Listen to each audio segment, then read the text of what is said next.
as he retires after an extraordinary career in higher education. Affectionately known as Dr. P, he's been a visionary leader at Cal State Dominguez Hills since 2018, elevating academic excellence, expanding opportunity, and strengthening community partnerships across the South Bay and beyond. Dr. Parham has inspired generations of students through his commitment to equity, empowerment, and educational success. Under his leadership, California State University Dominguez Hills has become more than a university. It's been a launching pad for dreams, empowering students to succeed academically and personally. As he embarks on his well-deserved retirement, his legacy will continue to uplift the Toro community and the broader higher education landscape for years to come. On behalf of California's 44th District, I congratulate Dr. Parham and wish him continued success, happiness, and fulfillment in his next chapter.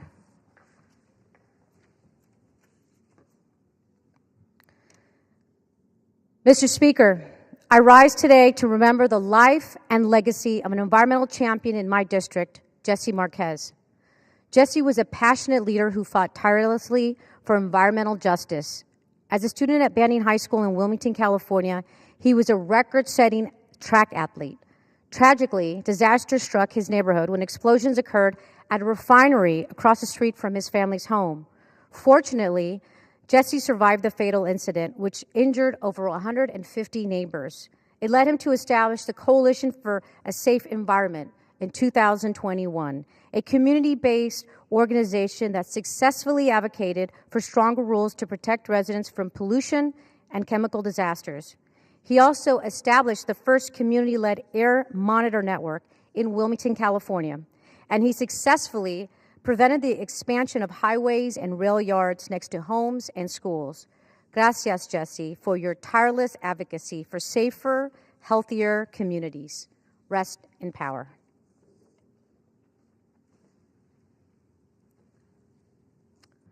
Mr. Speaker, Republicans in Congress shut the government down for 43 days to avoid spending $1 on health care for hardworking Americans. And when they finally voted for a partisan spending bill, it lined the pockets of 8 Republican senators with millions of dollars in taxpayer funds. This is corruption, plain and simple. If anyone else in government gave themselves millions of dollars in taxpayer money, they would go to prison. It also speaks to the misplaced priorities of Republicans who cannot be bothered to support affordable health care for Americans. But they can find money to reward senators over taxpayers.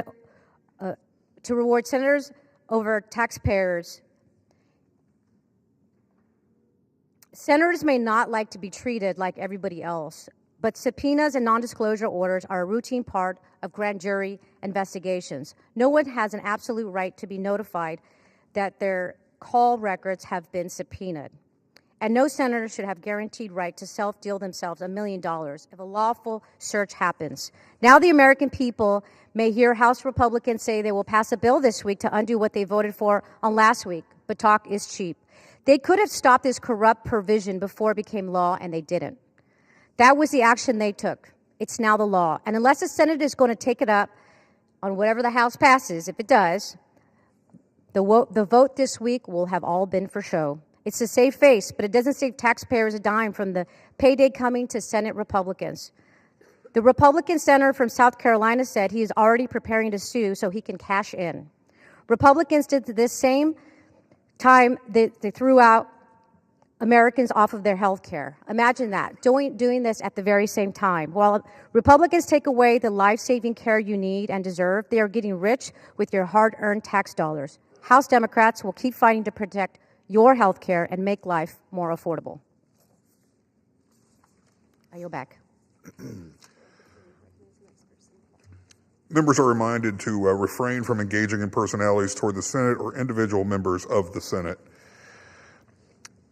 The chair recognizes the gentleman from Nebraska, Mr. Bacon, for 5 minutes. Thank you, Mr. Speaker. I rise today to recognize Lisa Yanni Roskins, a true leader whose vision, dedication, and compassion have touched the lives of tens of thousands of military families and veterans across our nation.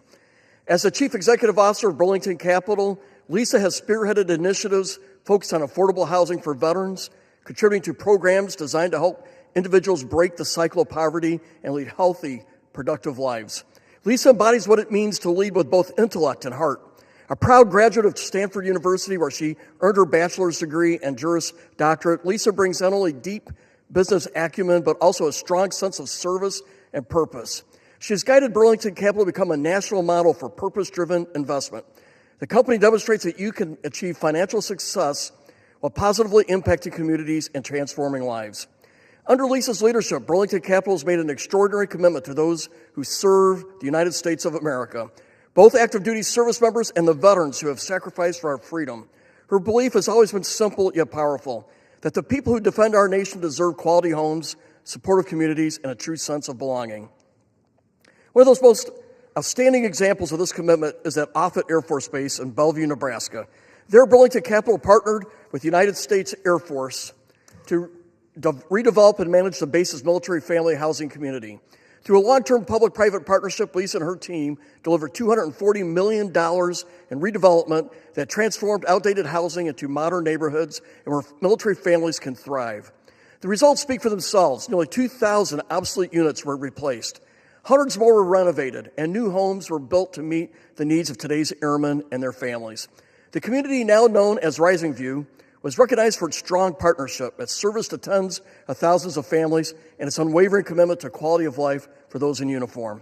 But Lisa's impact doesn't end there.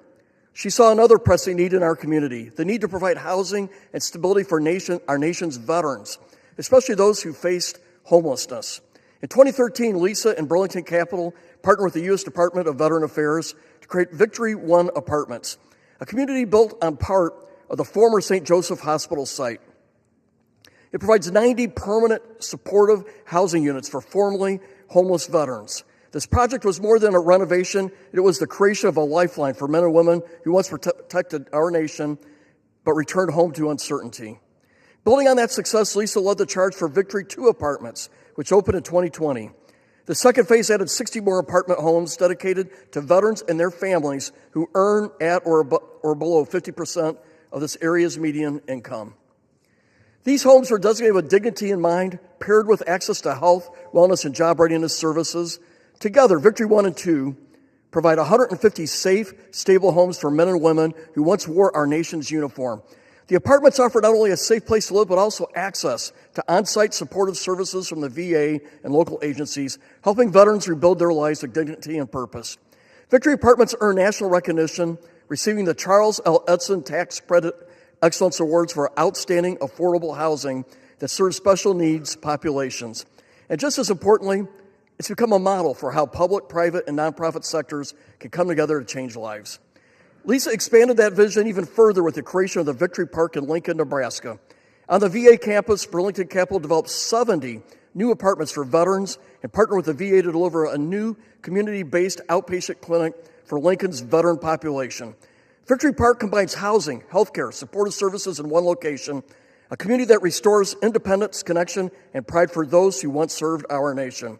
Through efforts like these, Lisa Roskins has demonstrated that what it means to not only be a successful business leader, but also somebody that deeply committed to making a difference in the communities where her organization operates. With that, I yield back the balance of my time. Gentleman yields. The chair recognizes the gentleman from Rhode Island, Mr. Magaziner, for 5 minutes.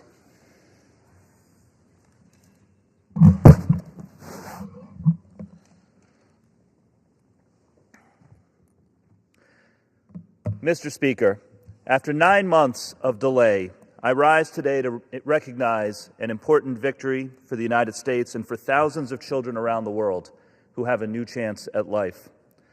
Finally, after months of advocacy and struggle, funding has been restored for global emergency food aid for children. You see, malnutrition is the #1 cause of death for children under 5 globally.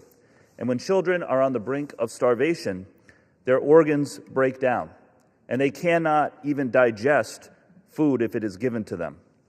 But there is a proven treatment, ready-to-use therapeutic food, also known as Plumpy Nut. A shelf-stable peanut paste, doesn't need to be refrigerated, you don't need to add water, and it has the nutrients that children need to survive and grow back from the brink of starvation. Adhesia Nutrition in North Kingstown, Rhode Island is one of the 2 organizations that manufacture Plumpy Nut. And since their founding, they have saved over 25 million lives. Earlier this year in January, funding for Plumpy Nut was cut off by President Trump's DOGE initiative. New federal orders were halted, production ground to a halt, and boxes of life-saving food aid sat in warehouses while children starved to death. This is not just cruel, it was short-sighted. America's reputation as a global leader suffers when we fail to deliver international aid. And our adversaries, China, Russia, terrorist organizations, fill the abyss when the United States pulls out. But a broad coalition of Americans fought back. In April, I made a commitment that I would speak on this floor every legislative day until funding was restored. I ended up speaking here 42 times in total to demand that emergency food aid for children be restored. And I wasn't alone. My colleague from Rhode Island, Representative Amo, made his voice heard on the House Foreign Affairs Committee. Representative Austin Scott from Georgia, whose district hosts the other organization that manufactures Plumpy Nut, was a vital partner. And of course, Naven Salem, the CEO of Adhesia, never gave up her mission to help starving kids in need. Last month, the administration finally listened, and the program was restored. A few weeks ago, Adhesia was able to resume regular shipments. I was there at the loading dock in North Kingstown, Rhode Island, when the first new shipments went out, bound for children whose small bodies were struggling on the edge of starvation and who now have a chance to survive and grow. I will never forget that moment. This is proof that even in these challenging times, it is possible to get good things done. This victory wouldn't have happened if it wasn't for the advocacy of people at all levels, all across the country, making their voices heard. It is a monumental step toward restoring the moral standing of the United States abroad and for saving countless lives. And while I am very glad that this program is restored and Adhesia is up and running again and funding for food aid is back, none of this should have ever happened. Make no mistake, children died needlessly because President Trump and an unelected tech billionaire cut off their supply of food before eventually reversing course. This is a lesson in the devastating consequences of the chaotic slash and burn style of government that we have seen too much of over the last year. But nevertheless, today is a day for celebration, as Americans came together to do the right thing, to advocate for those who couldn't advocate for themselves, and to deliver a victory for countless children around the world who now have a chance to grow and thrive. I yield back. Gentleman yields. The chair recognizes the gentleman from New York, Mr. Kennedy, for 5 minutes.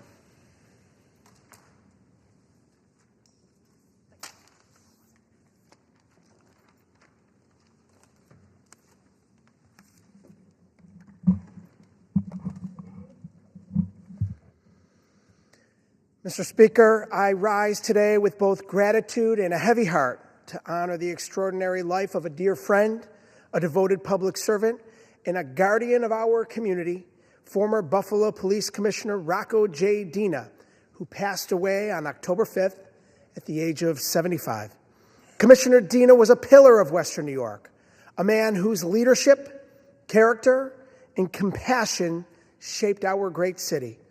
His legacy is etched in the lives he protected, the hope he restored, the community he made safer each and every day, and the family and friends that he loved. Rocco grew up on Tacoma Avenue in North Buffalo, the middle of 3 brothers and a proud, hard-working family rooted in faith, service, and devotion to community. Those values guided his life and charted the course of his calling. At just 18 years old, he walked through the doors of the Buffalo Police Department as a cadet. He wasn't drawn to the badge for prestige or distinction. He answered the call out of duty, earning a reputation for trust and honesty. After 2 decades in uniform and a distinguished career serving and protecting the great city of good neighbors, Rocco retired, though anyone who knew him knew he would not stay away for long. In 1994, his lifelong friend, Mayor Anthony Masiello, called him back to serve, this time as Deputy Police Commissioner. 4 years later, he became the City of Buffalo's Police Commissioner.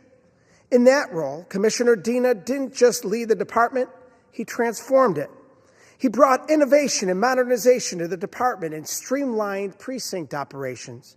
He opened doors once closed, appointing the city's first African-American woman to serve as deputy commissioner, an act of leadership that strengthened both the department and our city. Among his proudest achievements was reopening Buffalo Police Athletic League, a program built on the belief that trust is forged not through authority, but through relationships. Through sports, mentorship, and guidance, PAL created a bridge between law enforcement and young people yearning for opportunity and connection.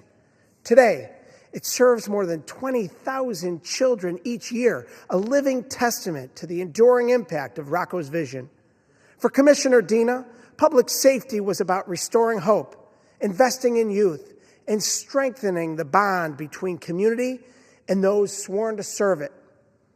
But beyond every title and every professional achievement stood the role he cherished most, that of husband, father, and grandfather. He met the love of his life, Anna Marie, at a hot dog stand at Crystal Beach, and the rest was history. For more than 50 years, they built a family grounded in love, laughter, and loyalty. Together, they raised 2 exceptional children, Rebecca and Rocco Jr., and delighted in the joy of 5 grandchildren, the light of their lives and the pride of their hearts. Rocco was a steadfast leader who was tough when duty demanded it and compassionate when humanity required it. Even after stepping out of public office, his mission never changed. Rocco founded RJD Security, growing it from a small startup into one of Western New York's most trusted security firms. In doing so, he continued what had always driven him, protecting people, supporting local businesses, and safeguarding the places that make community possible. We honor Commissioner Rocco Dina for the department he strengthened, the neighborhoods and the city that he made safer, and for reminding us what true leadership looks like: service before self, strength without ego, and kindness without hesitation. Today, I ask my colleagues to join me in honoring his remarkable life. We offer our deepest condolences to the Dina family, who shared him so generously with all of us. May we strive to emulate his leadership with integrity, his service with humility, and his love and unwavering devotion to our community. On behalf of a grateful city of Buffalo, Western New York community, and nation, may Commissioner Rocco J. Dina rest in peace. I yield back. The gentleman yields. The chair recognizes the gentleman from New York, Mr. Lawler, for 5 minutes. Thank you, Mr. Speaker. I rise today to honor the life and legacy of Sidney Davidoff, a towering figure in New York's political life and a true son of the great city of New York, who passed away Sunday at the age of 86. Born in Brooklyn, Sid served 7 years as administrative assistant to Mayor John Lindsay. He went on to become one of New York's most respected government affairs attorneys. As founder of Davidoff, Hutcher, and Citron, he built a firm whose 50 years of work stands as part of his extraordinary legacy. A frequent lecturer at Yale and NYU and board member on countless city initiatives, Sid earned a distinction few can claim. He was respected on both sides of the aisle. But beyond the title, Sid Davidoff was a true New Yorker, brilliant, tough, generous, and kind. He worked right up to the end, always thinking about what more he could do for the city and state he loved. Today, we mourn his loss and celebrate his life. I extend my deepest condolences to his wife, Linda, and his family, and to all who knew and loved him, especially his colleagues at Davidoff, Hutcher, and Citron.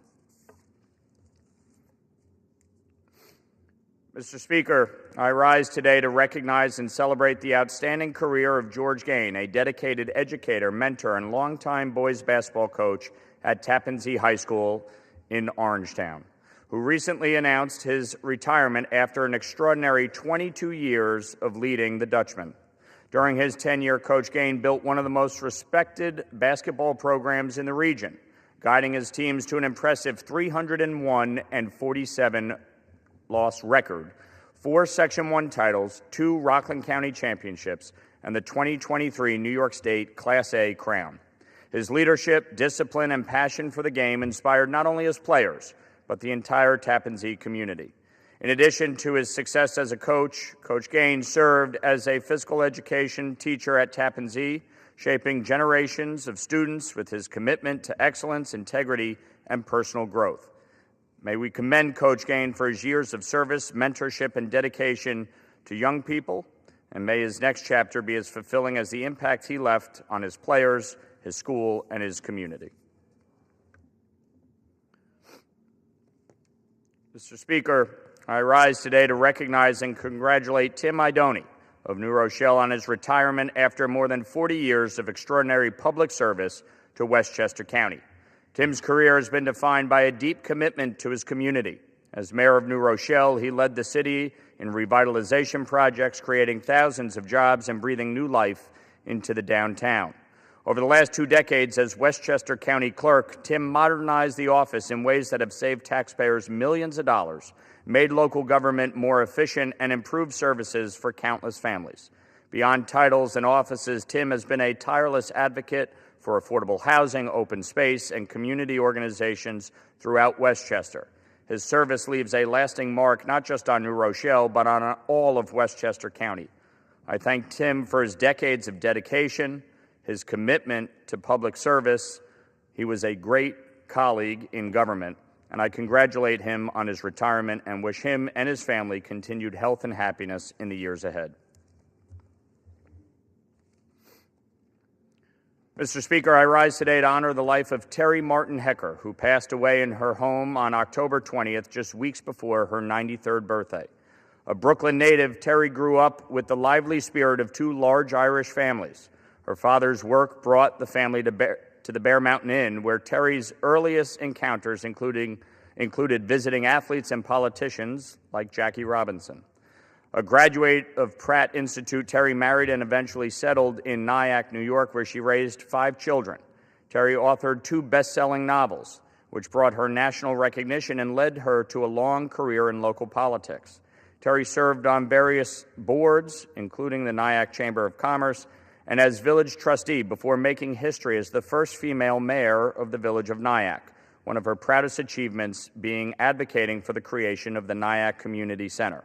May God bless the memory of Terry Hecker and continue to comfort her family and friends during this time of loss. Our community will miss you. Mr. Speaker, I rise today to recognize John Farley of Pearl River, who passed away this summer at the age of 84. John grew up in Rockland County. He served our nation proudly in the United States Navy and built a career as a member of Steamfitters Local 638 in New York City. But to those who knew him best, he was simply Pop. He had a quick wit, a love of sports, a gift for coaching. More than that, he had a way of seeing the best in people and encouraging them to see it in themselves. That's the mark he left on his family, his friends, and his community. John's legacy lives on in his children and grandchildren and in the many lives he touched in Pearl River and beyond. May his memory be a blessing, and may we honor him by carrying forward the kindness and generosity he showed every day. Mr. Speaker, I yield back. Gentleman yields. Chair recognizes the gentleman from New York, Mr. Latimer, for 5 minutes.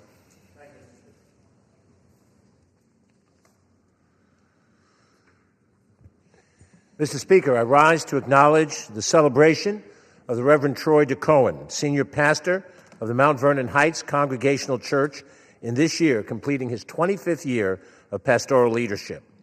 Reverend DeCohen has a distinguished clerical career, called to the ministry in 1988, active in churches in New Jersey and New York, approaching now his 4th decade.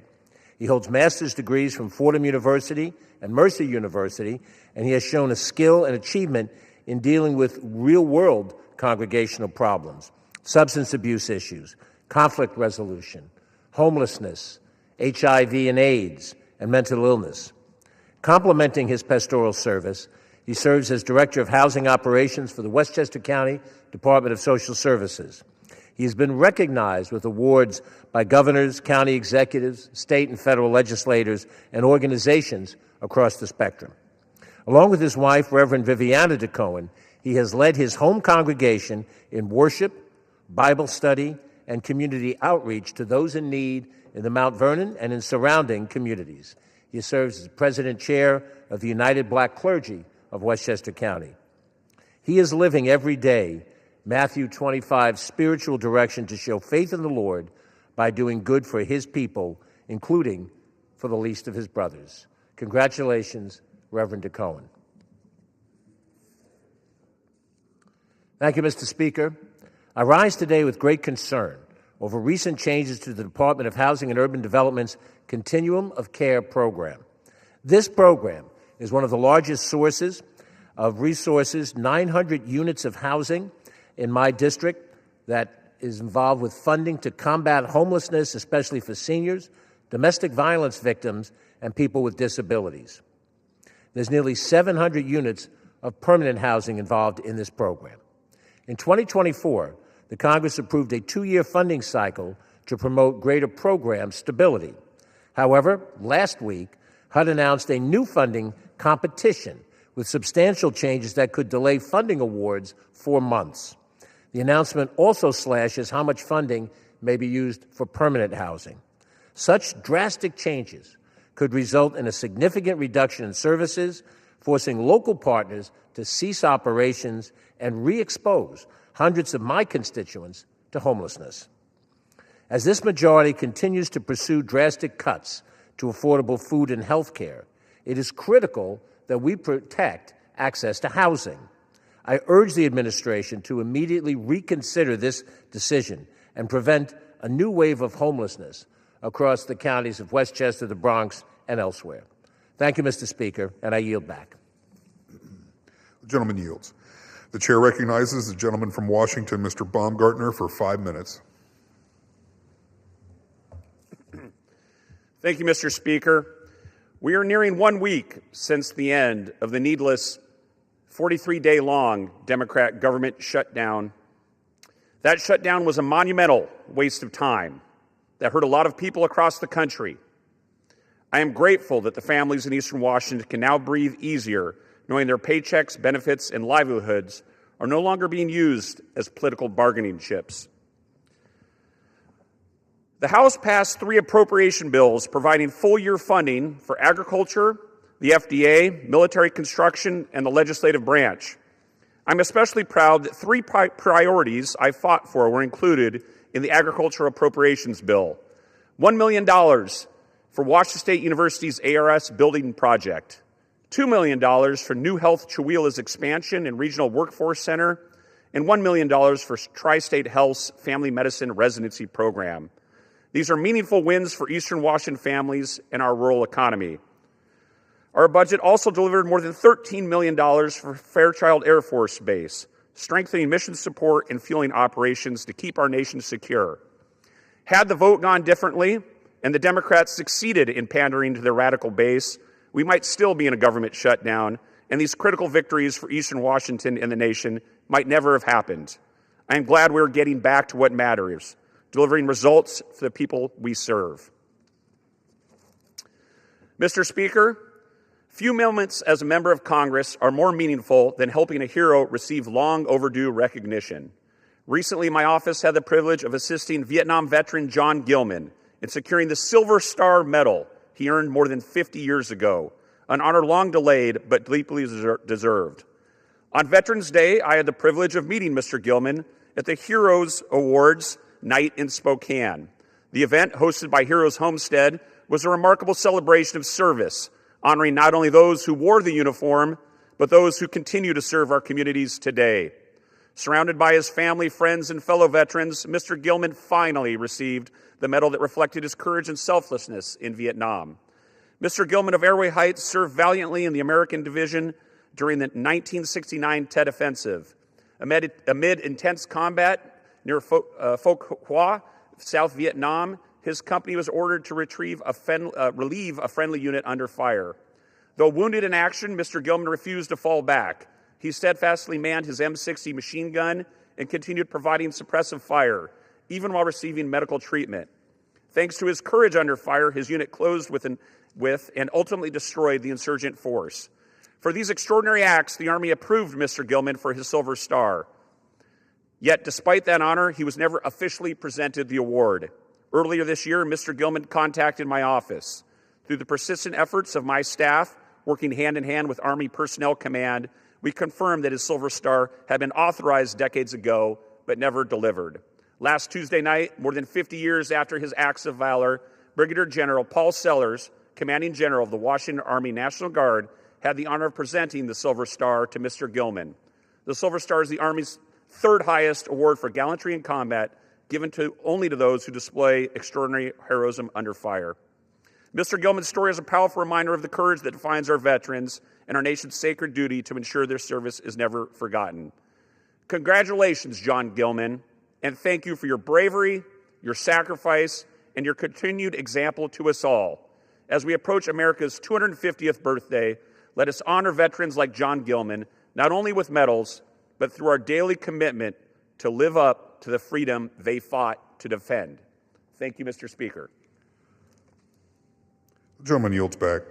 The chair recognizes the gentlewoman from the great state of Ohio, Ms. Sykes, for 5 minutes. Thank you, Mr. Speaker. As families in Ohio's 13th congressional district get ready for the holiday season, I want to talk about something that is weighing on many of them. The cost of everyday life keeps going up, and people feel it every time they shop for groceries, pay their utility bills, fill up their gas tanks, or try to plan for the weeks ahead. Across Ohio's 13th district, people are telling me the same thing. Their paychecks are not stretching the way that they used to, and they are working harder and getting less in return.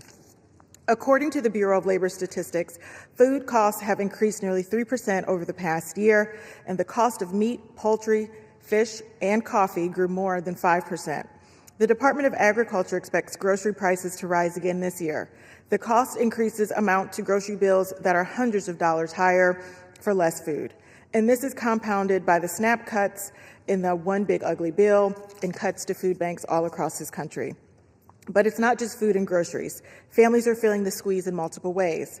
Healthcare premiums, co-pays, and prescription costs have climbed, leaving families with difficult choices about their care. Energy bills from heating homes in winter to cooling them in the summer are also rising, stretching budgets even further. These are not small inconveniences. They shape every decision families make about what they can afford. As people question whether they can cover the basic, it affects how they plan their days, care for one another, and participate in their communities. Something as simple as sitting down together for a meal or planning a gathering can become harder to manage. These costs don't rise in a vacuum. The decisions made here in Washington shape the choices people face at home. When policies put pressure on working families instead of supporting them, the impact shows up in higher bills and tighter budgets. A strong economy is one that gives families the confidence to meet their needs and build toward the future. It starts with people who feel secure enough to gather, share a meal, and look ahead with some peace of mind. That's why I continue to fight for policies that put people first. I am working to lower healthcare costs. I am working to bring down everyday expenses, including energy, utilities, and food costs, and I'm committed to supporting the creation of good-paying jobs so families in Ohio's 13th district and all across the country can worry a little less and hope a lot more. As we enter this holiday season, we should remember what keeps our community strong: fairness, opportunity, and support for one another. So let us, as members of Congress, make choices that help families meet their needs and stay connected. Thank you, Mr. Speaker. Mr. Speaker, today I rise to recognize Eric Kuhl as the Champion of the Week for Ohio's 13th Congressional District. Eric, a freshman at Jackson High School, recently won the 2025 National Civics Beat. He competed against finalists from 38 other states in 5 rounds, including one in which he presented a societal problem and offered his suggestions for solving it. Eric discussed the healthcare system in the United States. Timely and appropriate, especially considering our current state of affairs. With this win comes a $100,000 college fund, which will go a long way to help him attend his dream school, Yale University, and Eric aspires to become a lawyer and ultimately landing an appointment as a justice of the Supreme Court of the United States. Mr. Speaker, this is not the first time I've come to the floor to recognize Eric's talents, nor is it the second. This is actually the third time Eric has been recognized before this body. In 2023, he was the Congressional App Challenge winner for Ohio's 13th District when he was in middle school. His app, Care Civics, was designed to encourage young people to become civically engaged. He was inspired by his time studying for the Ohio Civics Bee, which he went on to win in 2024. Now just a high school freshman, he has come out on top at the national level, and I could not be more proud. I also had the honor of first meeting Eric at Jackson Memorial Middle School when he served as the Speaker of the Little Congress. Eric is a shining example of why Ohio's 13th Congressional District is known as the birthplace of champions. I look forward to all that he accomplishes in the future, and thank you, Eric, for your dedication to civics in the United States of America. Thank you, Mr. Speaker. I yield back. Gentlewoman yields. The chair recognizes the gentleman from Virginia, Mr. Klein, for 5 minutes. Thank you, Mr. Speaker. Mr. Speaker, I rise today to recognize Opera Roanoke on the momentous occasion of its 50th anniversary. Founded in 1976 at the Southwest Virginia Opera Society by a group of dedicated volunteers, the company staged its first production of the Consul in 1978, and in 1991 became the fully professional organization we now know as Opera Roanoke. For 5 decades, it's been a cornerstone of cultural life in Roanoke and across Virginia's Blue Ridge, presenting compelling performances and fostering a broader appreciation for opera in Western Virginia. Over the years, the company has benefited from remarkable artistic leadership and the guidance of legendary mentors, such as Eleanor Steber and Irene Dallas.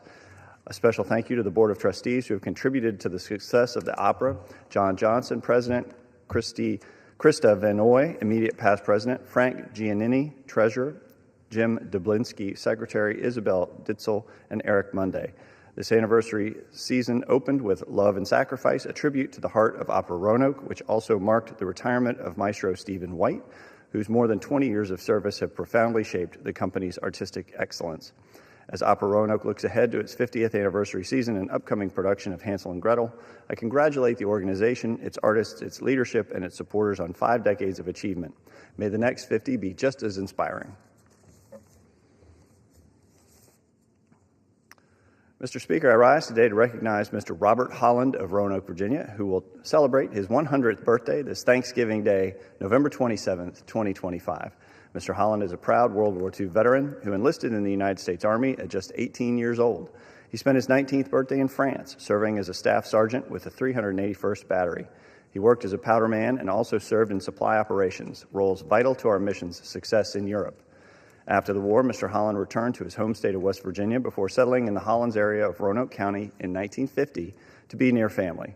He went on to enjoy a long and honorable career with the General Electric Company and has been a valued member of the Roanoke community ever since. As he marks a century of life, service, and devotion to family and country, I'm proud to join his loved ones and neighbors in wishing Mr. Robert Holland a very happy 100th birthday and in thanking him for his steadfast service to our nation.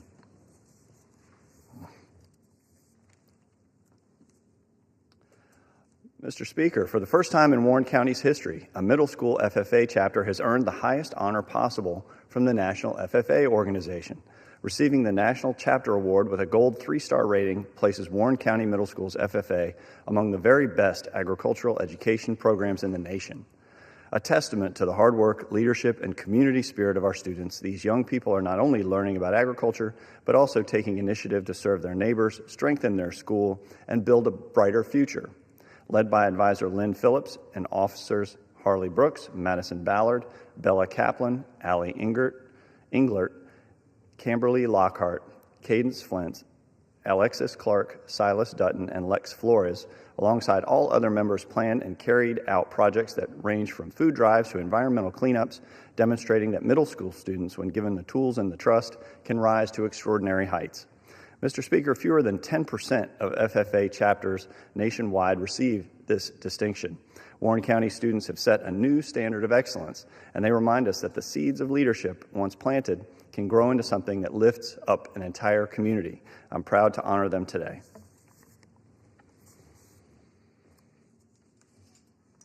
Mr. Speaker, socialism has left a long trail of suffering across the globe. Wherever it has taken root, it has brought economic collapse, political oppression, and a deterioration of freedom.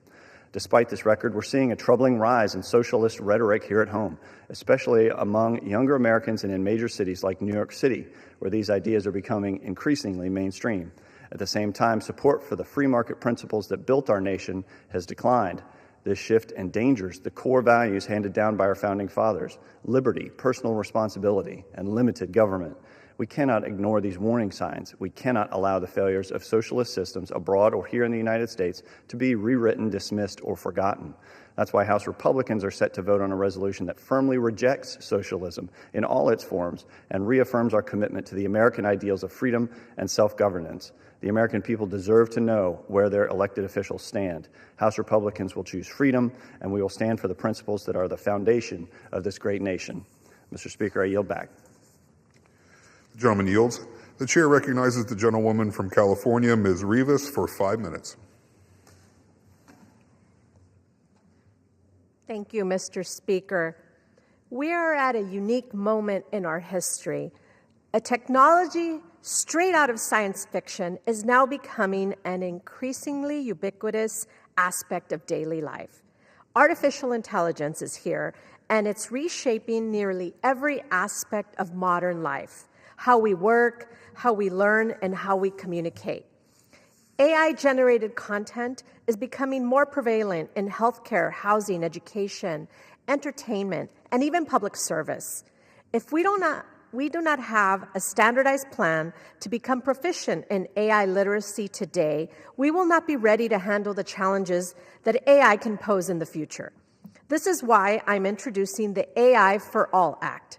The AI for All Act develops a national strategy for the federal government to improve AI literacy in education.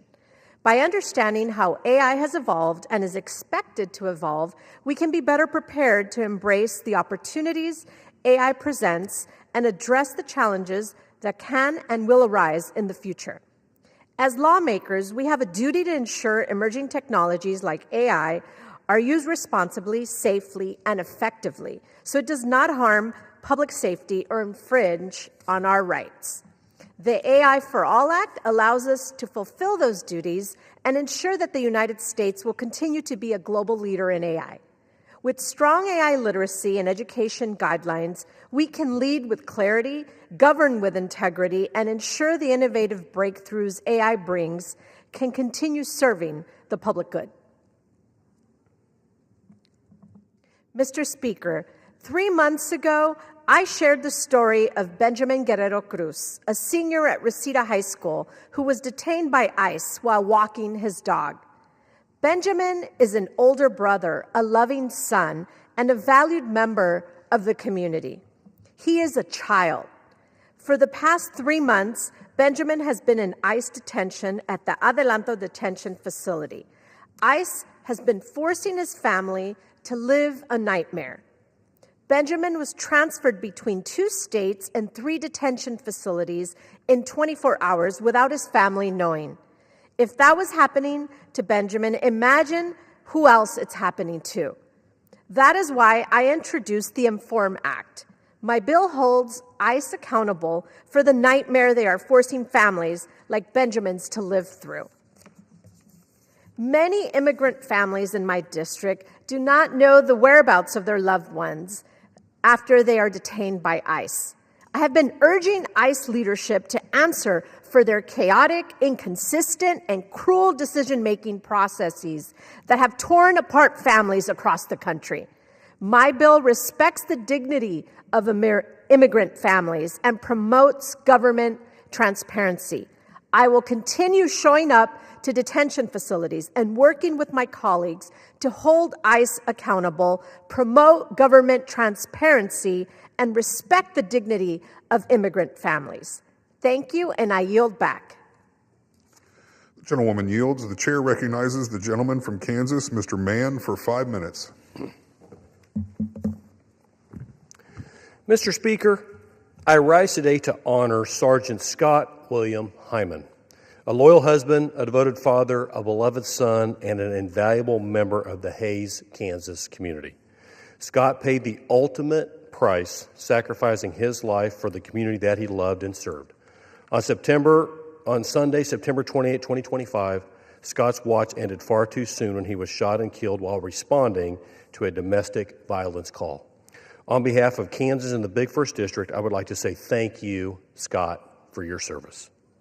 Scott served with the Hays Police Department for 9 years. Throughout his time, he served on the Special Situation Response Team, High-Tech Crime Unit, Internet Crimes Against Children Task Force, and the Honor Guard. Scott took pride in wearing the Hays Police Department uniform. He was never above serving the community he lived in, whether his task was reading books to students at the library or responding to the most dangerous threats that posed a risk to his neighbors. There was no task too big or too small in his eyes. Otter and I mourn with the Hays community, and I continue to pray for them as they come to terms with this tragedy.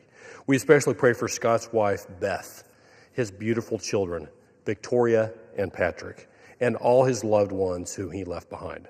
The Bible tells us in Psalms 34 that the Lord is close to the brokenhearted and saves those who are crushed in spirit. As the reality of Scott's untimely passing sets in, I ask that the Lord would be close to his family, wrap his arms around this grieving community, and provide comfort. Well done, Sergeant Hyman. May you rest in peace, and thank you for your service and for giving the ultimate sacrifice. Mr. Speaker, this Thursday, America will celebrate National Rural Health Day. As a representative of 60 primarily rural counties and the congressional district with the most critical access hospitals than any other district in the country, I understand full well the importance of adequate, quality health care for all communities. Earlier this year, I proudly supported the Working Families Tax Cut, which established the Rural Health Transformation Program.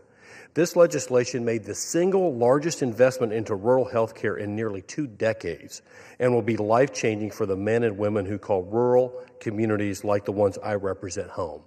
The $50 billion in Rural Health Transformation Program will better position rural health care facilities to embrace innovative technologies while improving the way health care is delivered, strengthening health outcomes, and ensuring the health of rural Americans reaches its full potential. The quality of care that Americans receive should not and cannot depend on their zip code. By investing in the Rural Health Transformation Program and putting safeguards around the Medicaid program to guarantee it serves the vulnerable patients it was intended to serve, this Republican majority has taken historic strides to strengthen rural health care. Rural communities are the backbone of America, and I'm proud that I have supported this legislation to ensure that they have access to the highest quality care. The National Rural Health Month, this National Rural Health Month, I recognize and thank the dedicated rural health care providers, hospitals, service providers, clinics, and community health centers that serve as pillars in providing health services and life-saving care to Kansans in rural America and work to ensure that they receive the care that they deserve. Keep up the hard work, and thank you again for all that you do for your neighbors in rural America. Happy National Rural Health Month. Thank you, Mr. Speaker, and I yield back. The gentleman yields. The chair recognizes the gentleman from New Mexico, Mr. Vasquez, for 5 minutes.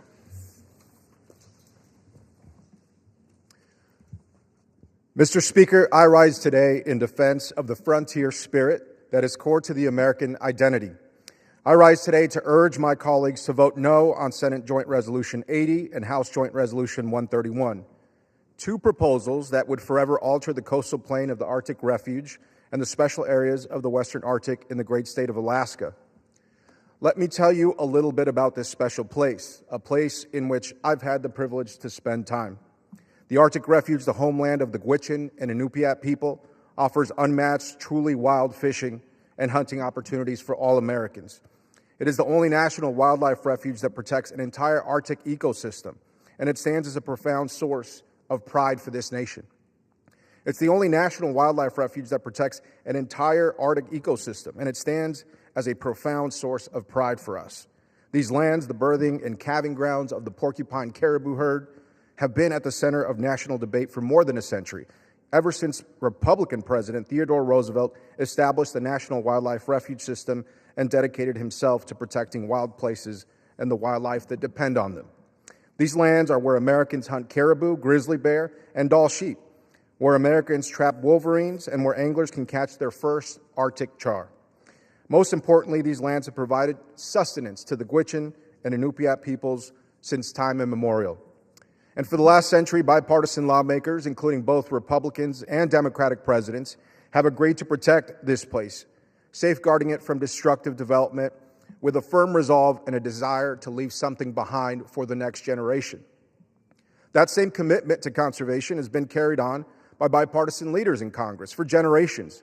But today, this tradition of conservation is being threatened by a careless proposal to roll back established protections for our wildlife, our waters, and our public lands, threatening indigenous livelihoods and sovereignty, the recreational and scientific value of these lands, and an iconic symbol of American wilderness. I believe that in this body we must preach hope and possibility, that we must defend our values and the American way of life that has been meticulously built over centuries, and both parties must work together to protect the things we love. These two proposals before you are misguided. This chamber should not deepen the chaos that it's already created.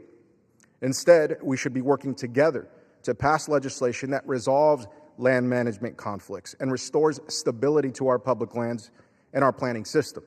We should also adequately fund our land management agencies. That is why, as a hunter, an angler, and someone who cares deeply about our nation's incomparable system of public lands and wildlife habitat, I can't support the reckless destruction of the Arctic tundra and the coastal plain. For the many private interests that have sought to exploit these sacred lands, it would be much easier if these species and tribes never existed.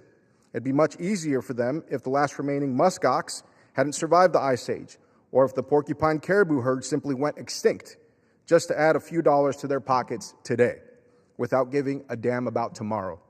The truth is, in my district back home in New Mexico, the Permian Basin is a domestic energy powerhouse, fueling America's energy independence and bolstering New Mexico's economy. But there are some places that ought to be left alone because their quality, their history, and their identity to us as Americans is far too valuable to be measured on a balance sheet. And now, much to my dismay, this administration has already issued an executive order to rescind the Coastal Plain leasing program. And the Department of Interior has already done just that. Given that the administration has already taken action to overturn responsible management plans, these bills only make it more challenging to manage these special lands. It will also expose any future decisions related to oil and gas in the refuge to significant legal uncertainty. This is a losing proposal. Simply put, it's bad legislation, no matter what side of the issue you stand on. But if, like me, you still believe in bipartisanship and revere the greats like Teddy Roosevelt, who fought to protect special places like America's Arctic, and you dream that someday you or one of your children can hunt wild ptarmigan on the coastal plain, catch an Arctic char on the Canning River, or harvest caribou in the Brooks Range, you should vote against these bills and honor the voices of the indigenous communities and American citizens that depend on this land for survival. From New Mexico to the Arctic, people who live in small communities take care of themselves, and they want to keep it that way.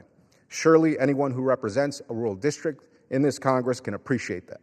So I encourage my colleagues to look at this landscape, to examine these bills and their impacts before you vote, to see the value of the Arctic and its worth to all Americans, not to simply brush this off as a party line vote. I urge my colleagues to vote no on House Joint Resolution 131. Thank you, Mr. Speaker. I yield back. Gentleman yields. The chair recognizes the gentlewoman from Minnesota, Ms. Fischbach, for 5 minutes. Thank you, Mr. Speaker. Today I rise to recognize and honor the life and legacy of Bradley Schenk, a devoted husband, father, Marine, Master Sergeant in the Air National Guard, and law enforcement officer. Brad served his country in the U.S. Marine Corps and the Air National Guard and dedicated 16 years to law enforcement, including a decade on the Red River Valley SWAT team. His colleagues knew him for his courage, integrity, and commitment to keeping his community safe. 9 years ago, Brad faced brain cancer with extraordinary resilience. He turned his struggle into inspiration, sharing his journey in his memoir, No Easy Way Out. Above all, Brad was a family man. He leaves behind his wife, Sarah, their 3 children, Colby, Bentley, and Mackenzie, his parents and siblings, and his entire military and law enforcement families. They carry on the legacy of strength and hope. Brad's life was defined by service, resilience, and joy. We honor his memory today and extend our deepest condolences to his family, friends, and community.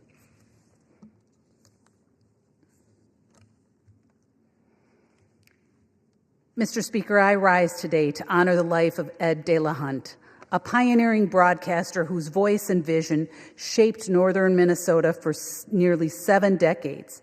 Ed and his wife, Carol, founded KPRM Radio in Park Rapids in 1962.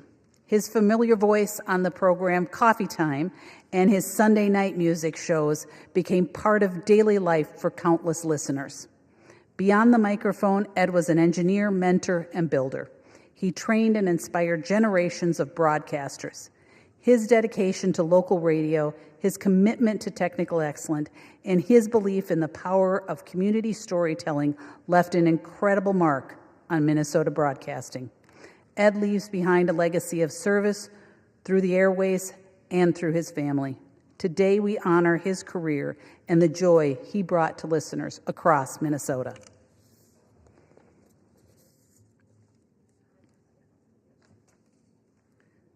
Mr. Speaker, I rise to congratulate the Holly girls volleyball team on being the 2025 AA state champions. The Nuggets came back from a 2-set deficit to win 3-2. This year's win sealed the back-to-back championships for this team. On behalf of the 7th District of Minnesota, congratulations, and we are proud of you.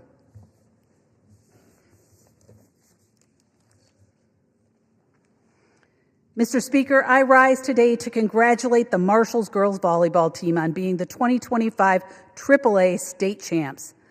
This is Marshall's 10th championship, the most in state history, the first program in Minnesota to win double-digit championships. Congratulations to the players and the coaches on this huge accomplishment. Mr. Speaker, I yield. The gentlewoman yields. The chair recognizes the gentlewoman from New Mexico, Ms. Stansberry, for 5 minutes. Mr. Speaker, I rise today to stand with truth and justice, to stand with every survivor of sexual assault, and to demand the release of the Epstein Files now. And to say to the one man on planet Earth who has the power to do so, Mr. President, it is time to release the files. Today we vote on a resolution to release these files, but we have already subpoenaed them, and the president has refused to comply, engaged in a months-long cover-up right before our very eyes, threatening and pressuring members of Congress and even calling his own allies traitors and this legislation a hostile act. Well, Mr. President, the irony is not lost on us that such desperate attempts to evade accountability are at the heart of the matter itself, as the Epstein case is at its core, its dirty, rotten core, about rich and powerful men who abuse the system to avoid accountability, and who engaged in unspeakable crimes and believed that they could do anything to any woman or any little girl and get away with it because they knew their friends in powerful places would protect them, or they could simply buy their way out of the justice system. Well, we are here today to stand up with the survivors and say, time is up. We demand accountability. Now, it is also not lost on me that I am standing in this chamber, in this seat of power from which wars have been launched and the fates of millions have hung, a chamber where in the nearly 250 years of this great nation, only 3% of the people who have ever stood here on this floor have been women. And that is why we must stand up, why we must demand accountability, why we are not saying pretty please, because we are engaged in a criminal investigation of criminal behavior in a justice system that has failed women, and girls who were raped and who were abused, and the powerful people who never were held to account. And so we are not, Mr. President, as you have asked us, just going to move on. We will continue to pursue justice to the end. So let me tell you about this investigation, about the evidence that has come in just in the last week. Documents produced by the Epstein estate, including over 1,600 mentions of you, Mr. President, in emails, court documents, and statements. A lawsuit by a woman accusing Donald Trump of rape at Jeffrey Epstein's house, whether it happened or not. A sexual assault suit against Epstein in which Donald Trump appears to have been subpoenaed, served, and deposed. Sworn statements and court documents from a 16-year-old that was recruited at Mar-a-Lago and then raped and groomed, not only by Jeffrey Epstein, but his rich and powerful friends. Statements from Epstein himself, who said Trump knew about the girls. In fact, Trump, by his own admission, he knew that Epstein and Maxwell were recruiting young girls from Mar-a-Lago. Statements that Trump was at Epstein's house, including with girls, in which Epstein bragged about having pictures and passing a woman to Trump, and noted that Trump spent hours with one of the victims and was the dog who hadn't barked. These files also include financial transactions between Epstein and Trump, discussions of financial affairs, potential money laundering, including in real estate deals, as well as an admission by Jeffrey Epstein himself that he was facing a mandatory minimum of 10 years in federal prison, but yet the DOJ failed to prosecute him. And statements by Epstein that he believes that Donald Trump was involved in the case. So I say to the American people, there is a mountain of evidence in front of your very eyes. Believe your eyes. It is right there in front of us. And Mr. President, let me say this to you. You can run, but you cannot hide, because the survivors know what happened. And to every woman and little girl who has wept or felt shame or believed that you were alone or that the system had failed you, to every parent who has feared the absolute worst, and to every survivor who believed the system was rigged against them, know that you are not alone. We see you. We are fighting for you. Gentlelady's time has expired. And we will Members not, are reminded to direct their remarks to the chair and not a perceived viewing audience, and to refrain from engaging in personalities against the president. Pursuant to Clause 12A of Rule 1, the chair declares the House in recess until noon today.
were doing it for like the last 3 days. They have like multiple products. I have no idea. Okay.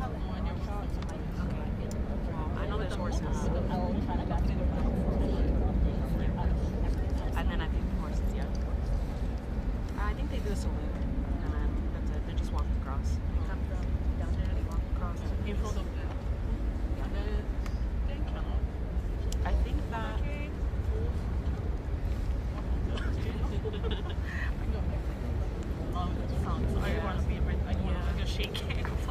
Just wait for the flyover. Right. Oh, that's right.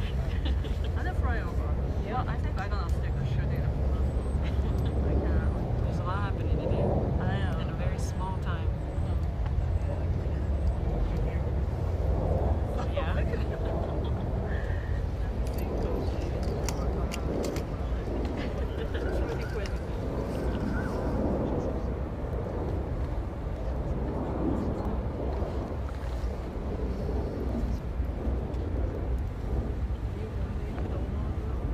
No, we have another team separate for that.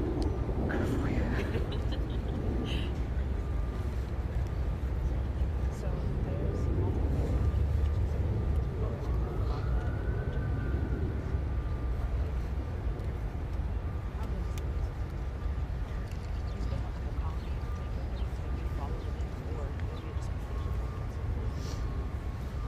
I'm sweating. Because after that, rush, and if I don't know what they want to do, I'm just going to talk about no, I can't. Can you look this camera? I can, but it's Michelle. There's because somebody does. Oh, no. But I no. Just take it away. Yeah. Here, here. Just bring it back.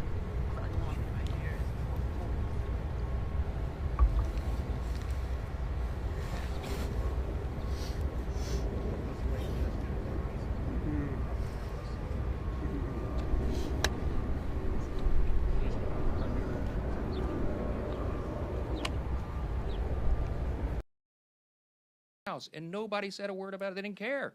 Now they're doing it. We all know why. Because they're trying to attack President Trump. That's ACA it. question. Thank you. Thank you.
Yeah, my plan is I'm pulling out, Charles.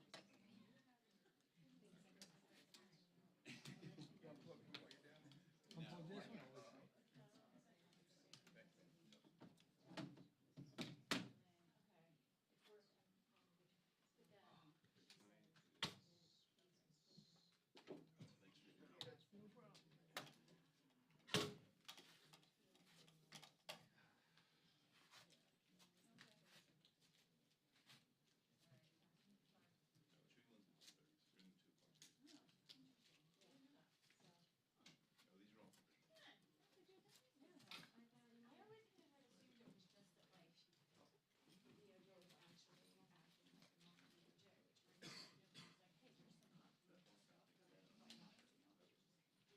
For those unaware, the Dems are now at noon. You're welcome. Gosh, a parka is totally Presses now.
You're not shooting like 720 or something like that, are you? You're shooting 1080.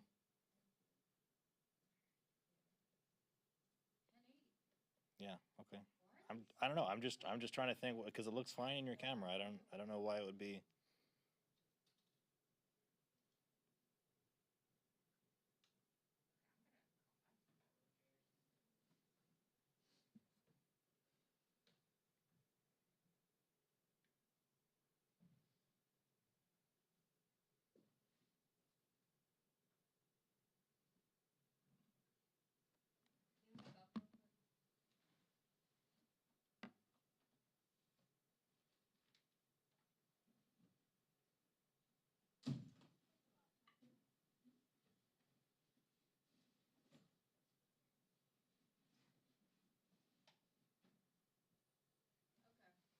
Let me get this sign.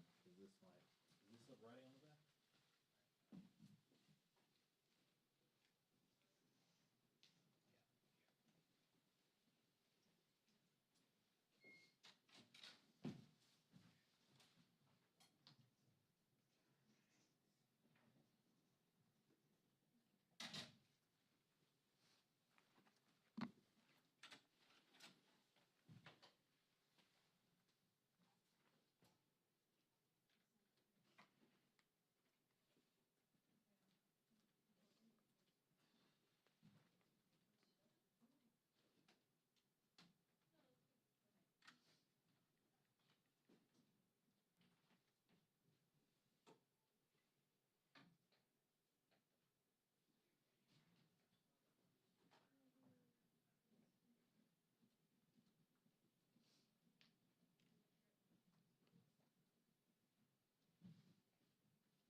Hi.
Aye.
Oh, okay. A, B, C, D, E, F, G, H.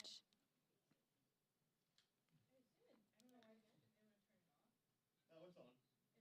Yeah, I just checked it. Hi, hi. You guys look really great from over here. So if you have to go into your camera settings or on that handle and activate if you have mic or line level options or if it's in your audio menus. Hi. You guys look really great. Oh, wow. I can hear myself from over here.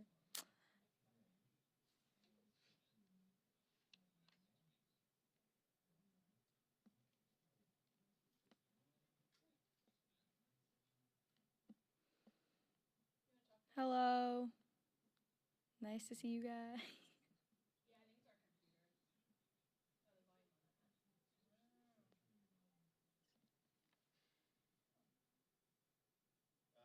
Romeo and Juliet from start to finish, please. Oh my God. I don't know Romeo and Juliet from start to finish.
The temporary fix is to have a new lens put on it. The temporary fix is to throw the camera out. I mean, you could do that, but then that wastes the paperwork. She's like working on something, and I was just like, Here it's crazy. Like I can pick something here,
So we got about Yeah, well, this now it definitely does look out of focus. got 10 minutes before the presser starts. There's a presser here? Yeah, 12.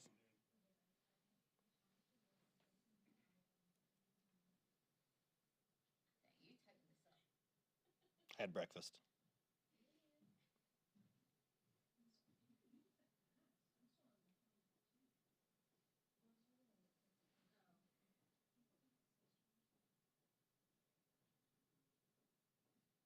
Can you get it?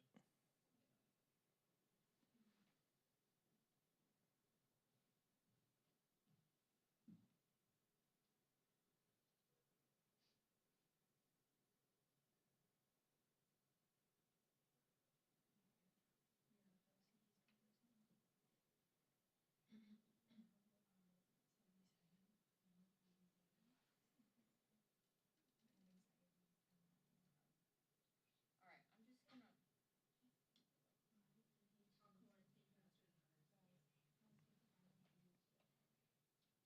you're good. You're good. Yeah. He said to just send the lens in. Said to do what? Take the lens. We're gonna send the lens into like wherever. Oh. Shipping it out. Okay. Oh, the lens people. We're going to send it to the lens people.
The House will be in order.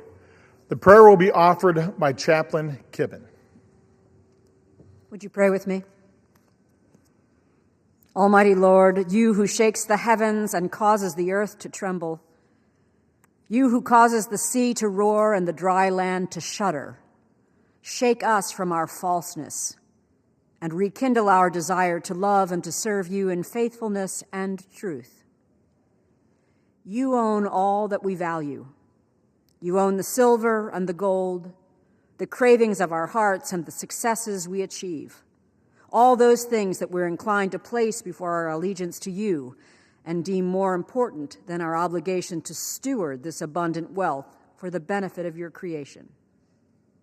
Fill this place with your Spirit.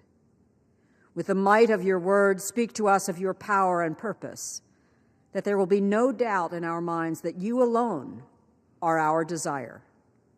Everything we want, that we need, and that we have been given by your hand, that we would turn our hearts and minds to you and dedicate our efforts to ensure that all the people we serve, your people, would have the assurance of your provision, even when the world around them trembles, and the upheaval of these times threatens their well-being. Lord of the whole earth, sea and sky, to you may we give our whole selves, that what we do on this day would reveal your power and provision for the children of your creation, the very people you have entrusted to our care. In your mighty name we pray. Amen. The chair has examined the journal of the last day's proceeding and announces to the House the approval thereof. Pursuant to Clause 1 of Rule 1, the journal stands approved. The Pledge of Allegiance will be led by the gentlewoman from Michigan, Ms. Tlaib. I pledge allegiance to the flag of the United States of America and to the republic for which it stands, one nation, under God, indivisible, with liberty and justice for all.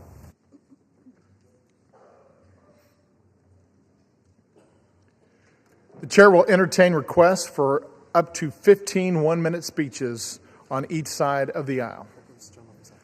For what purpose does the gentleman from South Carolina seek recognition?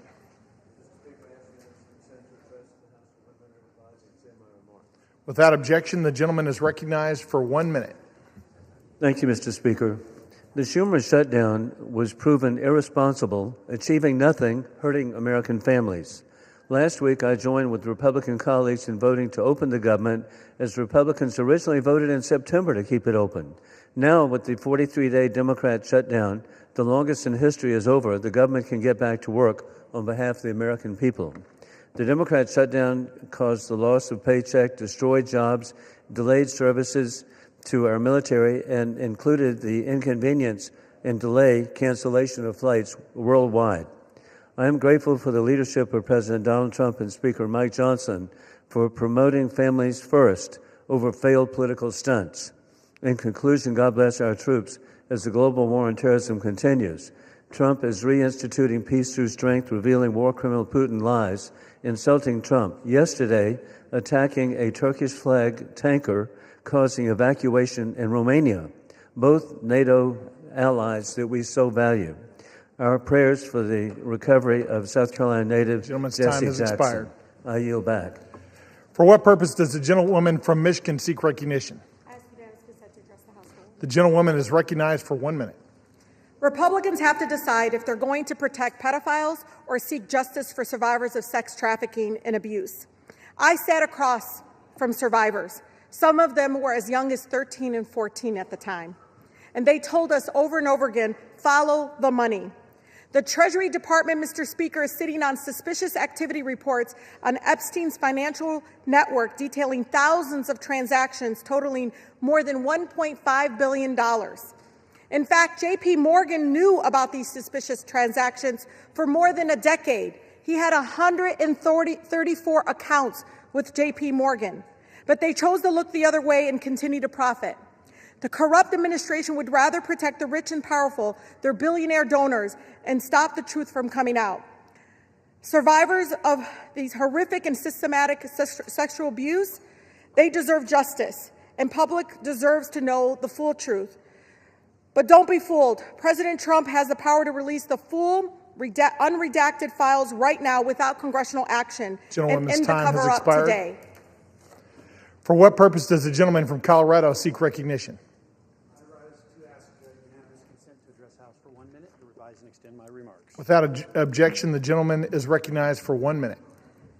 Mr. Speaker, I rise today to recognize Colonel Rick Tremillos for his extraordinary dedication and service as Scoutmaster of Troop 66 in Colorado Springs. For years, Rick has served as a mentor and a role model to the Scouts of Troop 66. His commitment to the principles of Scouting has created a nurturing environment where Scouts are encouraged to grow into responsible, confident leaders. Rick's ability to connect with youth, guide them through challenges, and celebrate their achievements is a testament to his deep compassion and unwavering dedication. Under his guidance, Troop 66 has thrived. Rick has led countless campouts, service projects, and leadership training events, always with the focus on building resilience, teamwork, and respect. His mentorship has helped many Scouts earn the rank of Eagle Scout and, more importantly, has instilled in them a lifelong commitment to service and integrity. On behalf of all those whose lives he has touched, I extend my deepest gratitude and heartfelt recognition. Thank you, and I yield back. For what purpose does the gentleman from Massachusetts seek recognition? Without objection, the gentleman is recognized for 1 minute. Mr. Speaker, under Donald Trump, America is joining the ranks of other countries in all the wrong ways. Freedom House now lists us among nations where judges and prosecutors face political attacks. Reporters Without Borders says our press freedom has sunk to a historic low. And now Trump has crossed a line no U.S. president ever dared cross. He withheld food assistance that Americans were legally entitled to, blocking nutrition benefits, not because the country can't afford them, but because he thinks it helps him politically. In my work as co-chair of the Tom Lantos Human Rights Commission, I've seen brutal regimes use food as a weapon and leaders starve their own people to hold on to power. I never, ever thought I would see a U.S. president try to rip a page from the same playbook. What a shameful moment in our history, and I will continue to fight to end hunger now. I yield back. For what purpose does the gentleman from Mississippi seek recognition? The gentleman is recognized for 1 minute. Mr. Speaker, I rise today to recognize a distinguished public servant from Hancock County, Mississippi, Brian Hootie Adam, who will retire on December 21st, 2025, after more than 4 decades of serving his community. Hootie began his career in 1985 as a firefighter, answering the call when his neighbors needed him most. In 2003, he became director of Hancock Emergency Management Agency, a role he has carried with steady leadership for 22 years. During that time, he guided the county through many countless emergency destructive storms, and most notably, the unimaginable challenges of Hurricane Katrina. Through every crisis, Hootie was a source of strength, calm, prepared, and fully committed to protecting the people of Hancock County, Mississippi. His leadership saved lives, strengthened the emergency response across our region, and set a standard of service we should all admire. Mr. Speaker, I ask my colleagues to join me in thanking Hootie Adam for his extraordinary dedication and wishing him the very best in well-earned retirement. Mr. Speaker, I yield back. For what purpose does the gentlewoman from Michigan seek recognition? The gentlewoman is recognized for 1 minute.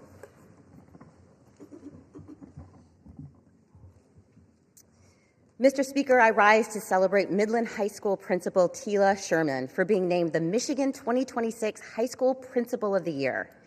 Principal Sherman's compassionate and hands-on leadership sets an example for schools across the country. She is an extraordinarily gifted leader who inspires those around her to stand up for every child in all of our communities.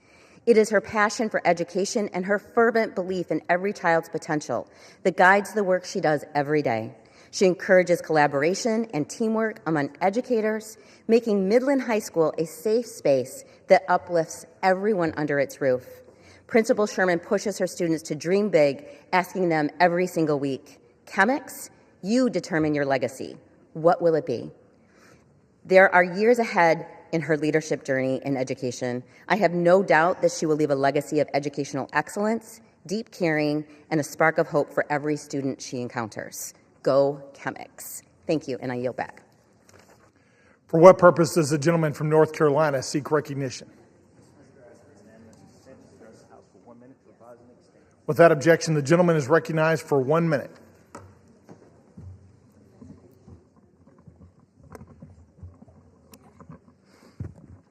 Mr. Speaker, as we recently celebrated veterans across the country, H.R. 5939, the USMC Helicopter Support in Vietnam Congressional Gold Medal Act, would award a Congressional Gold Medal to the Vietnam-era Marine Corps and Navy veterans who performed vital helicopter support missions. These flight crews executed incredibly risky and dangerous operations. They successfully carried out life-saving medical evacuations, transporting approximately 189,000 service members. Recognizing those who put their lives in harm's way to help out our wounded is long overdue. With the enactment of this bill, Congress can and must take the crucial step towards finally giving these brave veterans the hero's welcome they so deserve. Thank you, and I yield back. The chair lays before the House a communication. The Honorable the Speaker, House of Representatives, sir. I want to sincerely thank the committee for its graciousness in allowing me to waive onto the Committee on Natural Resources earlier this year. It has been a privilege to serve and to help advance environmental justices policies for the people of New York's 7th District in Puerto Rico. Thank you for the privilege of holding 3 committees over the past few years. I will continue to remain on small business and financial services. Effective this week, I will remove myself from the Committee on Natural Resources to make room for another member who wishes to take the opening.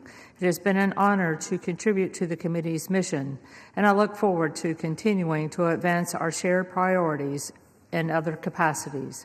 Signed sincerely, Nydia Velazquez, Member of Congress. Without objection, the resignation is accepted.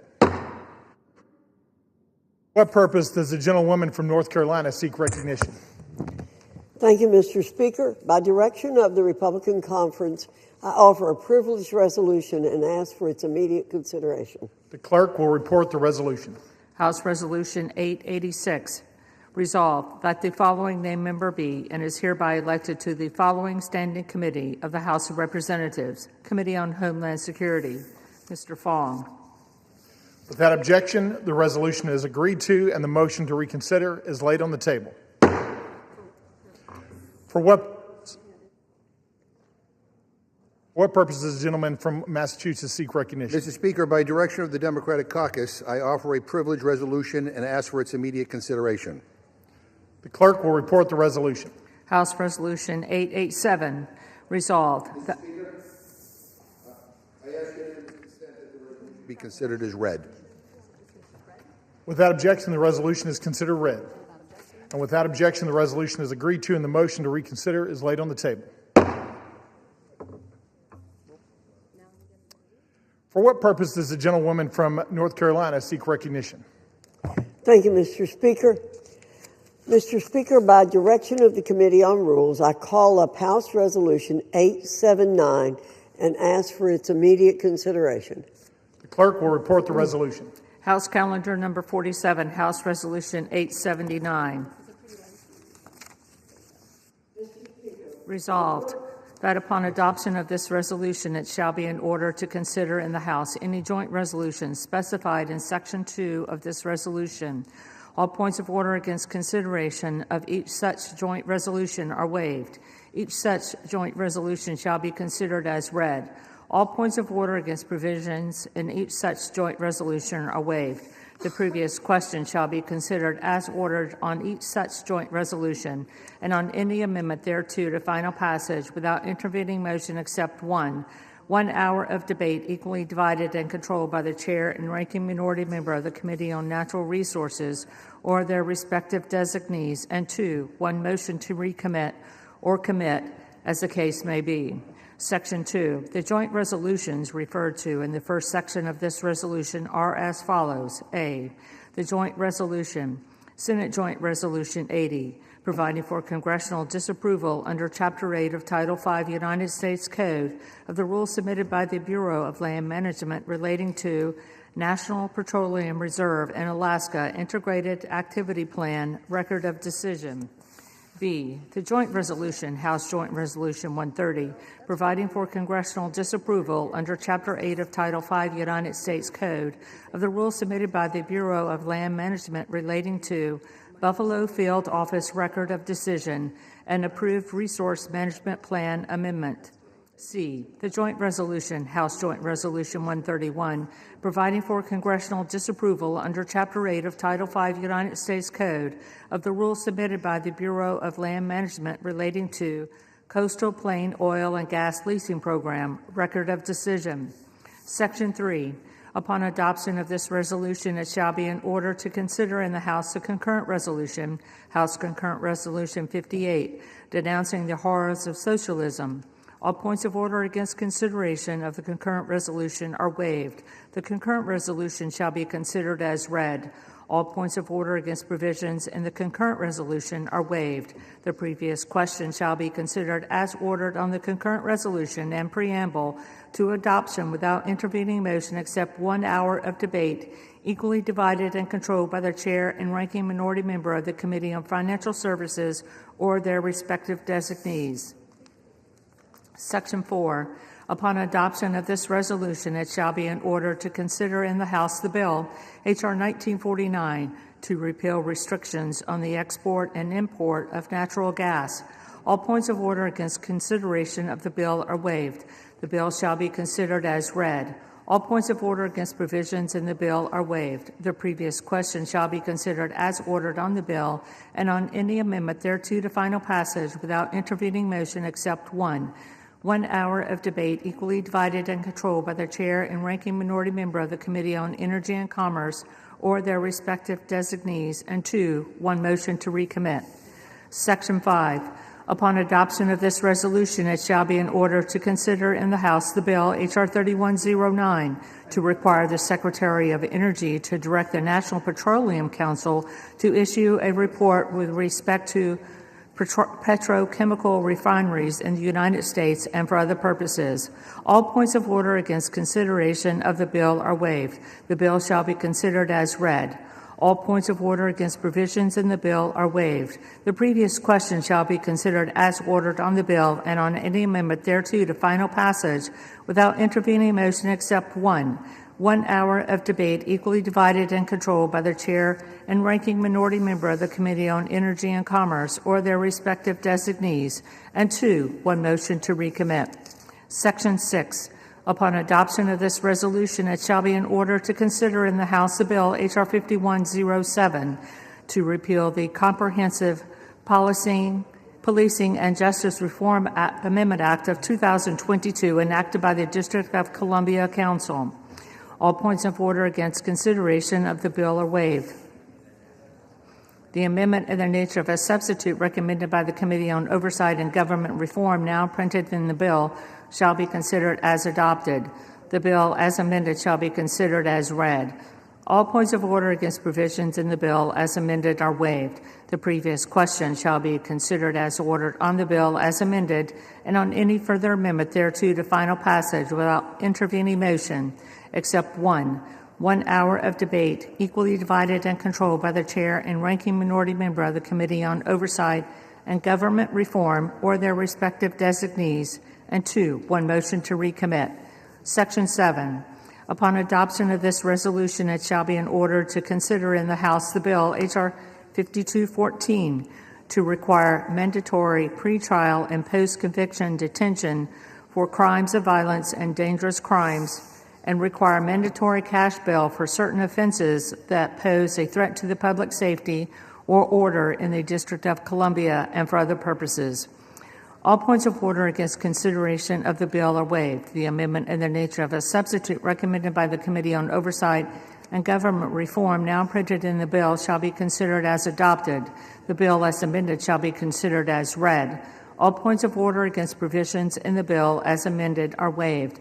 The previous question shall be considered as ordered on the bill as amended and on any further amendment thereto to final passage without intervening motion except one. 1 hour of debate equally divided and controlled by the chair and ranking minority member of the Committee on Oversight and Government Reform or their respective designees, and 2, 1 motion to recommit. Section 8. Upon transmission to the Senate of a message that the House has passed H.R. 4405, House Resolution 581 shall be laid on the table. The gentlewoman from North Carolina is recognized for 1 hour. Thank you, Mr. Speaker. For the purpose of debate only, I yield the customary 30 minutes to the gentleman from Massachusetts, Mr. McGovern, pending which I yield myself such time as I may consume. During consideration of this resolution, all time yielded is for the purpose of debate only.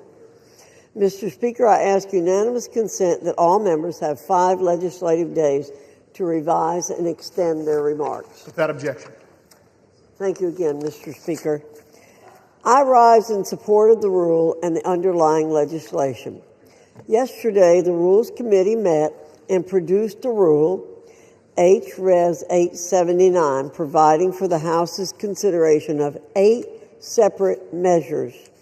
The rule provides closed rules for consideration of S.J. Res. 80, H.J. Res. 130, H.J. Res. 131, with 1 hour of debate equally divided and controlled by the chair and ranking minority member of the Committee on Natural Resources or their respective designees for each joint resolution. The rule provides each such joint resolution 1 motion to recommit. Further, the rule provides closed rules for the consideration of H.R. 1949 and H.R. 3109, with 1 hour debate equally divided and controlled by the chair and ranking minority member of the Committee on Energy and Commerce or their respective designees for each bill. The rule provides each bill with a motion to recommit.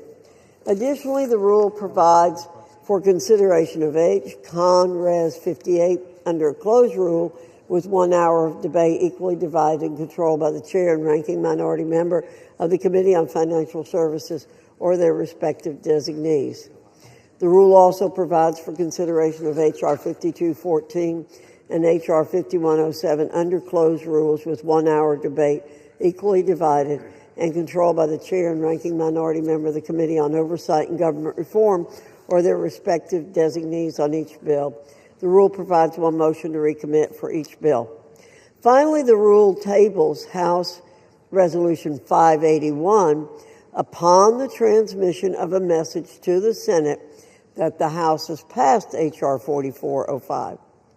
Mr. Speaker, after over 40 days of the Democrat government shutdown, the House has returned to regular order, and this majority is continuing to push forward with the America First agenda, the American People's agenda. All of these pieces of legislation we're considering today are in alignment with the American people's demand and President Trump's executive orders that we maintain a robust posture of American energy dominance. You know, Mr. Speaker, our Democrat colleagues have developed a strong proclivity to thumb their noses at the development of energy that comes from American soil. One must wonder why they choose to do that. They pay lip service to environmental protections and reducing greenhouse gas emissions, but it's just a fact that American oil and American natural gas are cleaner and more environmentally friendly than any of our global competitors. Why would they cede our dominance on the global stage in favor of hostile actors who lack even the most basic environmental protections? We are blessed as a nation to have vast repositories of natural resources that we can draw from and utilize accordingly. When we ignore the opportunities to harness these resources for our benefit, we deny ourselves the opportunity to grow more self-sufficient. H.R. 5214 and H.R. 5107, two measures reported from the Oversight Committee, focus on restoring law and order in our nation's capital city, a city that ought to be a model for the rest of the nation to follow.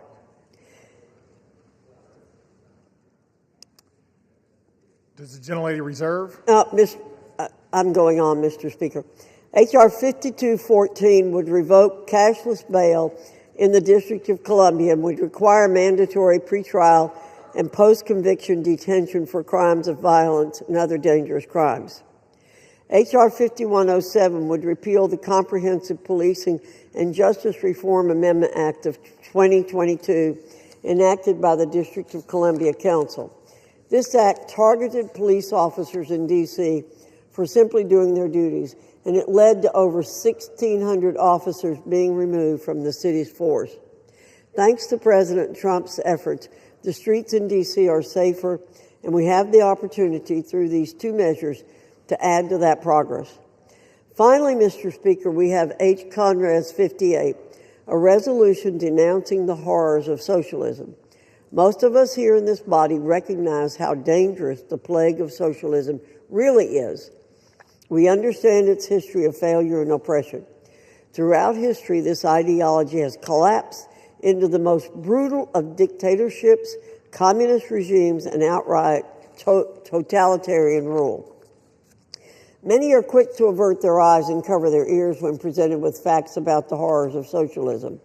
How many individuals across the world have suffered and died because of it? This resolution will put everyone in this body on record. The American people will see who espouses this caustic ideology and those who reject it. I reserve, Mr. Speaker. The gentlewoman from North Carolina reserves. The gentleman from Massachusetts is recognized. Well, thank you, Mr. Speaker, and I thank the gentlelady from North Carolina for yielding me the customary 30 minutes, and I yield myself such time as I may consume. The gentleman is recognized. Mr. Speaker, Americans are working more and more for less and less. Almost every day I speak with young people who can't afford to start a family, can't buy a house, can't get ahead. I hear it from seniors who are struggling to survive on fixed incomes.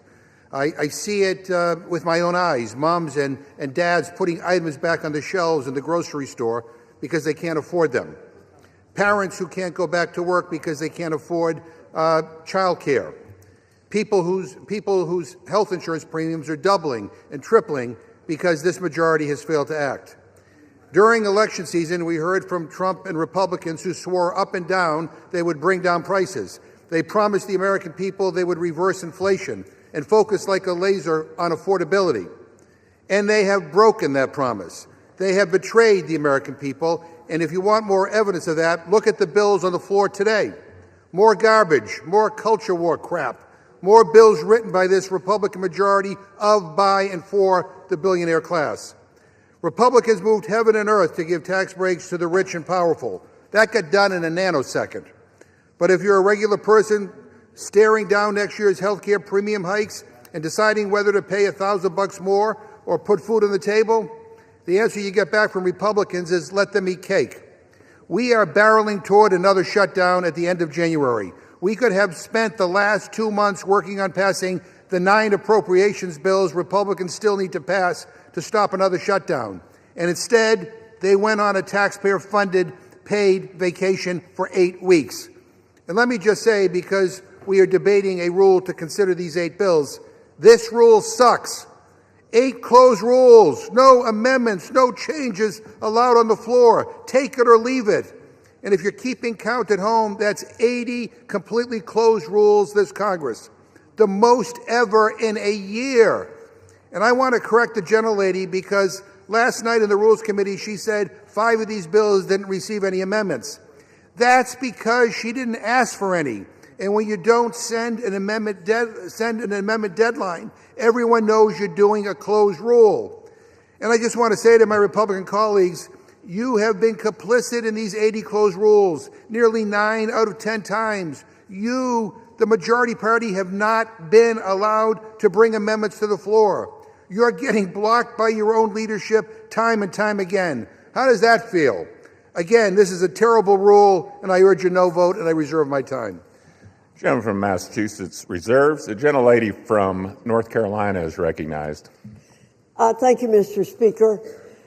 While it's true there have been 80 closed measures, this number needs context.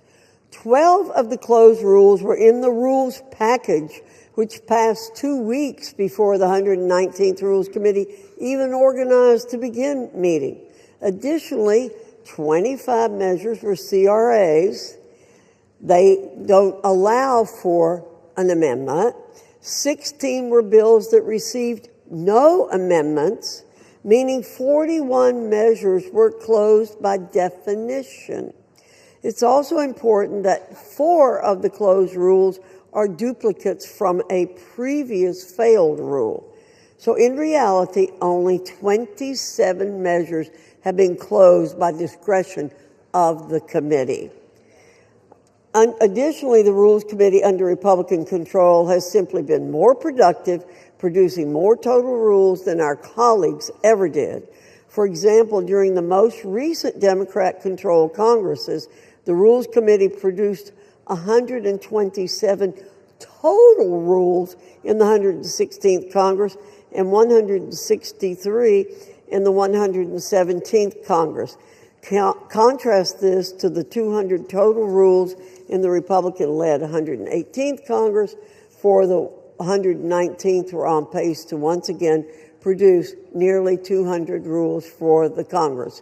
So, Mr. Speaker, we're doing our job. We're not closing out debate. We're having plenty of debate. There's plenty of opportunities for our colleagues to offer amendments. Thank you. I reserve. Gentlelady reserves. Gentleman from Massachusetts is recognized. Mr. Speaker, a lot of words to justify the most closed Congress in history, the most authoritarian Congress in history. It would make Putin blush.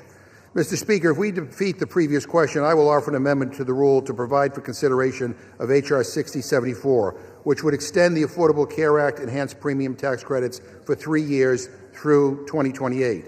We are in the midst of a health care crisis. More than 20 million Americans who get their health care on the ACA exchanges are going to see their premiums skyrocket next year.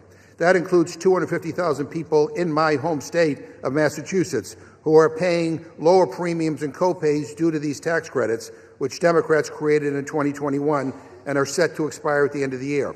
Let me read you some of the stories from folks in my district. Quote, I just received my letter and my monthly costs have gone from $1,287 to $3,026 for next year. As a working family with a daughter who has an autoimmune disease, we are struggling, and I'm working 50-plus hours a week just to pay the insurance, end quote. Another one, and I quote, with the Health Connector, I was paying $264 per month, acceptable seeing that I am healthy but not young. Without the advanced premium tax credit, my monthly premium will be just over $800 per month. I can't and I won't pay that. I will go without. This is happening across the country, and for the sake of millions of Americans and their health care, I urge my Republican colleagues to support this bill and vote no on the previous question. Mr. Speaker, I ask unanimous consent to insert the text of my amendment into the record along with any extraneous material immediately prior to the vote on the previous question, and I reserve. Without objection. Gentleman reserves. Gentlelady from North Carolina is recognized. Thank you, Mr. Speaker. I yield 2 minutes to the distinguished gentleman from Utah, Mr. Owens. Gentleman is recognized for 2 minutes. Thank you, Chairwoman, for yielding. Mr. Speaker, after blatant obstruction and prolonged delay on the part of congressional Democrats for over 40 days, the House has returned to regular order. It's good to be back, and it's about time. Today, we're here to advance 8 separate measures that meet the demands of the American people and strengthen President Trump's successful America First agenda. My constituents voted for the dissolution of the Biden bureaucratic barrage and for the safety of their communities, from bolstering American energy dominance to upholding law and order, strengthening the criminal justice system in the nation's capital, to rejecting the failed ideology of socialism. House Republicans continue to deliver measurable and substantial progress. I urge my colleagues to support the rule and the 8 underlying pieces of legislation. Let's continue delivering wins for the American people. Thank you. I yield back. Gentleman yields back. Gentlelady from North Carolina reserves. Gentleman from Massachusetts is recognized. Mr. Speaker, shortly on the floor, Republicans are about to finally bring up the Massey Counter bill to release the Epstein Files. We had to drag this leadership here kicking and screaming. And I appreciate their sudden and stunning change of heart on this issue. But I want to state for the record that the Republican leadership has tried to block this day for months and months and months. And I also want to state for the record that Donald Trump could release these files on his own, today, right now, right this very second. He doesn't need to wait for Congress to pass the bill. He could release the files himself, but he won't. That is why we are here, because he refuses to act. Meanwhile, the Republican majority has blocked transparency at every turn. They stonewalled in committee. The gentlelady from North Carolina and every Republican on the Rules Committee voted 9 times to block my amendment to release the Epstein files. 9 times. Republicans were so afraid of my amendment that Speaker Johnson shut down the Rules Committee and sent us home early in July. And then he refused to swear in a new member of Congress for weeks because she promised to be the 218th signature to force this bill forward. Only four Republicans signed the discharge petition. Every single Democrat signed on. In a few moments, I'm going to yield time to Representative Massey, who has been the Republican leader of this effort in the House, alongside Representative Khanna on the Democratic side. And here's why I'm doing that. This bill should be getting a full hour of debate on the floor.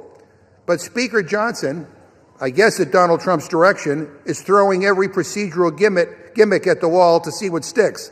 And he's trying to limit debate on the floor because for some reason he is very, very afraid of talking about this. So that's why I'm donating a significant chunk of my time to members who have been silenced by the Speaker for the terrible crime of demanding truth and transparency. Now, if I had to guess, most Republicans will probably vote in favor of releasing the files. But they're not voting yes because their conscience changed. They're voting yes because Donald Trump tells most of them how to vote. And he realized he's lost on this one. He says the people who support this bill, quote, betrayed the entire Republican Party. Really? Really?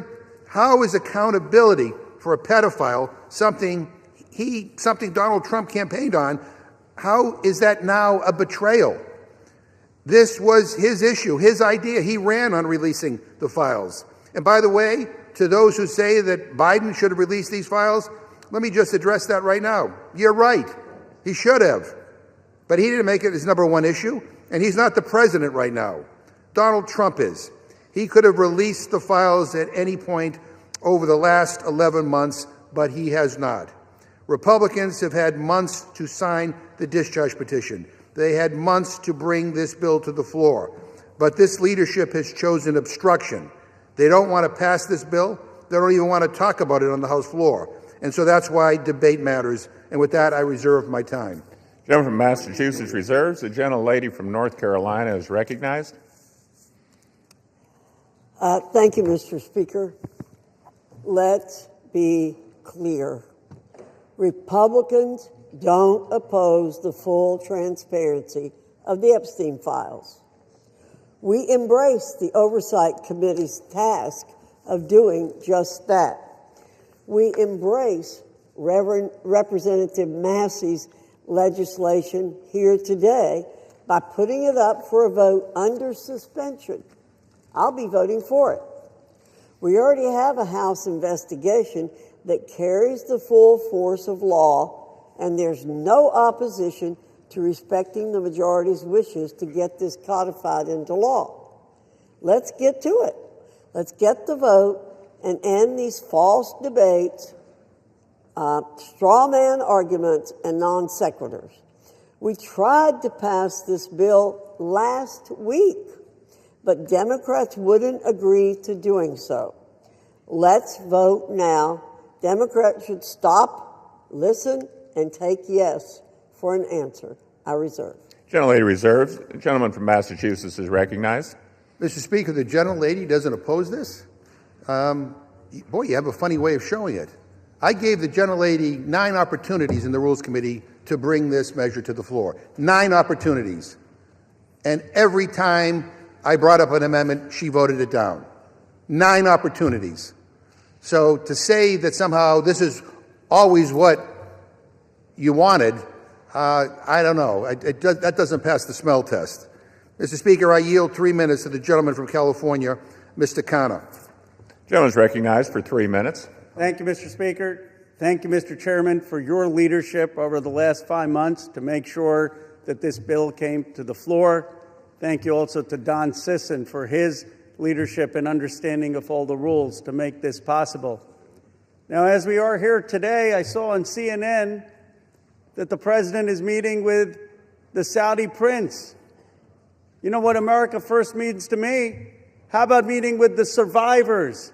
How about making sure that America's girls are not being raped? That's what it means to be America First, not going and just meeting with Saudi princes. You know, I am so honored to be here and working together with Congressman Thomas Massie, who's shown so much courage and principle, and I'm so honored to be here next to Congresswoman Marjorie Taylor Greene and Congresswoman Nancy Mace. I was telling someone, they said, what did you learn through this process? I said, sometimes we have to see people not just through their caricature. And I had caricatures of Representative Greene and Representative Massey and Representative Mace. But what I saw is they cared as Americans and human beings, and they stood with courage. And they looked at this not from politics, they looked at this as what is right. And I'm proud today to be a member of Congress. I'm proud to work with them, and I'm proud of what we are showing this country is possible. That if we actually care about American values, maybe we can overcome some of the bitter divides in this country. If we don't care about just getting the credit and maybe work together, we could actually care about forgotten and abandoned Americans like the survivors that testified today. I was so moved by their testimony. How can you hear their testimony, as all of us have heard, see their tears, see them holding up photos at the age of 14, and think that they're not telling the truth? This is not politics, this is humanity. Sometimes we get into these chambers and we forget what happened, of how we grew up. Most of us, we grew up, we went to barbecue, we went to Little League games, we went to church or temple. We didn't fly around in private jets and go to a rape island. We didn't buy off politicians and tell them to keep quiet. We didn't think that it was normal to abuse or rape young girls. And then they're saying, well, we don't know if they were 18 or 22. Come on. It's rotten. Then they say, well, just care about the price of eggs. Just care about the price of health care. You know what's more important than that? American values. These rich, greedy men abused American values. They abused what's sacred about this country. They abused what built this country. I yield the gentleman additional minute. And it is time that they're going to have a reckoning. The Epstein class is going to go. And the reason they're going to go is because the progressive left and the MAGA right and everyone in between is finally waking up against this rotten system. And when people are united, when people work across the aisle, amazing things can happen because the American people are kind and good and decent. So it's an honor, Congressman Massey, to have worked with you, and I salute particularly the courage of Marjorie Taylor Greene, Lauren Boebert, and Nancy Mace. None of this would have been possible without their courage in standing up on the petition and for what they did. I'll yield back. Gentleman yields back. Gentleman from Massachusetts reserves. Gentlelady from North Carolina is recognized. Mr. Speaker, at the top of this page that I have, I've written Democrat hypocrisy on Epstein. That's what we're hearing today. I'm proud to be a member of the Oversight and Government Reform Committee. I'm proud to have supported the full investigation into the Epstein Files on that committee. Furthermore, I'm proud to have supported formalizing that investigation by taking the decisive step in directing that investigation by a special rule provided by the Rules Committee. This gave the oversight investigation the full weight of the House of Representatives behind the committee's existing subpoena power. Very important in this debate. Let's get things straight here. In just a matter of hours, we're going to get to vote on the Massey bill. But that won't preclude the existing House Oversight and Government Reform Committee's investigation in any way. And that's a great thing because that investigation is yielding results. We now know that one of Jeffrey Epstein's closest confidants was apparently Larry Summers, a cabinet member in the Clinton administration. We now know that a Democrat member in this body, Stacey Plaskett, was colluding with Jeffrey Epstein in real time during a hearing. And the subject matter? How to take down President Trump. Mr. Speaker, you can't make this stuff up. We now know that Epstein himself hated President Trump. It's in black and white. We now know that one of the chief Epstein victims stated that President Trump never acted inappropriately. And don't forget that oversight investigation specifically subpoenaed Bill and Hillary Clinton for their ties to Jeffrey Epstein. They haven't been quick to step into the breach and exonerate themselves, have they? But the truth will continue to come out as it has because of Republicans and a current Republican-led House Oversight and Government Reform Committee investigation, one that already carries the full force of law. Let's see where that leads. I reserve. Gentlelady reserved. The gentleman from Massachusetts is recognized. Mr. Speaker, the gentlelady says that just trust her and the Republican leadership. And I got to tell you, I can't. After what I saw unfold over these last several months. Obstruction and using every maneuver possible to avoid this moment where we're having here today. And I want to say that for the record, it doesn't matter whether there's Republicans or Democrats or independents that are implicated in these files. We believe in accountability for everybody who abuses young women. And we believe in justice. And that is kind of what's uniting many of us on this on this side of the aisle here today. And I just want to, I want to thank Representative Connor for his leadership. I want to thank Representative Massey, Representative Green, and Representative Mace for their courage and for their willingness to stand up for what is right.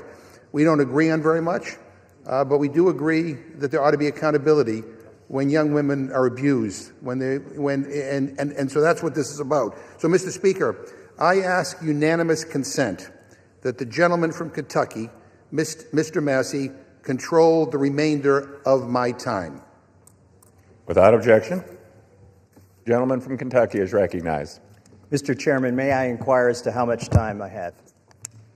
You have 17 minutes remaining. I yield myself 2 minutes. The gentleman is recognized for 2 minutes. Mr. Speaker, today's an extraordinary day in this chamber. If my colleagues will vote for this measure, we'll see justice triumph over politics. Truth will triumph over deception and obfuscation. Transparency will triumph over dark money. Partisanship will fall away to bipartisanship. Grassroots, the people, will reclaim the people's house with this vote. It's going to be a victory for survivors, not just survivors of the Epstein sex trafficking scandal, the 1,000 survivors that exist. Some of them are victims. They're no longer alive. Some have committed suicide. They share one thing in common. Their youth was robbed from them. Much of their lives were robbed from them, but they're claiming it back. We're going to help them claim that back. But it's not just a victory today, if this vote prevails for those survivors. It's a victory for every person, man or woman, boy or girl, who's been victimized sexually in this country. Anybody who's been a victim of sexual assault. Or maybe they've been victimized by a family member. Maybe it's not a billionaire. but they're all waiting and watching to see what we do today. They're wondering, if I go to mom or dad, will anything happen? If I go to the sheriff, will anything happen? Well, we have a chance today to make something happen. Something that's not happened, something that should have happened decades ago, and that is to get justice for these victims and survivors and transparency for America. That's what this vote is about today.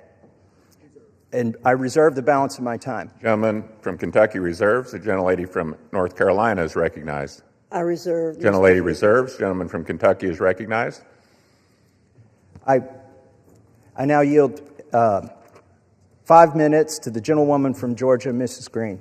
The gentlelady from Georgia is recognized for 5 minutes.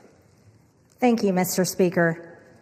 I proudly rise today in a bipartisan effort to release the Epstein Files, finally, after 5 administrations have covered it up. Earlier today, I attended the press conference where the survivors, they're not victims, the survivors of Jeffrey Epstein's sexual abuse and sex trafficking told their stories. And they told stories about how it started back in 1991, 1996, and they continued on through the decades. And they told stories about how they told someone and tried to get help. They told the FBI, and they weren't listened to. And they told law enforcement, and no one did anything. And these women don't just number a few. These women number around 1,000 women. And they are victims of something that's unthinkable. And this should have never, ever happened. This was the biggest fight I think I've seen in Washington, D.C. This is my 5th year here. And this was a fight that we should have never had to wage. It should have been the easiest thing for every single member of Congress. It should have been the easiest thing for the Speaker of the House. It should have been the easiest thing for the President of the United States to release all the information, every single file, on behalf of these American women. These American women aren't rich, powerful elites. They do not have someone paying for their airline tickets or paying for their trips or paying for their expenses every time they try to do something to get this information out. These are your average Americans. And you want to know what the Epstein Files represent, the cover-up represents to average Americans? It represents the failures of the federal government and Congress to the American people. And that is what people rose up about in 2024. They wanted and demanded transparency from their government and for Americans finally to be put first. And today, with this vote, we are finally putting these victims and these survivors of Jeffrey Epstein and the cabal of rich, powerful elites that expands not just here in the United States of America, but to other countries as well. We're putting them last. And that is exactly what Americans want. You see, for far too long, Americans have been put last. And they're sick of it. They're sick and tired of it. And this is why they don't trust Congress. This is why they don't trust the government. And here's the problem. All of these women who have suffered in shame for years and years and years, women who were terrified, women who were intimidated, women who were threatened, just like Virginia Giuffre. And now she's dead. And these women should have never faced that, for this information to come out. And we, especially the 4 Republican members of the House of Representatives, we should have never faced intimidation and threats for us to get this vote to come to the floor. Never forget, there were 4. Thomas Massey, myself, Nancy Mace, and Lauren Boebert. We had to sign a discharge petition, and we had to fight through intimidation, and we had to endure it for months to push that discharge petition finally to 218 to get this vote to come out. This is what the American people are sick of, and rightfully so. Now, where does this go from here? The question will remain, will the Department of Justice release all the information? Will a judge in New York release the information? Will the CIA release the information? And will foreign governments release their information? Or will this continue after this vote today be a cover-up? A cover-up of the rich, powerful elites that bond together in sex and human trafficking abuse and all types of global business that enriches them but never serves Americans. The American people will know, and the victims, actually the survivors of Jeffrey Epstein, will know because they know the list of names. And I remain dedicated to my promise to read those names here on the House floor if those women ever find them in a place that it needs to be done. I yield back to Mr. Gentlelady Massey. from Georgia yields back. Gentleman from Kentucky reserves. Gentlelady from North Carolina is recognized. I reserve, Mr. Gentlelady reserves. Gentleman from Kentucky is recognized. I yield myself a minute and 30 seconds. Gentleman's recognized for a minute. I want to thank the generosity of Jim McGovern, Representative McGovern, for granting us this time. I'm embarrassed for my own party today. I'm embarrassed we withheld signing in, swearing in a duly representative of the people for 49 days just to avoid this vote that's finally going to happen today. I'm embarrassed that my own party isn't going to yield me time to debate this, even though they say they support it and I authored it. They don't even want to yield me time to debate this during the bill debate. But I'm thankful. Let me tell you who I'm thankful to. These three brave women, Marjorie Taylor Greene, Nancy Mason, Lauren Boebert, they have been threatened. They have been intimidated. Physically, politically, it's disgusting. And not by the far left. They have been intimidated by people in our own party. And for what? For seeking justice for these victims. So my hat's off. I congratulate them for standing strong. I've always wondered, where were the Republican men during this battle? We've taken 5 months. These three women and I have had to drag our party to this floor today to even vote on this. And Ro Khanna is the most to be thanked here in an extraordinary display of bipartisanship. He did not hesitate when I asked if we wanted to bring this bill to the floor together, if he would stand in the trenches with me. He said yes. With that, I reserve. Gentleman reserves. Gentlelady from North Carolina is recognized. Thank you, Mr. Speaker. I yield myself such time as I may consume. Gentlelady is recognized. Boy, we need to get facts straight here. President Trump's DOJ, in his first term, arrested and prosecuted Jeffrey Epstein. We, on our side, want justice to prevail in this case and in every case. Speaker Johnson has always been clear that if the discharge petition reached the necessary signatures, that the House would consider the legislation, and that's what we're providing for in our rule today. In fact, as soon as the petition hit 218 votes last Wednesday, House Republicans offered a unanimous consent request to pass the legislation then. However, the Democrat leader would not give consent to do that last week. Why? Because they're not really interested in this. They're interested in some other things. And, Mr. Speaker, I have to correct the record. Mr. Massey did not request time from me. I'm the person who controls the time on the Republican side, and he did not request time from me, or I would have given him time. I reserve. Gentlelady reserves. Gentleman from Kentucky is recognized. I'd like to now recognize Gentlelady from South Carolina for 5 minutes, Nancy Mace. Gentlelady from South Carolina is recognized for 5 minutes. Thank you, Mr. Speaker. And I want to thank my colleagues today for the time, Mr. McGovern and Mr. Khanna, for the 5 minutes on the floor to speak about an issue that is not political for me. Helping the survivors of Jeffrey Epstein and his horrific, gruesome, brutal sex trafficking ring is deeply personal.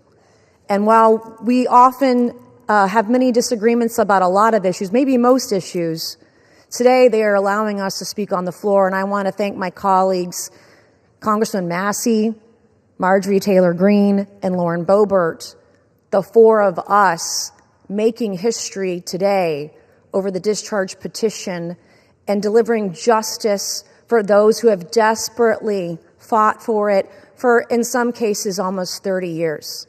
I wore white today because I wanted to reflect on the innocence of the young women who had their innocence stolen from a demon named Jeffrey Epstein, from demons, friends of his, rich and powerful people who stole their innocence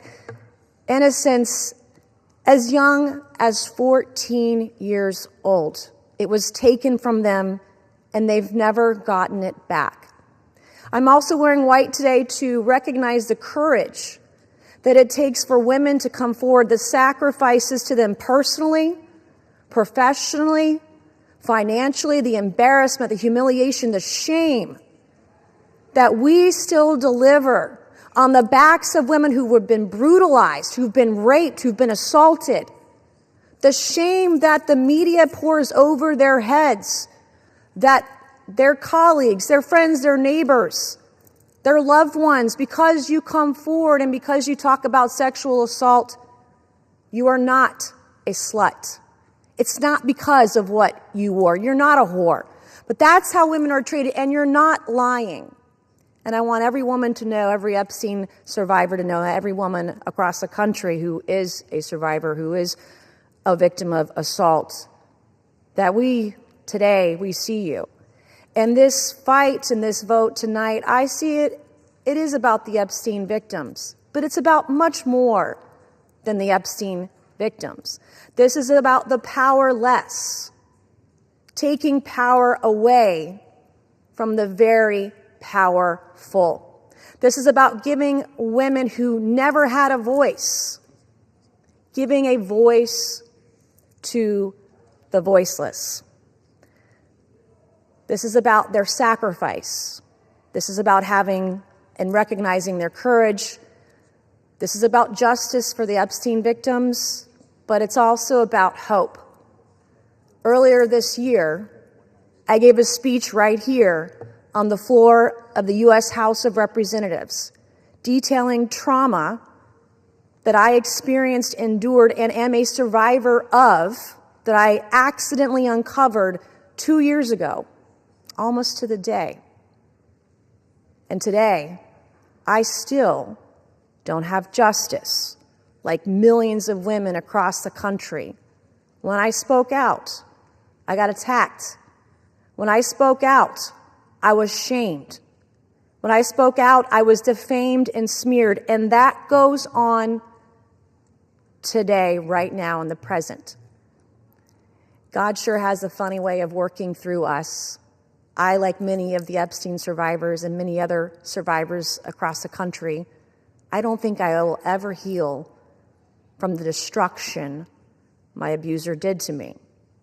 But I can heal by being a vessel and being a voice for all those who need it, and that's why we are here today. That is why I will never abandon a single survivor ever, and I will never waver. I spent my morning talking to law enforcement and others about another potential Jane Doe number 5, who may be another sexual assault victim in the case that I uncovered 2 years ago.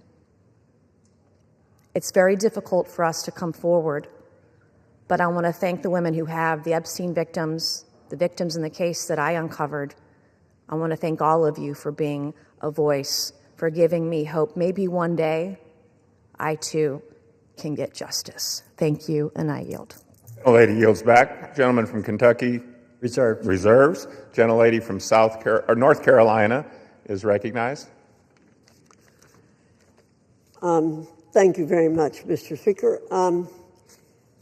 Our colleagues want Americans to believe that this discharge petition and underlying legislation are the be-all and end-all in this investigation. However, it's House Republicans who've worked tirelessly to achieve true justice for victims. To date, the significant information that has come out has come from the Oversight and Government Reform Committee as a result of its issuing 13 subpoenas. We've released 65,000 pages of documents from the Department of Justice, the Epstein estate, which was not mentioned in the underlying legislation, former U.S. attorney, and others. Let me state again, the unanimous consent request to pass the legislation immediately last week was blocked by the minority leader. Full stop. If Democrats truly cared about finding justice immediately for victims, this legislation would have been passed last week. Instead, they want political theater to capitalize on. House Republicans, on the other hand, remain focused on truth, accountability, and delivering real justice for Epstein's victims, not political points. I reserve. Reserves. Gentleman from Kentucky is recognized. Mr. Speaker, may I inquire as to how much time I have remaining? Gentleman has 5.5 minutes remaining. I yield myself 3.5 minutes. Gentleman is recognized. Mr. Speaker, all that is necessary for evil to prevail is for good men to do nothing. And we've had a lot of good men doing a lot of nothing on the other side of the aisle until we did something. 3 brave women and myself and the Democrat caucus. We did something. And then what did they do? They've opposed us every step of the way. They've lied about the legislation. Let me tell you some of the lies they've told. They've said that it doesn't protect victims. Well, if that is so, why were dozens of victims with us today at a press conference urging this body to pass this legislation? It's because this legislation specifically protects victims. They've said this legislation does not prevent the release of child pornography. Of course it does. We have a specific provision in our legislation to prevent that. They've said so many falsehoods about this legislation, but now they're going to vote for it, hopefully enthusiastically. But really, they've been drugged to this. Our judicial system is broken. If it were working, there wouldn't be 1,000 victims who haven't seen justice yet. They are victims of the Epstein class. I begrudge nobody success that they become a billionaire. But if you think being a billionaire or buying politicians keeps you out of the judicial system, lets you rape young women, lets you traffic women, you've got another thing coming when this bill passes. Do not let the Senate muck this up. There have already been efforts to derail this, our discharge petition.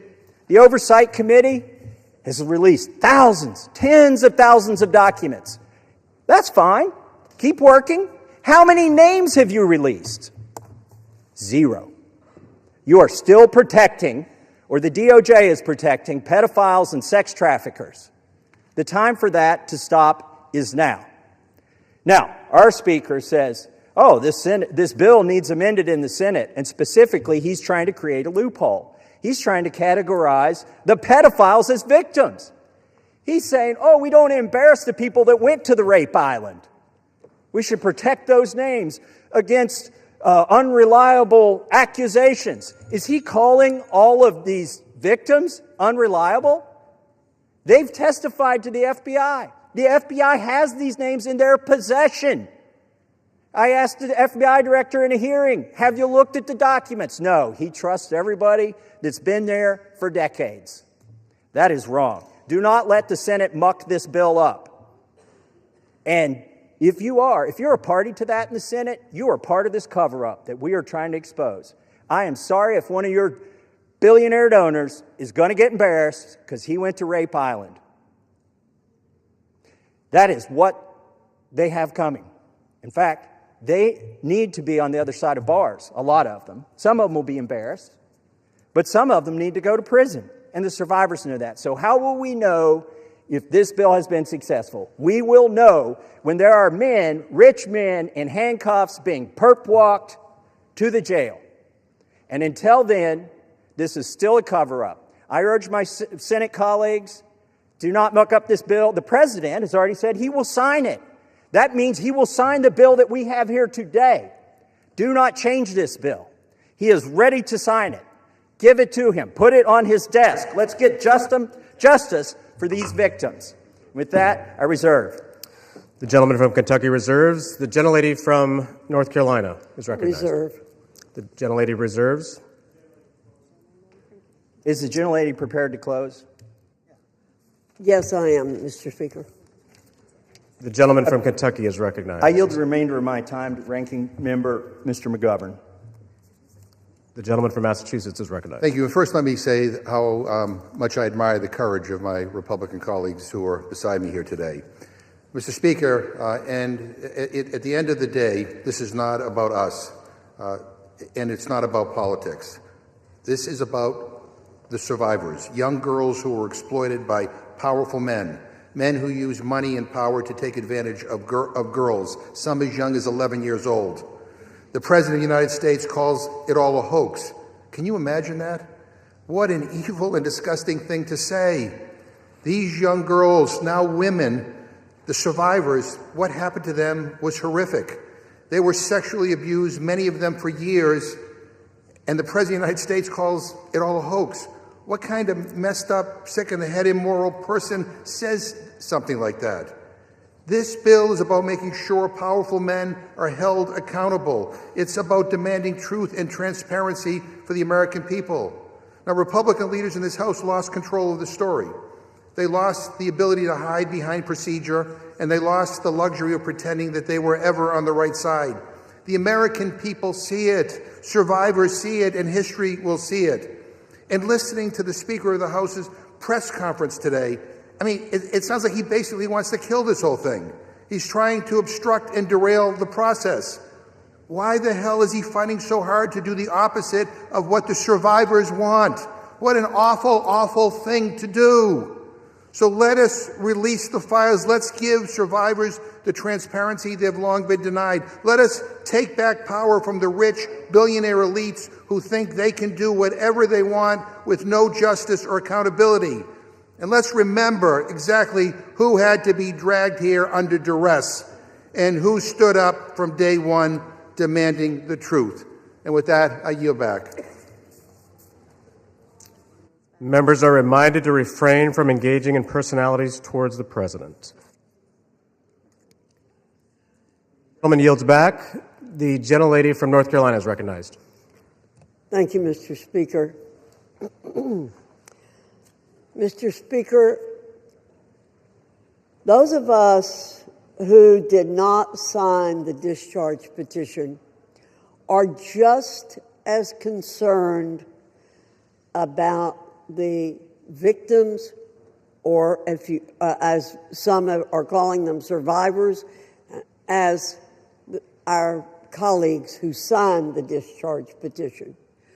We share contempt for anyone who abused anyone else.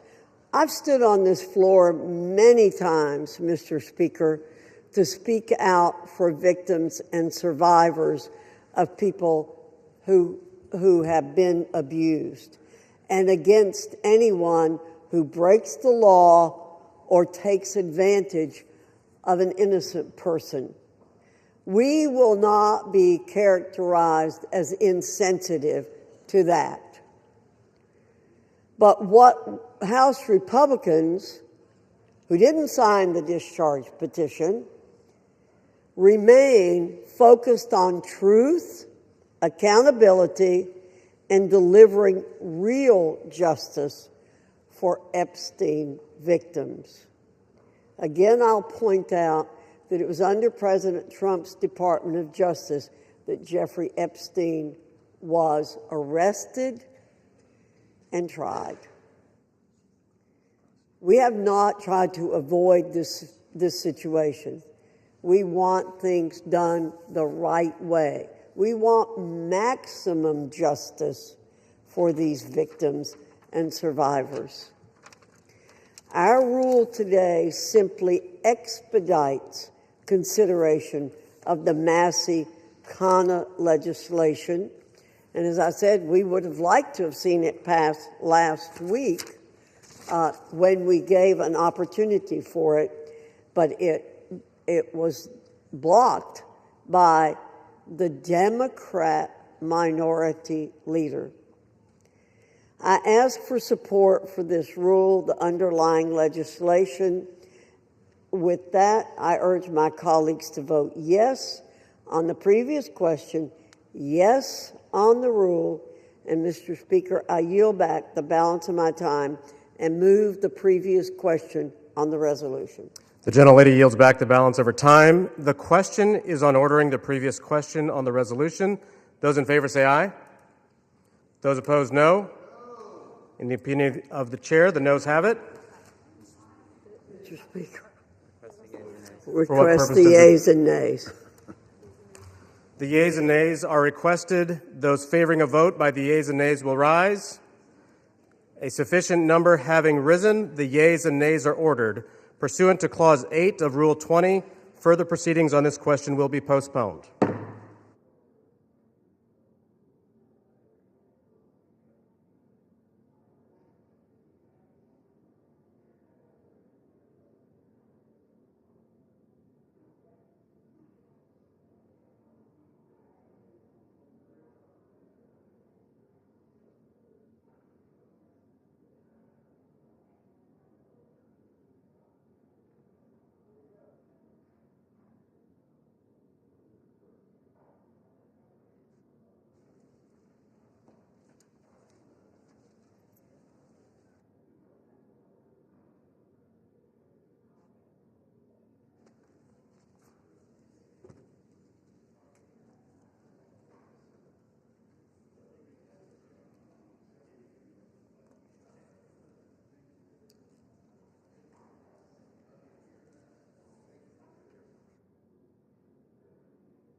Pursuant to Clause 8 of Rule 20, the chair will postpone further proceedings today on motions to suspend the rules on which a recorded vote or the yeas and nays are ordered, or votes objected to under Clause 6 of Rule 20. The House will resume proceedings on postponed questions at a later time. For what purpose does the gentleman from Ohio seek recognition? Mr. Speaker, I move to suspend the rules and pass H.R. 4405. The clerk will report the title of the bill. H.R. 4405, a bill to require the Attorney General to release all documents and records in possession of the Department of Justice relating to Jeffrey Epstein and for other purposes. Pursuant to the rule, the gentleman from Ohio, Mr. Jordan, and the gentleman from Maryland, Mr. Raskin, each will control 20 minutes. The chair recognizes the gentleman from Ohio. Mr. Speaker, I ask unanimous consent that all members have 5 legislative days in which to revise and extend their remarks and to insert extraneous material on H.R. 4405. Without objection. Mr. Speaker, I yield myself such time as I may consume. The gentleman is recognized. We all support holding bad guys accountable, and we're all going to vote for this resolution. But I think a little perspective is important. Democrats have spent 6 months talking about Epstein, even though they had 4 years to do something about it. Now, why would they do that? Why would they do that? Maybe it's to go after President Trump. Never forget, they shut down the government for 43 days. They said, don't worry about our military, don't worry about air traffic controllers, don't worry about our economy, don't worry about American families. No, no, no. Close the government for a month and a half because it might hurt the president. For the past decade, there's been one constant for Democrats. One constant: go after Trump. They spied on his campaign. Then it was Mueller. Then it was impeachment 1. Then it was impeachment 2. Then it was all the lawfare. Alvin Bragg, Fonnie Willis, Letitia James. Then it was Arctic Frost investigation at the Justice Department, surveilling United States senators and congressmen and a whole host of other Americans. Then it was Jack Smith and his gag orders and his raiding President Trump's home. Then it was a 43-day shutdown, and now it's Epstein. And by the way, the same party that did all that, they were also the ones who were texting with Mr. Epstein during a hearing where Michael Cohen was their witness in another effort to go after the president.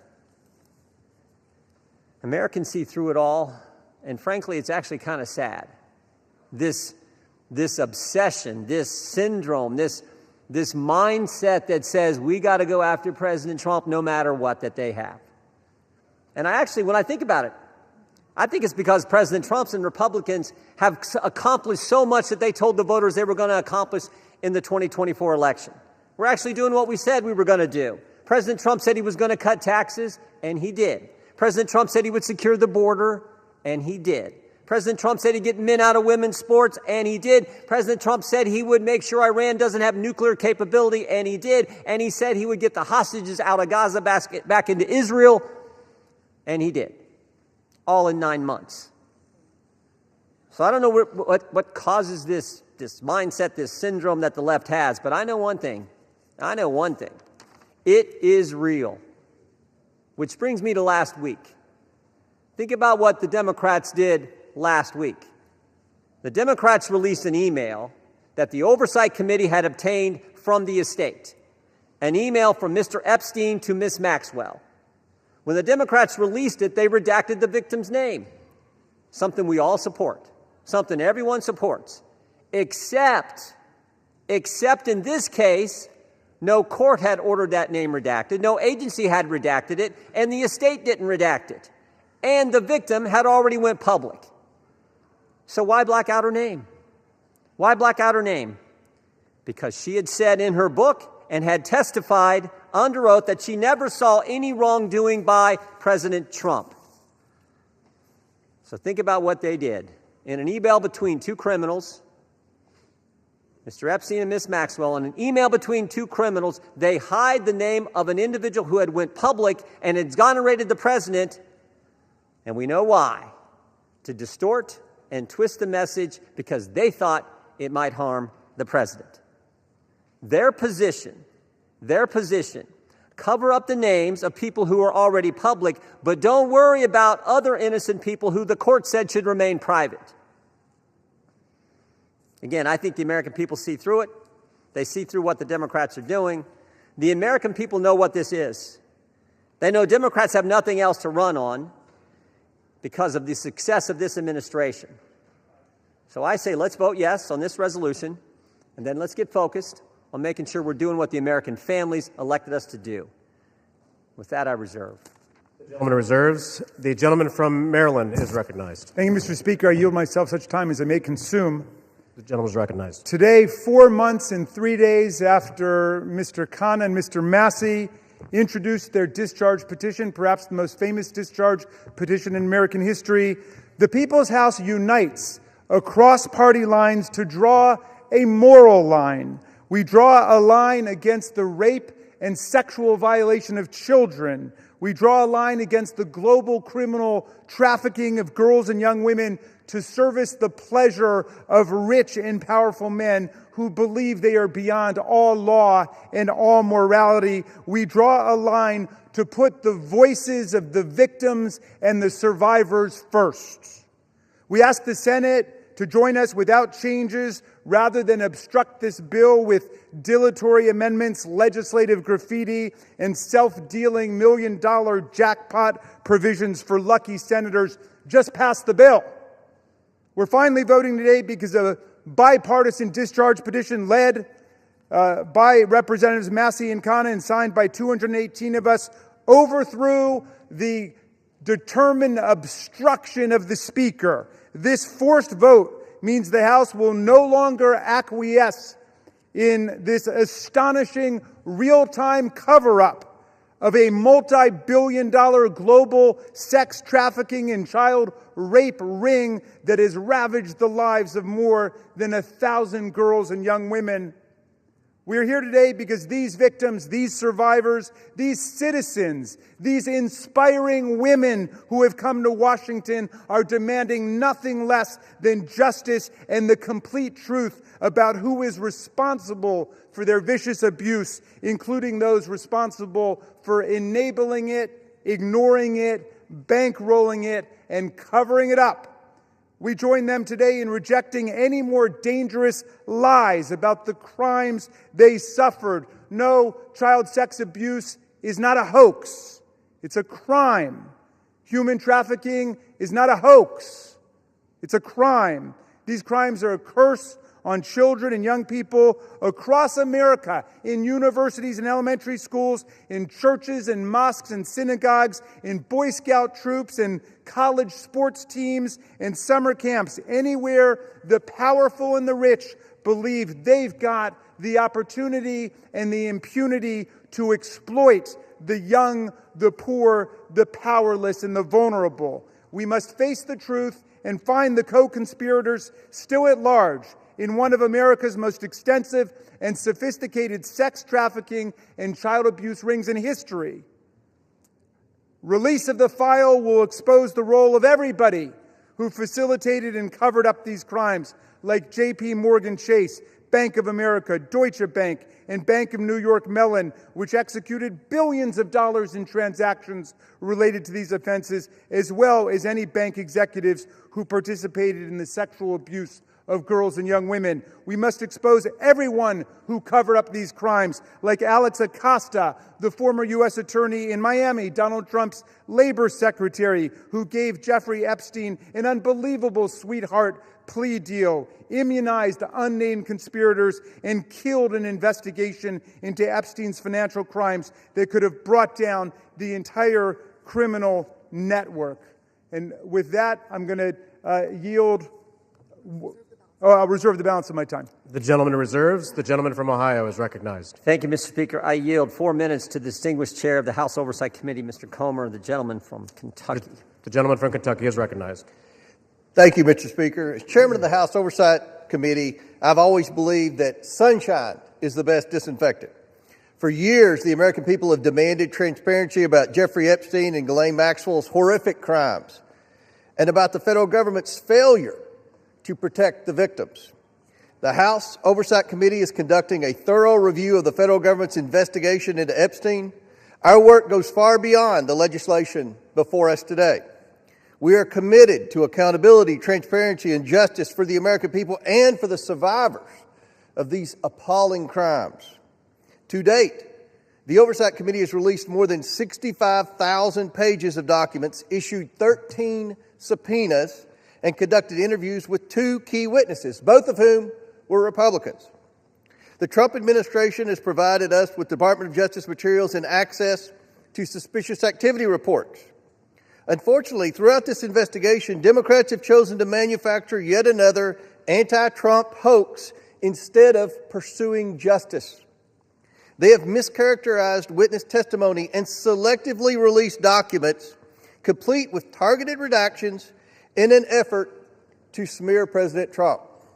For example, former U.S. Attorney General Bill Barr, who oversaw the 2019 Epstein investigation, stated clearly under oath that the prosecution team found no evidence that President Trump committed wrongdoing.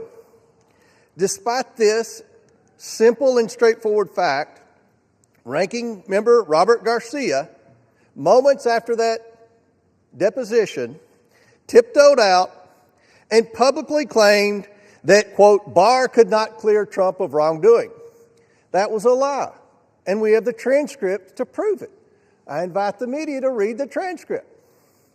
When the Oversight Committee interviewed former U.S. Attorney for the Southern District of Florida, Alex Acosta, Democrats whipped themselves into a frenzy trying to manufacture a gotcha moment, but they failed. Mr. Acosta dismantled the Democrats' narrative. His testimony confirmed there was no contact between President Trump and Mr. Acosta and no connection between President Trump in the Epstein case. Next, Democrats resorted to selective leaks and doctored documents to mislead the American people. Oversight Committee Republicans have posted 65,000 pages of documents we have received to date. Democrats, by contrast, have released fewer than 12. In their latest selective leak, Democrats released just three of the 23,000 pages of documents from the Epstein estate. And they made redactions to 2 of those emails that changed both the context and the meaning of the 3 pages they released. When CNN called them out for their deceptive redactions, Representatives Stansbury and Crockett tried to blame Republicans for their own edits, for the Democrat Oversight Committee edits. After Democrats released only 3 emails, Republicans released over 23,000 pages. And what did Democrats say in response when we released every single document that we got? They claimed full transparency was meant to, quote, disorient or distract from their manufactured narrative. These are the same Democrats who chant, release the files every day until the files contradict the story they want to tell.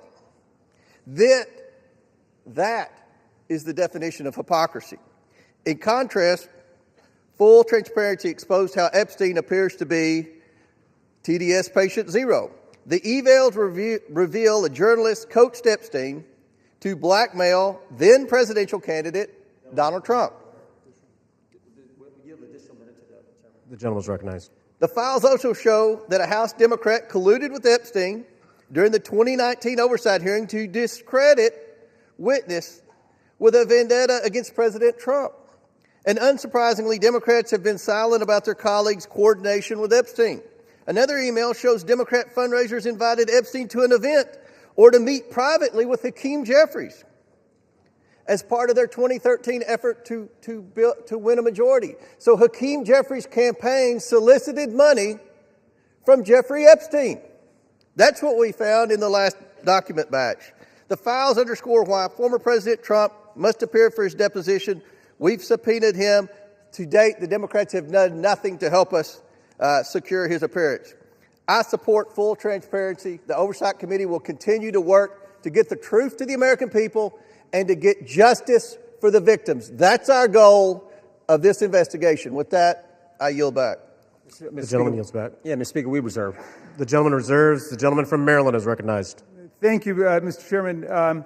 I should just point out that we've heard now from the 2 distinguished chairmen of the Judiciary and the Oversight Committee, and they've spoken almost exclusively to denounce Democrats. We have a bipartisan coalition here demanding the truth about the largest child sex abuse and trafficking ring, perhaps in American history, certainly in this century, and they want to just throw stones at the Democrats. What a remarkable failure of leadership we're seeing from the other side. And I imagine that the chairman of the Oversight Committee will follow up his spectacular failure in trying to impeach President Biden with his spectacular failure in trying to block the resolution we brought to the floor today. I'm happy to yield 1 minute.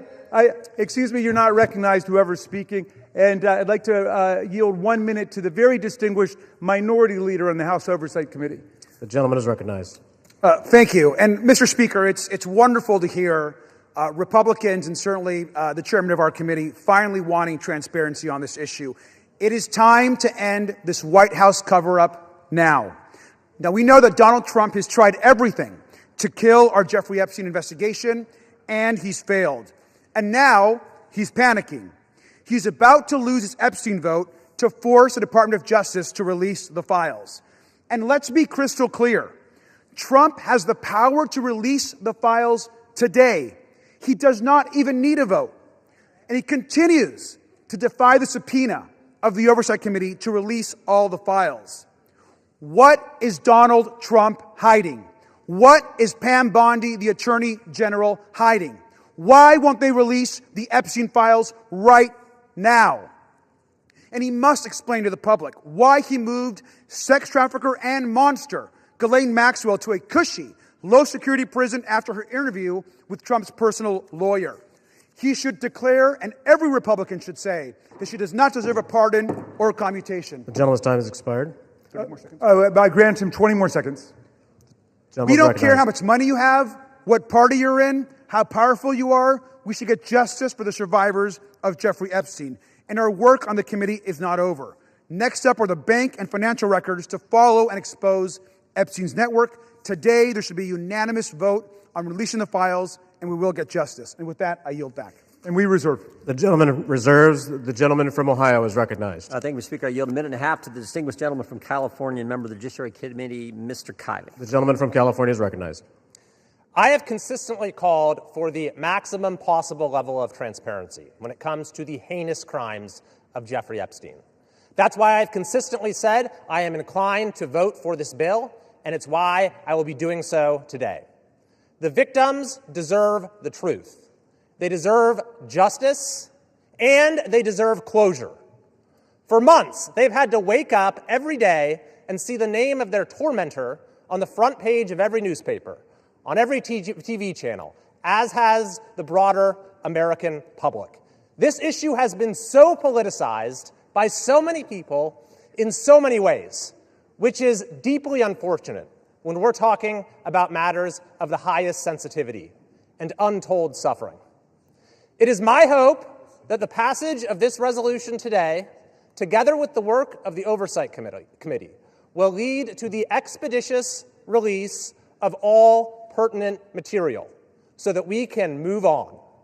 Let's get accountability, let's get answers, and let's get this over with. I yield back. The gentleman yields back. The gentleman reserves. Yeah, we reserve. The gentleman from Maryland is recognized. I yield 1 minute to the very distinguished gentlelady from Washington, a member of the Judiciary Committee. The gentlelady from Washington is recognized. Mr. Speaker, thousands of girls, children, were abused by Jeffrey Epstein and his massive and powerful ring of pedophiles and protectors of pedophiles. We can't say all their names here. We don't have time. But let's at least bring a few of the courageous survivors and their names onto the House floor right here as we debate this. Haley Robson, Jenna Lisa Jones, Michelle Licata, Ashley Rubright, Annie Farmer, Marina Lacerda, Rachel Benavides. These women have carried a burden that they never should have had to bear. And today they demand, we demand, the American people demand that we answer their clarion call to justice. Today, despite all the giant cover-up attempts by this administration and this Speaker of the House, we will vote to release all the Epstein files. To be clear, there is no protection for pedophiles, no protection for the rich and powerful men of either party who participated, who turned a blind eye, who winked and grinned while witnessing the horrific abuses of young children. Release all the damn files now. We reserve. The gentleman reserves. The gentleman from Ohio is recognized. Thank you, Mr. Speaker. I yield a minute and a half to the distinguished gentleman from North Carolina and member of our committee. The gentleman is recognized. Thank you, Mr. Speaker. I have been very supportive of this effort, specifically to bring justice to the victims of this horrific series of crimes. However, I have worked behind the scenes to raise concerns with this petition as it is currently drafted. Specifically, I believe that there is grave risk at harming innocent people. And I repeat, harming innocent people. When innocent people are harmed, that is not furthering justice. With an investigation of this size and a file that is as large as the Epstein Files and as poorly defined as that is in this petition, there will invariably be people who are released pursuant to this discharge petition who had nothing to do with criminal activity. Imagine, if you will, a bellman, a waiter, some type of doorman, a mere social attendee who had no impact whatsoever on the criminal activities of Jeffrey Epstein, no participation. Their lives are forever ruined. And I'm reading specifically from the petition's language that prohibited grounds for withholding information in this file are embarrassment, reputational harm, or political sensitivity. And I would just submit, if you were going to be embarrassed, if you were going to suffer social harm, and that is all of the encompassed activity that you were a part of, you will be named in this petition. And I resent that. Innocent people should not be harmed when we are pursuing justice. I understand the political nature of this petition. I resent the fact that there was not room for good faith amendments, and I urge the Senate to protect innocent people. I yield back. Yields back. The gentleman reserves. The gentleman from Maryland is recognized. Thank you. I'm yielding 1 minute to the distinguished gentlelady from California, Representative Kamlager Dove. The gentlelady from California is recognized. Mr. Speaker, 1 in 3 women and girls around the world are physically and sexually assaulted each year. Of the 152 women in this body, that means 51 women. It includes your daughters, your sisters, your nieces, your mothers. And with the Epstein Files, we have a chance to change that. But real talk, the administration doesn't need a discharge petition. It has not complied with the subpoena, and it has the power to release the files today.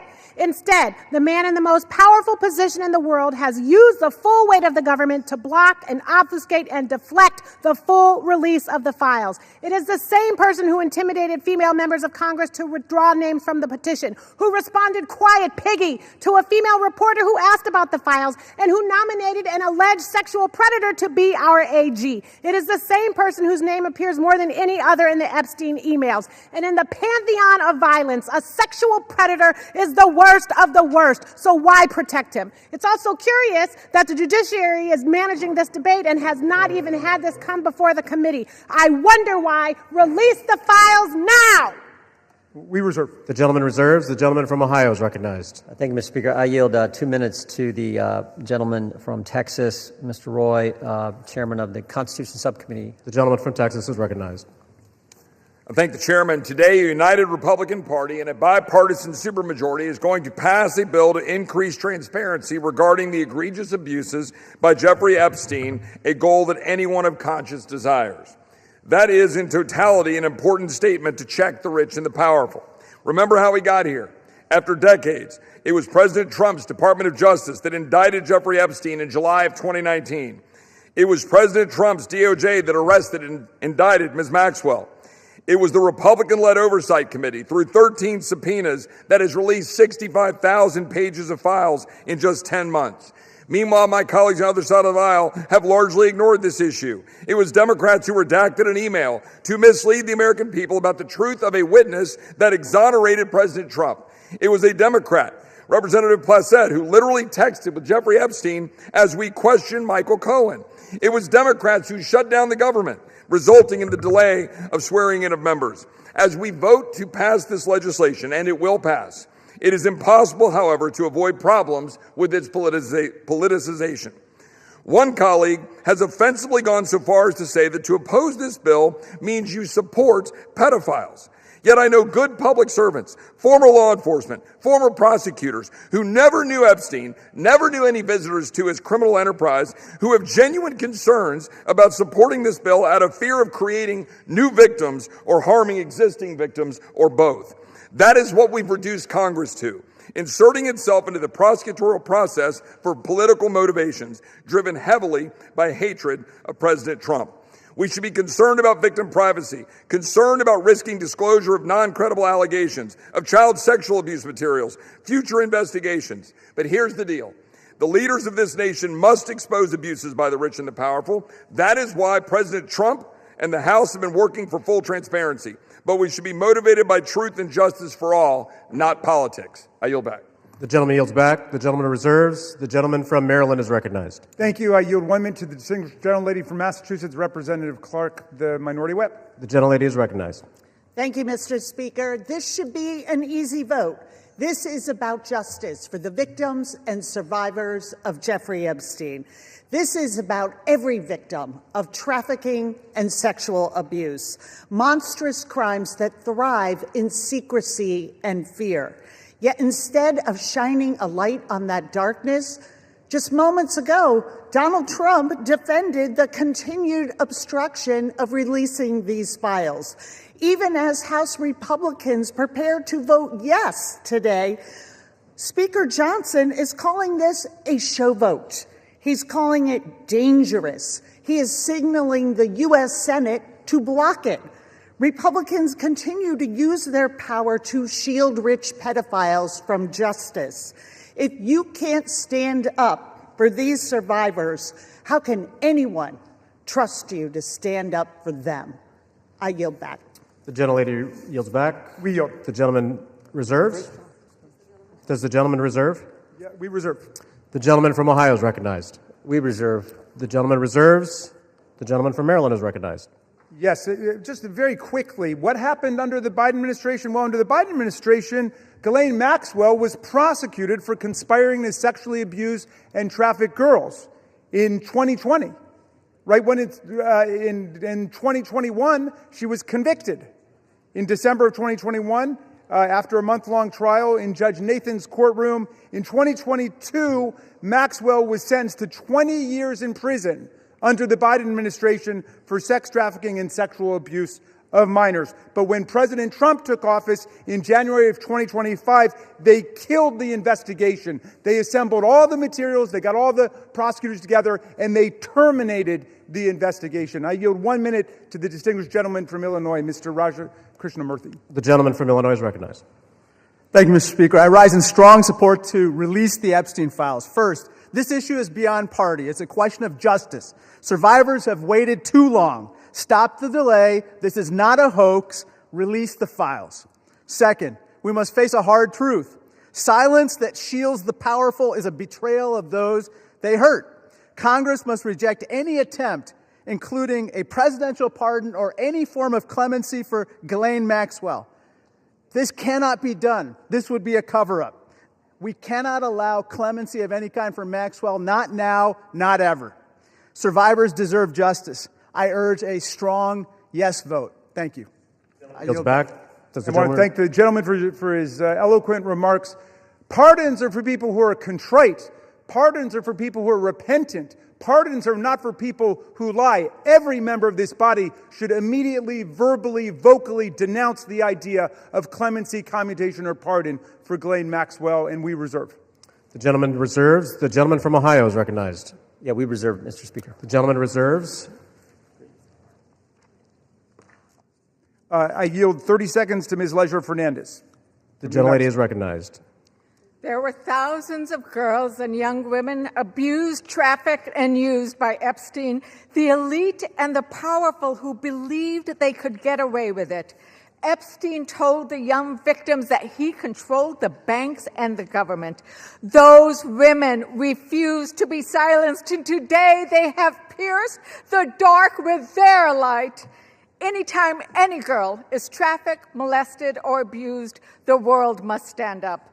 Today, the House proves Jeffrey Epstein wrong. The Senate must do the same tomorrow. The gentleman reserves. The gentleman from Ohio is recognized. Thank you, Mr. Speaker. I yield 2 minutes to the gentleman from California. 1.5 minutes to the gentleman from California. The gentleman from California is recognized. I thank you, Chairman. Mr. Speaker, a minute and a half or an hour, the words would still have to be the same. We've all said that this will pass the House, perhaps unanimously today. I think all of us who have looked at the details of this particular bill know that it is flawed and that before it goes to the President's desk, it has to be amended as it can be amended in the Senate. And we call on the Senate to amend it so that we protect the innocent, so that we have the provisions that were intended perhaps to be in this bill but are not properly written. With that, President Trump has said, get it to his desk, he will sign it. President Trump has said he will do it. But I'm going to say to all of us, it is also important that we remember that Epstein is dead, but people live on, people who were innocent, people who in fact should not be named. We're not talking about the rich and the powerful, we're talking about the very victims. That is what we need to make sure is amended before it goes to the President's desk. And with that, I thank the chairman for his time. I think no more needs to be said that this body will vote for it all, but let's not kid ourselves. It has to be changed so that it properly protects both the tradition of the grand jury and clearly those innocent people that would otherwise be swept up. And I yield back. The gentleman's time has expired. The gentleman yields back. Reserve. The gentleman reserves. The gentleman from Maryland is recognized. This whole bill is about protecting the innocent Mr. Speaker, the Senate must pass the bill as we are passing it today and as the President has said he would sign it after changing his position on the bill over the weekend when he could see the tidal wave of public opinion moving against him. Let's pass this bill, pass it in the Senate, sign the bill, and let us go ahead and release the complete file. I yield 30 seconds to the distinguished gentlelady from Arizona, Representative Ansari. The gentlelady is recognized. Mr. Speaker, the walls are closing in on Donald Trump and his rich and powerful friends who either abused or raped children or were enabling and complicit in these heinous crimes for decades. This vote today matters, but here is the truth. Donald Trump could direct the Department of Justice to release the files today. He is choosing not to. They are already under subpoena, led by oversight Democrats, and have refused. This is an ongoing cover-up by the Trump White House, and Mike Johnson in the House has been complicit. What is Trump hiding? Why not release the files today?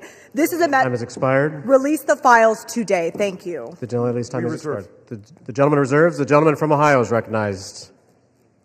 Thank you, Mr. Speaker. I yield 2 minutes to the distinguished gentleman from New Jersey, Mr. Van Drew. The gentleman from New Jersey is recognized. Today I want to talk about hypocrisy. Let me be clear. I was from Jumpstart, a co-sponsor of this very bill. From the beginning, we should never protect pedophiles.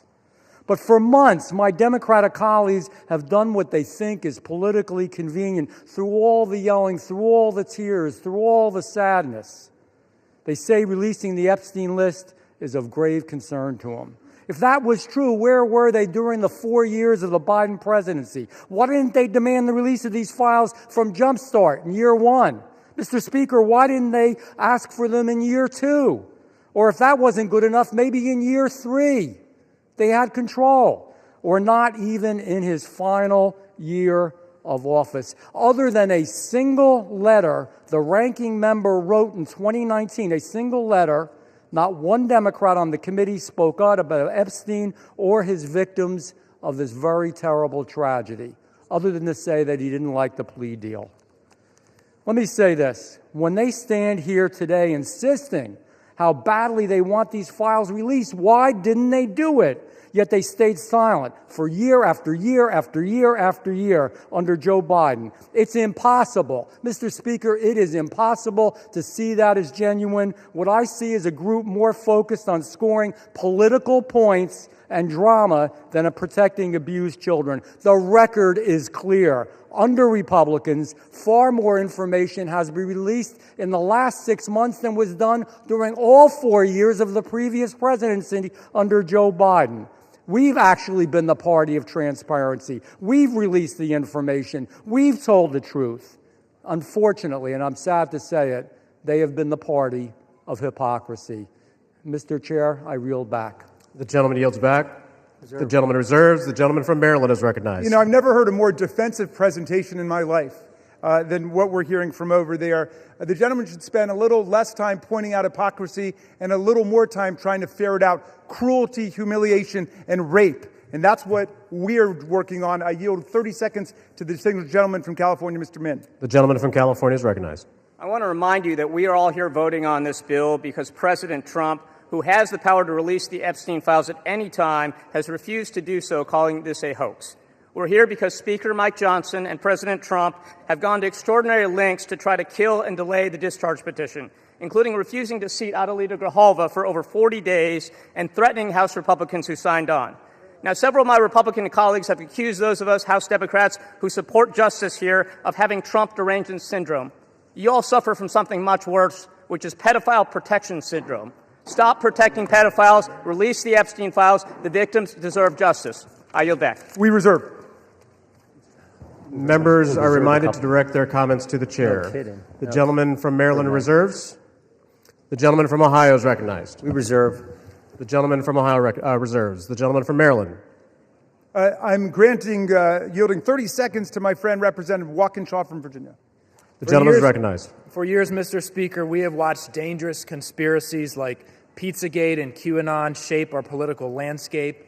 They help fuel the rise of President Trump and were built on baseless claims about secret pedophile rings, while the real documented case of child sex trafficking involving Jeffrey Epstein remained shrouded in secrecy because President Trump refuses to release the files.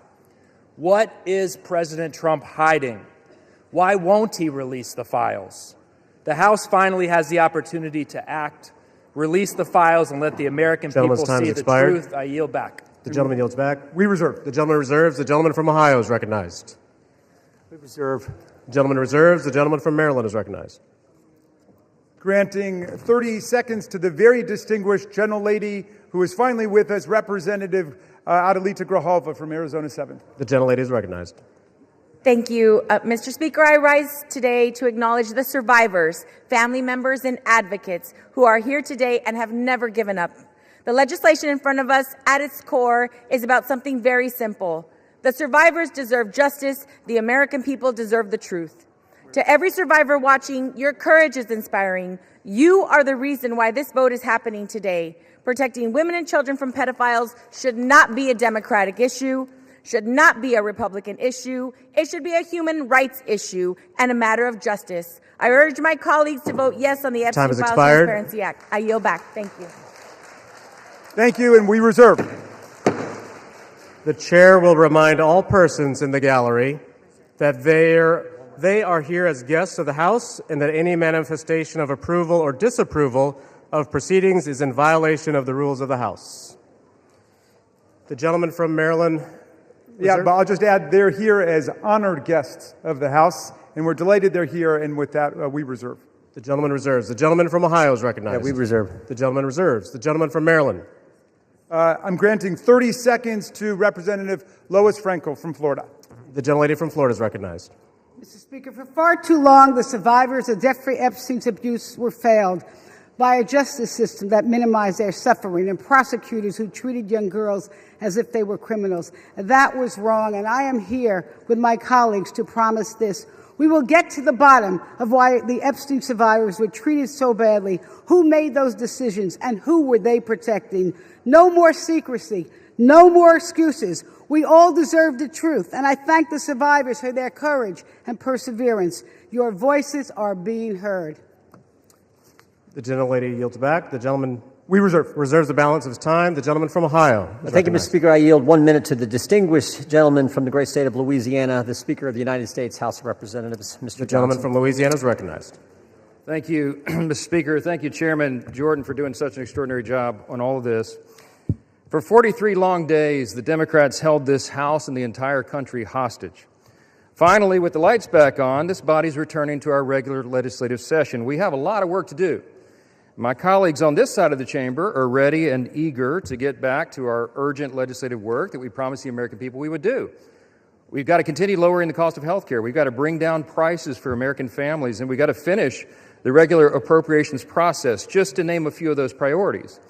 And I wish I could say that our first order of business would be to get to those urgent priorities, but of course we're here spending time on the floor about something else. This is something we could have resolved last week when we brought a unanimous consent to pass this discharge with the full support of the body. But our friends over here who are arguing today stalled that. They objected to it, and they wanted to have this exercise instead. And that's why we say that this is a show vote. That's what this is. They're making a show of it. And it really is a shame. We have some heroic women in the chamber today. I met with many of them a while back. They're in the gallery here. They have come forward. They have shown their faces. They've used their names to share the unspeakable tragedies that many of them were subjected to, some of them when they were very young. And it is a heroic service to the country. They are seeking justice, and the justice has been delayed for too long. The Department of Justice, many years ago, should have brought these charges. It took too long to do it. And now we're in this process of making sure all the American people get the information, but we have to do it in the right way, After 4 years of Democrat control under President Biden, they were not truthful with us about a lot of things. The Democrats insisted the border was secure. We knew it wasn't. They insisted that inflation was transitory. We knew it wouldn't be. They misled the American people about the obvious mental and physical decline of the previous commander-in-chief. And now those same Democrats are demanding transparency. Suddenly, transparency is their new word.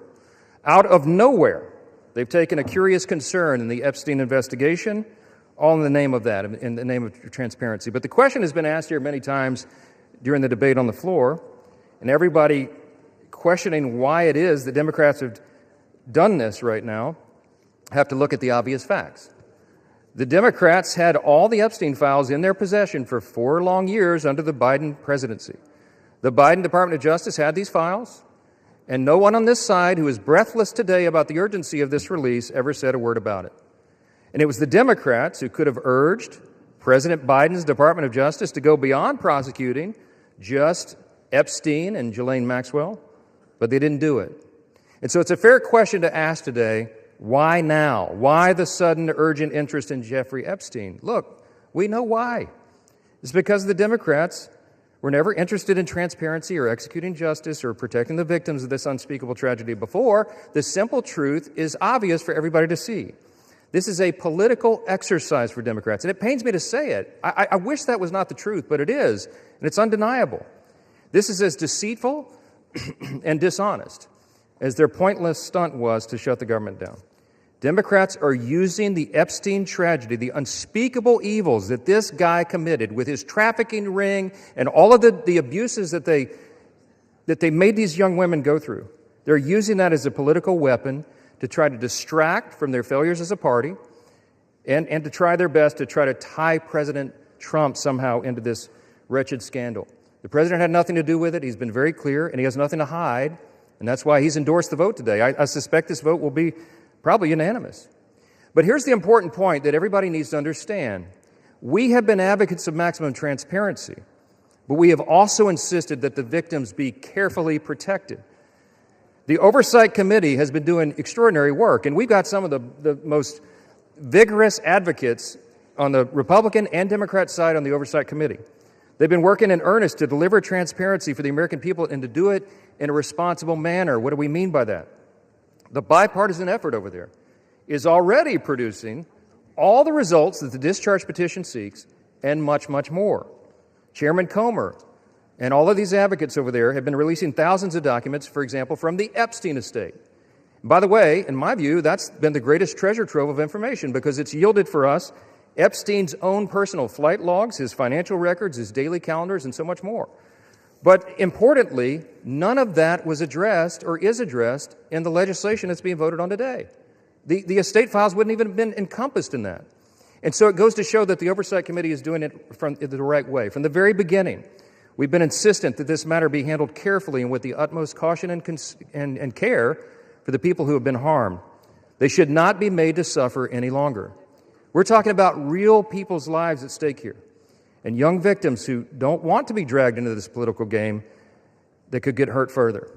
But the Democrats are rushing the release of thousands of unsubstantiated documents that may be included in this, that are going to be in the public domain with the passage of this bill. And there are serious deficiencies in the legislation that I have noted at length, and Republicans have to work to address those deficiencies in the Senate if and when this legislation is advanced.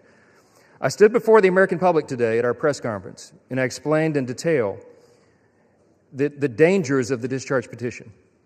We have posted at my website, speaker.gov, a summary. The legal counsel, a small army of lawyers, put this together. I used to be a federal court litigator. Many of my colleagues who have spoken today were. We understand the dangers of how this was haphazardly drawn up. And among them, by the way, Mr. Speaker, before I forget, I seek unanimous consent to enter into this document into the record. It's on the website. It's entitled, How the Flaws of H.R. 4405 Could Re-Victimize Epstein's Victims, Create New Victims, and Damage the Judicial System. It is dated today. Thank you. And it summarizes just 5 or 6 of the major concerns. Among them, it fails to fully protect victim privacy. It could create new categories of victims. It potentially jeopardizes grand jury secrecy. It fails to prohibit release of child sexual abuse materials that are not appropriately defined in the legislation. It jeopardizes future federal investigations, and we have national security concerns regarding classified information. We'll put this in the record because we need the legislative record to reflect what is the legislative intent behind this vote.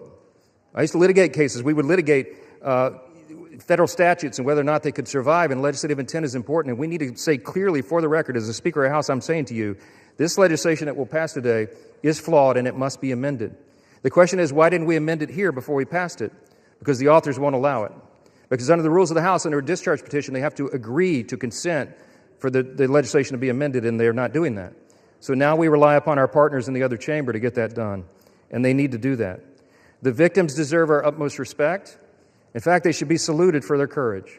And the young women who have not come forward, who are now, some of them are middle-aged women who have not come forward, also deserve our respect, and they deserve to be protected. Republicans support transparency. We want maximum transparency, especially when it comes to disclosing the names of anybody who had anything to do with these evils, anybody who conspired with or aided in any way Jeffrey Epstein. They must be brought to justice. We want the bill to be amended so it doesn't, at the same time, violate victim privacy, create new victims, disclose the names of any whistleblower or informant, cause the release of grand jury materials or child sexual abuse materials, or undermine our national security. And if and when the Senate takes this up, we will work with our colleagues over there to make sure that these things are corrected. I'll just close with this simple thought. We've been at this a while. It's drug on for a while. But it's time for this to come to light. I expect that this will be a unanimous vote, and it will reflect what I think every member in this chamber, and I'll say this now, at least in recent days, every member of the chamber on the Democrat side, they didn't say anything for 4 years, but they're for maximum transparency now, and so is this side. But we want to do it in a respectful and careful manner so that we don't subject innocent people to further harm. And that has been the whole thing. I told all my members today I'll be voting yes on this, and I suspect almost everyone will. We'll send it to the Senate, and we hope it's corrected. Thank you for the time, Mr. Speaker, and I yield back. Gentleman reserves. The gentleman from Maryland is recognized. I'm yielding to Mr. Gomez for the sole purpose of making a parliamentary inquiry. Mr. Gomez is recognized. Mr. Speaker, I rise to ask a point of parliamentary inquiry. Is this an appropriate time to point out that the Republicans named children's savings account in their so-called one big beautiful bill after Donald Trump, someone connected to one of the most notorious pedophiles in this country, or that the Speaker of the House just lied on the floor by stating that there was protections, there isn't protections for the victims in the Epstein bill. The gentleman is no longer recognized. The gentleman from Maryland, you are recognized. Thank you. I am prepared to close. I've got no more speakers on my side. The gentleman reserves. Gentleman from Ohio is recognized. Thank you, Mr. Speaker. No. Gentleman from Ohio has 30 seconds. Can I inquire how much time is remaining? 30 seconds.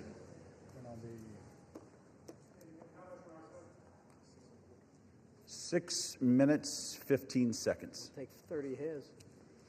We reserve.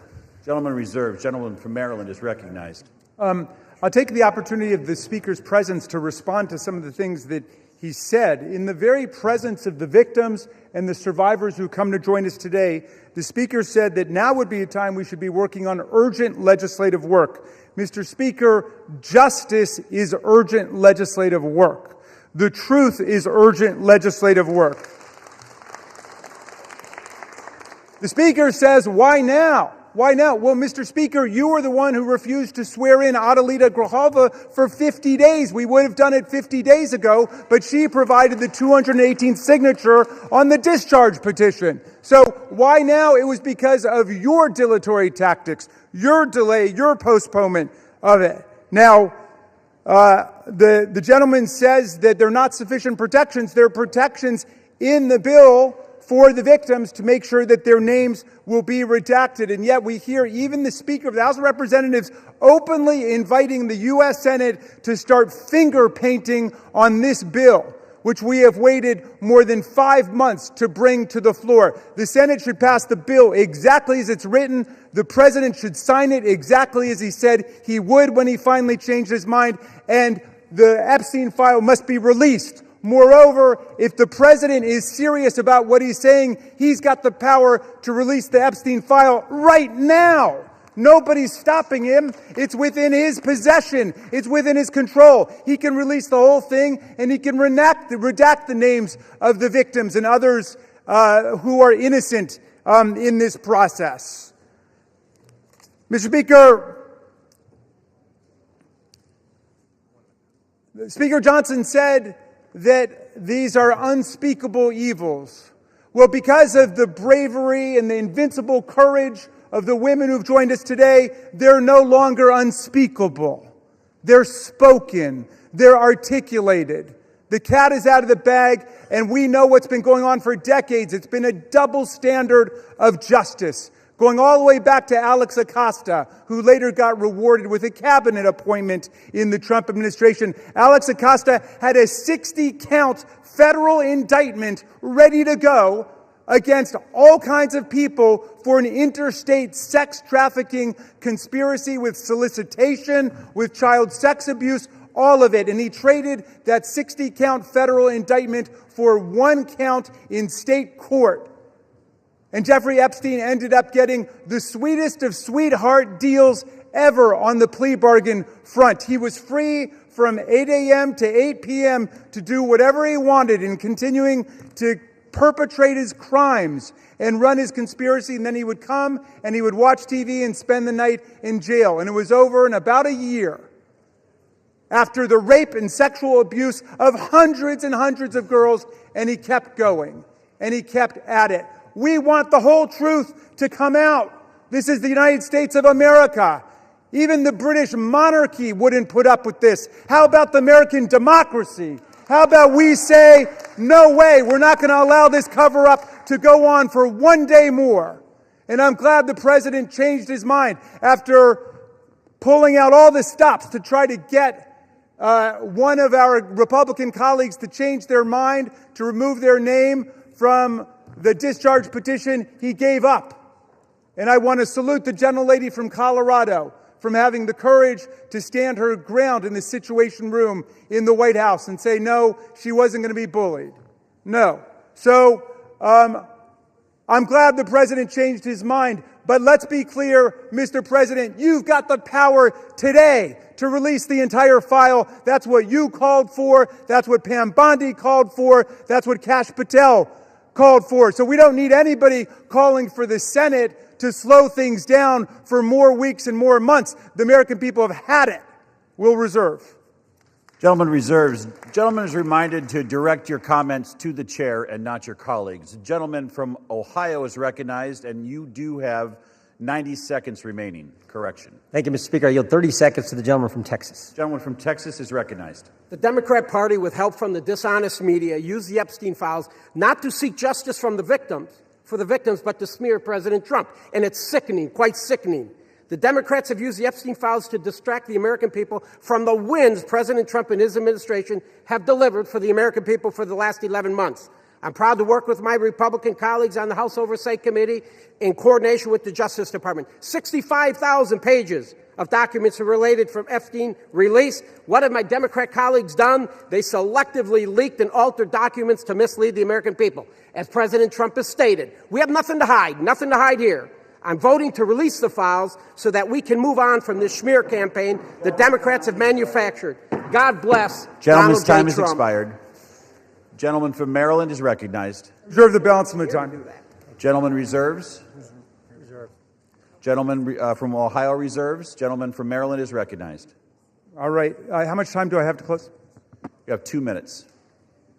Thank you, Mr. Speaker. And I want to thank all of America for tuning in to this. I want to thank Representatives Massey and Khanna, Representative Green, all of those who have insisted upon bringing the truth forward and a reckoning with the reality of one of the worst international child sex trafficking rings ever to exist in the United States and the cover-up attendant to it. We've got the opportunity today to do justice for the victims, for the survivors who have come forward to say that the voice of the victims and the survivors must be put at the very center of our deliberations. Not shunted off to the side, not submerged, not subordinated, but put at the very center. We must hear from the people who themselves were victimized by this nightmare.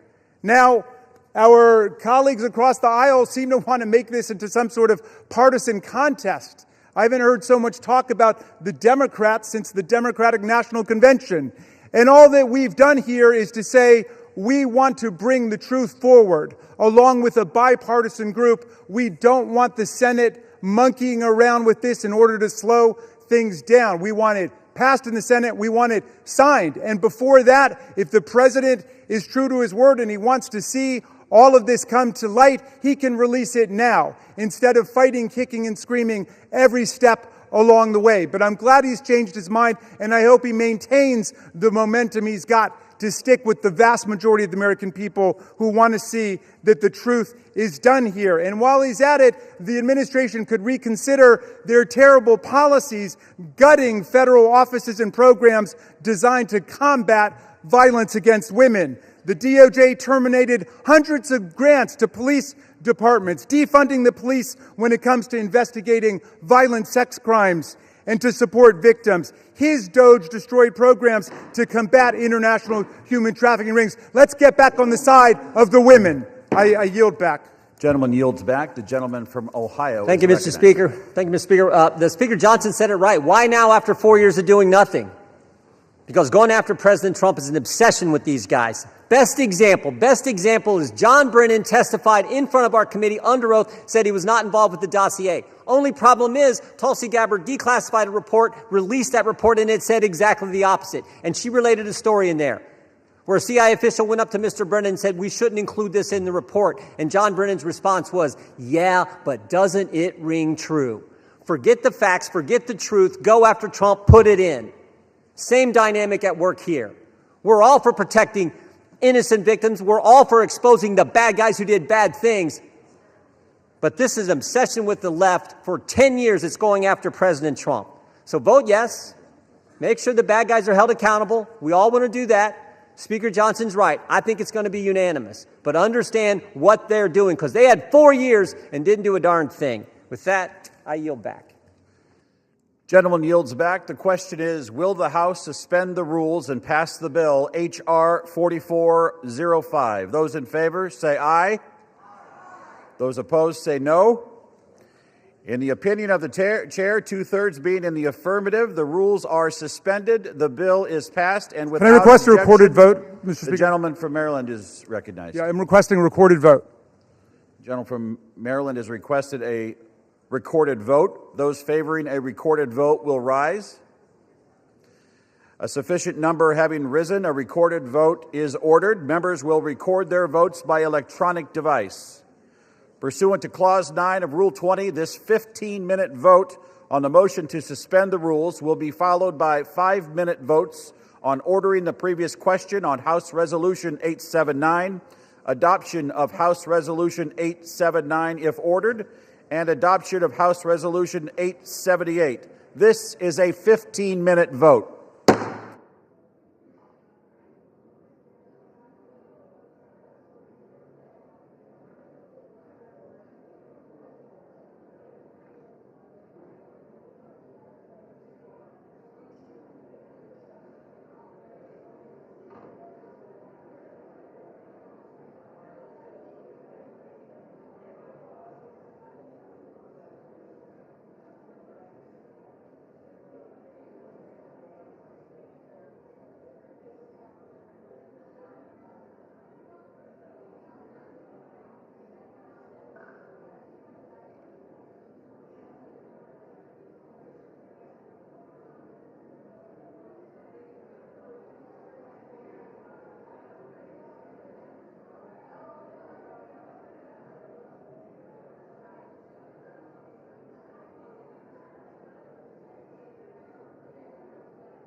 On this vote, the yeas are 427, the nays are 1.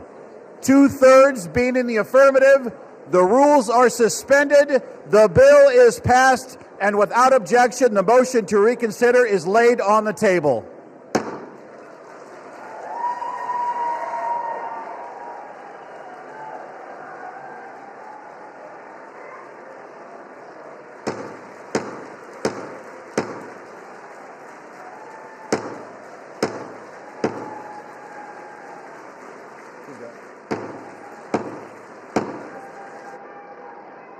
Pursuant to Clause 8, Rule 20, the unfinished business is the vote on ordering the previous question on House Resolution 879, on which the yeas and nays are ordered. The clerk will report the title of the resolution. House Calendar Number 47, House Resolution 879. Resolution providing for consideration of the joint resolution, Senate Joint Resolution 80, providing for congressional disapproval under Chapter 8 of Title 5 United States Code of the rules submitted by the Bureau of Land Management relating to National Petroleum Reserve in Alaska Integrated Activity Plan Record of Decision, providing for consideration of the joint resolution, House Joint Resolution 130, providing for congressional disapproval under Chapter 8 of Title 5 United States Code of the rules submitted by the Bureau of Land Management relating to Buffalo Field Office Record of Decision and approved Resource Management Plan Amendment, providing for consideration of the joint resolution, House Joint Resolution 131, providing for congressional disapproval under Chapter 8 of Title 5 United States Code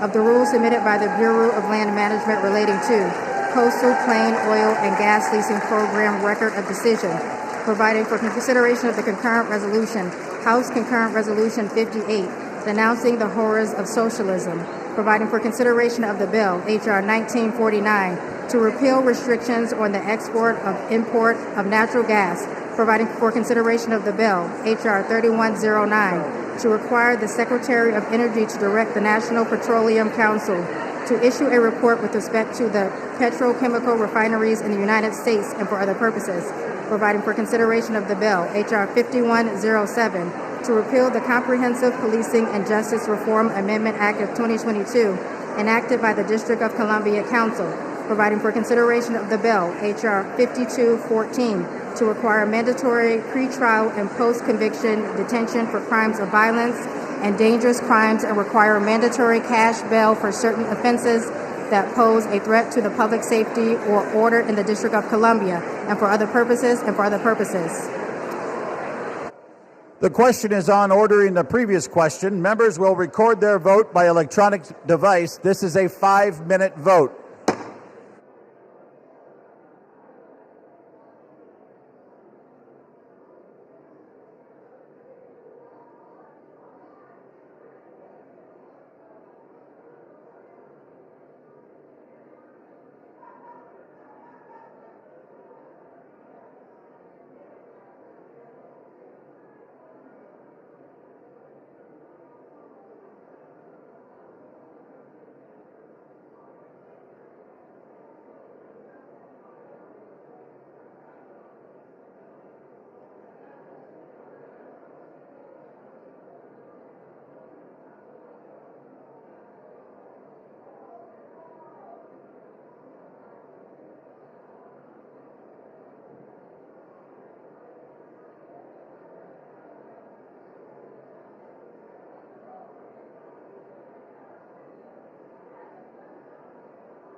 On this vote, the yeas are 217, the nays are 211. The previous question is ordered.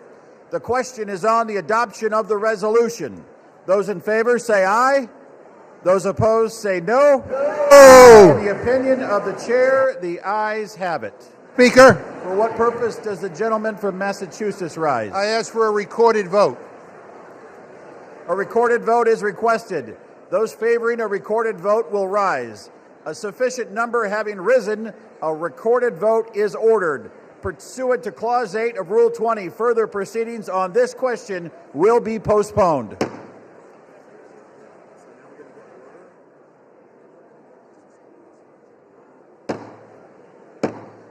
The House will be in order. The House will come to order. The House will come to order. For what purpose does the gentleman seek recognition? To speak out of order for 1 minute, Mr. Speaker. Without objection, the gentleman is recognized. Thank you, Mr. Speaker. Today I rise to recognize a man whose dedication, steadiness, and wisdom have shaped not only my work in this chamber, but the work of this institution itself. I'm talking about my Chief of Staff, Brett Horton.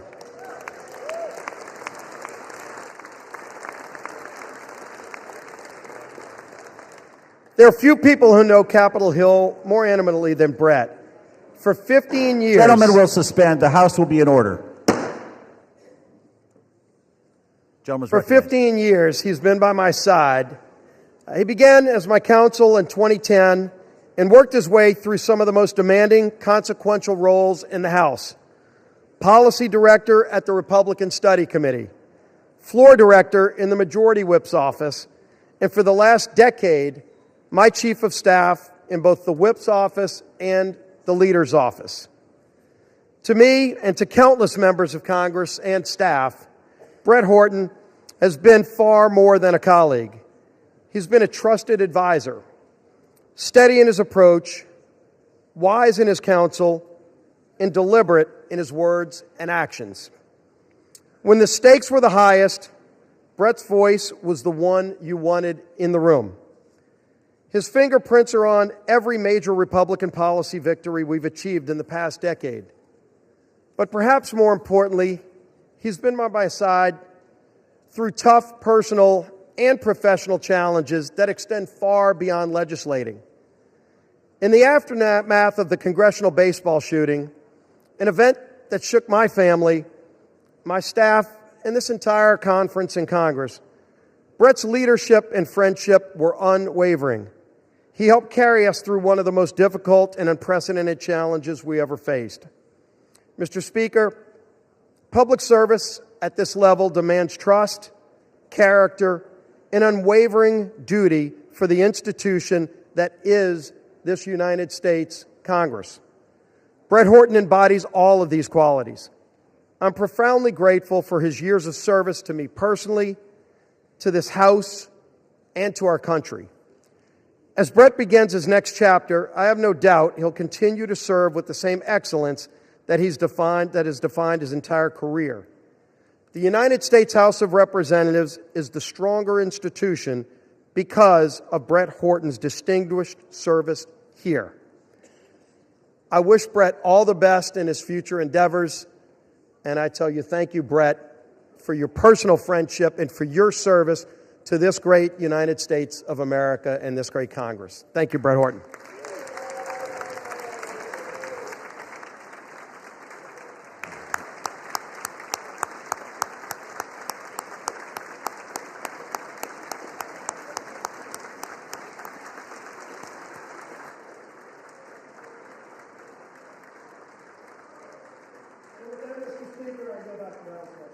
Gentleman yields back. Pursuant to Clause 8 of Rule 20, the unfinished business is the vote on the adoption of House Resolution 879, on which a recorded vote is ordered. The clerk will report the title of the resolution. Calendar number 47, House Resolution 879. Resolution providing for consideration of the joint resolution, Senate Joint Resolution 80, providing for congressional disapproval under Chapter 8 of Title 5 United States Code of the rules submitted by the Bureau of Land Management relating to National Petroleum Reserve in Alaska Integrated Activity Plan Record of Decision, providing for consideration of the joint resolution, House Joint Resolution 130, providing for congressional disapproval under Chapter 8 of Title 5 United States Code of the rules submitted by the Bureau of Land Management relating to Buffalo Field Office Record of Decision and approved Resource Management Plan Amendment, providing for consideration of the joint resolution, House Joint Resolution 131, providing for congressional disapproval under Chapter 8 of Title 5 United States Code of the rules submitted by the Bureau of Land Management relating to Coastal Plain Oil and Gas Leasing Program Record of Decision, providing for consideration of the concurrent resolution, House Concurrent Resolution 58, denouncing the horrors of socialism, providing for consideration of the bill, H.R. 1949, to repeal restrictions on the export and import of natural gas, providing for consideration of the bill, H.R. 3109, to require the Secretary of Energy to direct the National Petroleum Council to issue a report with respect to the petrochemical refineries in the United States and for other purposes, providing for consideration of the bill, H.R. 5107, to repeal the Comprehensive Policing and Justice Reform Amendment Act of 2022, enacted by the District of Columbia Council, providing for consideration of the bill, H.R. 5214, to require mandatory pre-trial and post-conviction detention for crimes of violence and dangerous crimes and require mandatory cash bail for certain offenses that pose a threat to the public safety or order in the District of Columbia and for other purposes and for other purposes. The question is on the adoption of the resolution. Members will record their votes by electronic device. This is a 5-minute vote.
On this vote, the yeas are 217 and the nays are 210.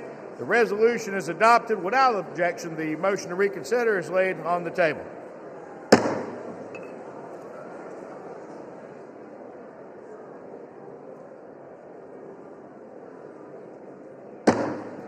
Pursuant to Clause 8 of Rule 20, the unfinished business is the vote on adoption of House Resolution 878, on which the yeas and nays are ordered.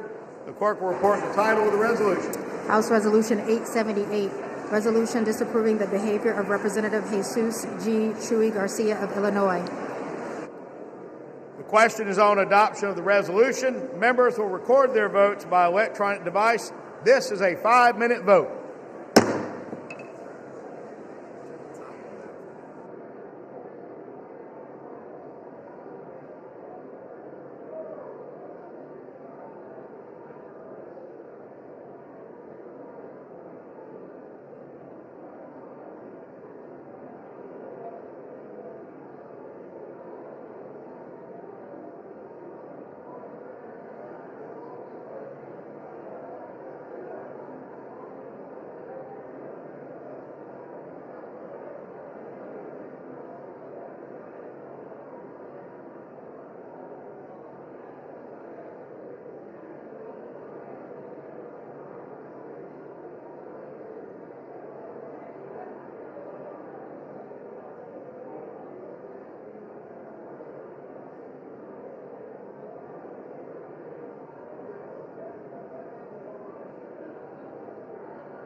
On this vote, the yeas are 236, the nays are 183, with 4 answering present. The resolution is adopted.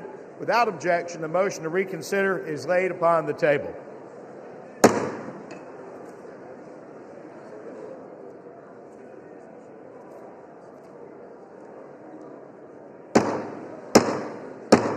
The House will come to order. The House will come to order. For what purpose does the gentleman from South Carolina seek recognition? Mr. Speaker, pursuant to Clause 2A1 of Rule 9, I rise to give notice of my intent to raise a question of the privilege of the House. The gentleman is recognized. Just a moment. Members of the House will come to order.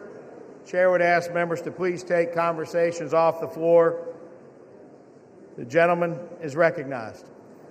Mr. Speaker, my House Resolution 888, censoring and condemning Delegate Stacey Plaskett and removing her from the House Permanent Select Committee on Intelligence for conduct that reflects the discredibility on the House of Representatives for colluding with convicted felon and offender Jeffrey Epstein during a congressional hearing. Whereas Stacey Plaskett, the delegate representing the United States Virgin Islands in the House of Representatives, inappropriately coordinated in real time with convicted sex offender Jeffrey Epstein in a congressional hearing in February of 2019. Whereas Delegate Plaskett was actively coached by Epstein during the hearing, receiving instructions on specific lines of questioning, and was congratulated after the message by Mr. Epstein, good work. Whereas Jeffrey Epstein, the Speaker of the House is not in order. The gentleman has the floor. The chair would again ask the body to please observe decorum and keep conversations to a minimum. The gentleman has the floor. Whereas Jeffrey Epstein was a known convicted felony sex offender, having pled guilty and been convicted for procuring a child for prostitution and solicitation, a proselyte in a plea deal in 2008, and served a 13-month prison sentence. Whereas in the course of that investigation, the FBI compiled reports on dozens of confirmed minors who credibly alleged sexual abuse by Mr. Epstein. Whereas Epstein was under further federal investigation beginning in November of 2018, 2 months before Delegate Plaskett's recently revealed text exchange during a congressional hearing, following investigative reporting by the Miami Herald detailing Epstein's controversial 2008 plea deal and highlighting accounts of his victims. Whereas Epstein was arrested in July of 2019 and charged with 1 count of sex trafficking of minors and 1 count of conspiracy to commit sex trafficking of minors, he was later found dead in the New York Metropolitan Correctional Center. Whereas according to documents released from Epstein's estate during a House Committee on Oversight and Reform hearing featuring testimony from Michael Cohen, the disgraced former attorney for President Donald J. Trump, Delegate Plaskett coordinated her line of questioning with Jeffrey Epstein in real time over text messages while the hearing was underway. Whereas Delegate Plaskett, who previously served as an Assistant Attorney General in the United States Department of Justice Civil Division, is known to have had extensive political, personal, and professional connections with Epstein after his conviction as a sex offender up to the time of his arrest and then his death in 2019. Whereas Delegate Plaskett's relationship with Epstein stands in stark contrast to the public image that she has curated for herself as a defender of justice and accountability, and while secretly collaborating with an individual whose crimes against vulnerable women and children shocked the entire nation. Whereas Delegate Plaskett's willingness to receive instructions on official congressional proceedings from Epstein, a convicted felony sex offender with deep concerning international associations, is especially alarming and inappropriate given her own past service in the United States Department of Justice and her current role on the House Permanent Select Committee on Intelligence, and raises serious questions about Delegate Plaskett's judgment, her integrity, and her fitness to serve. Whereas such associations erode public trust in Congress, particularly when they involve using input from a sex offender to advance partisan attacks during official proceedings. Now, therefore, be it resolved, Section 1, Censure of Delegate Stacey Plaskett. Resolved that the House of Representatives censures and condemns Delegate Stacey Plaskett for inappropriate coordination with convicted sex offender Jeffrey Epstein during a congressional hearing which reflects discreditably on the House of Representatives, and directs the Committee on Ethics to conduct a full investigation into the extent of Plaskett's ties to Epstein and any further improprieties. Section 2, remove from House Permanent Select Committee on Intelligence. The following named member be and is hereby removed from the following committee on the House of Representatives. Permanent Select Committee on Intelligence, Ms. Plaskett. Chair will now recognize the gentleman from South Carolina to offer the resolution just noticed. Does the gentleman from South Carolina offer the resolution? I do. The clerk will report the resolution. House Resolution 888. Whereas Stacey Plaskett, the delegate representing the United States Virgin Islands in the House of Representatives, inappropriately coordinated with convicted sex offender Jeffrey Epstein in a congressional hearing in February 2019. Whereas Delegate Plaskett was actively coached by Epstein during the hearing, received instructions on specific lines of questioning, and was congratulated afterwards with the message, "Good work." Whereas Jeffrey Epstein was a known convicted felony sex offender, having pled guilty and been convicted for procuring a child for prostitution and for soliciting a prostitute in a plea deal in 2008 and served a 13-month sentence. Whereas in the course of that investigation, the FBI compiled reports on dozens of confirmed minors who credibly alleged sexual abuse by Epstein. Whereas Epstein was under further federal investigation beginning November 2018, 2 months before Delegate Plaskett's recently revealed text exchange during a congressional hearing, following investigative reporting by the Miami Herald detailing Epstein's controversial 2008 plea deal and highlighting accounts of his victims. Whereas Epstein was arrested in July 2019 and charged with 1 count of sex trafficking of minors and 1 count of conspiracy to commit sex trafficking of minors, and he was later found dead in the New York Metropolitan Correctional Center. Whereas according to documents released from Epstein's estate, during a House Committee on Oversight and Reform hearing featuring testimony from Michael Cohen, disgraced former attorney to President Donald J. Trump, Delegate Plaskett coordinated her line of questioning with Jeffrey Epstein in real time over text message while the hearing was underway. Whereas Delegate Plaskett, who previously served as an Assistant Attorney General in the U.S. Department of Justice Civil Division, is known to have had extensive political, personal, and professional connections with Epstein after his conviction as a sex offender up to the time of his arrest and then death in 2019.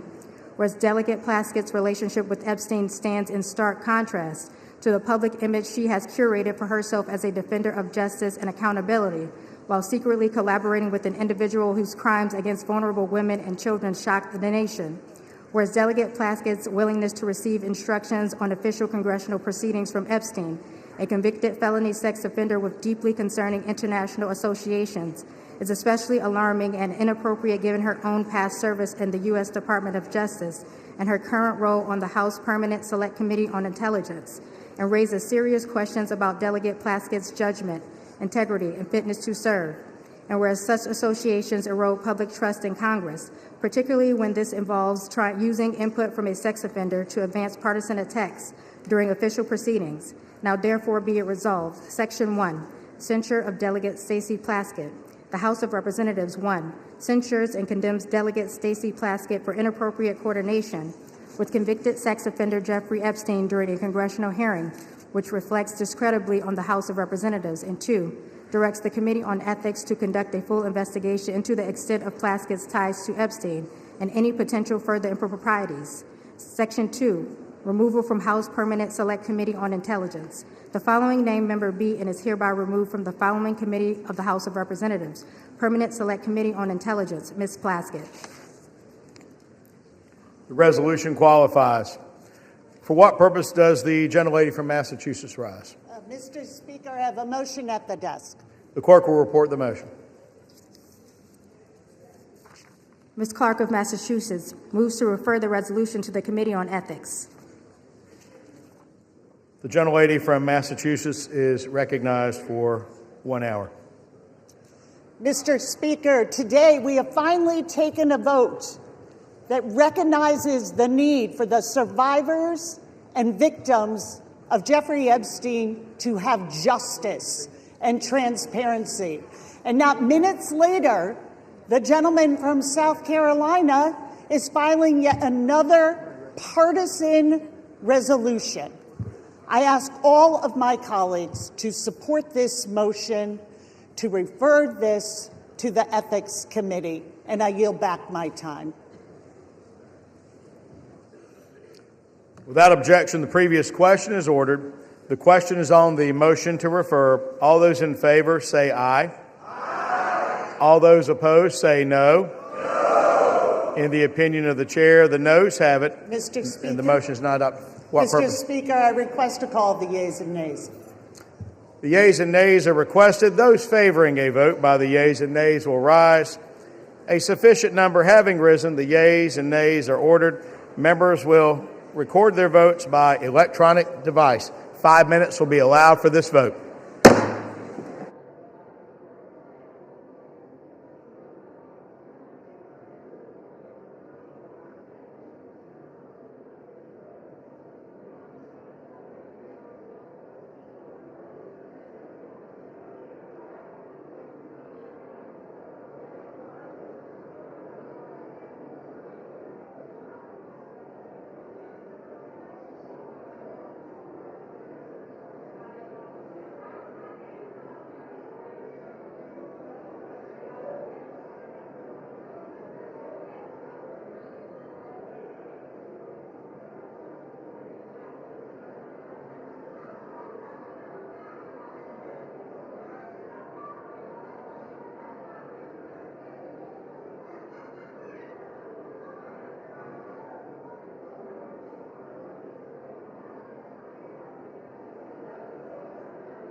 On this vote, the ayes are 213 and the noes are 214.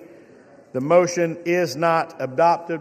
Without objection, the motion to reconsider is laid on the table.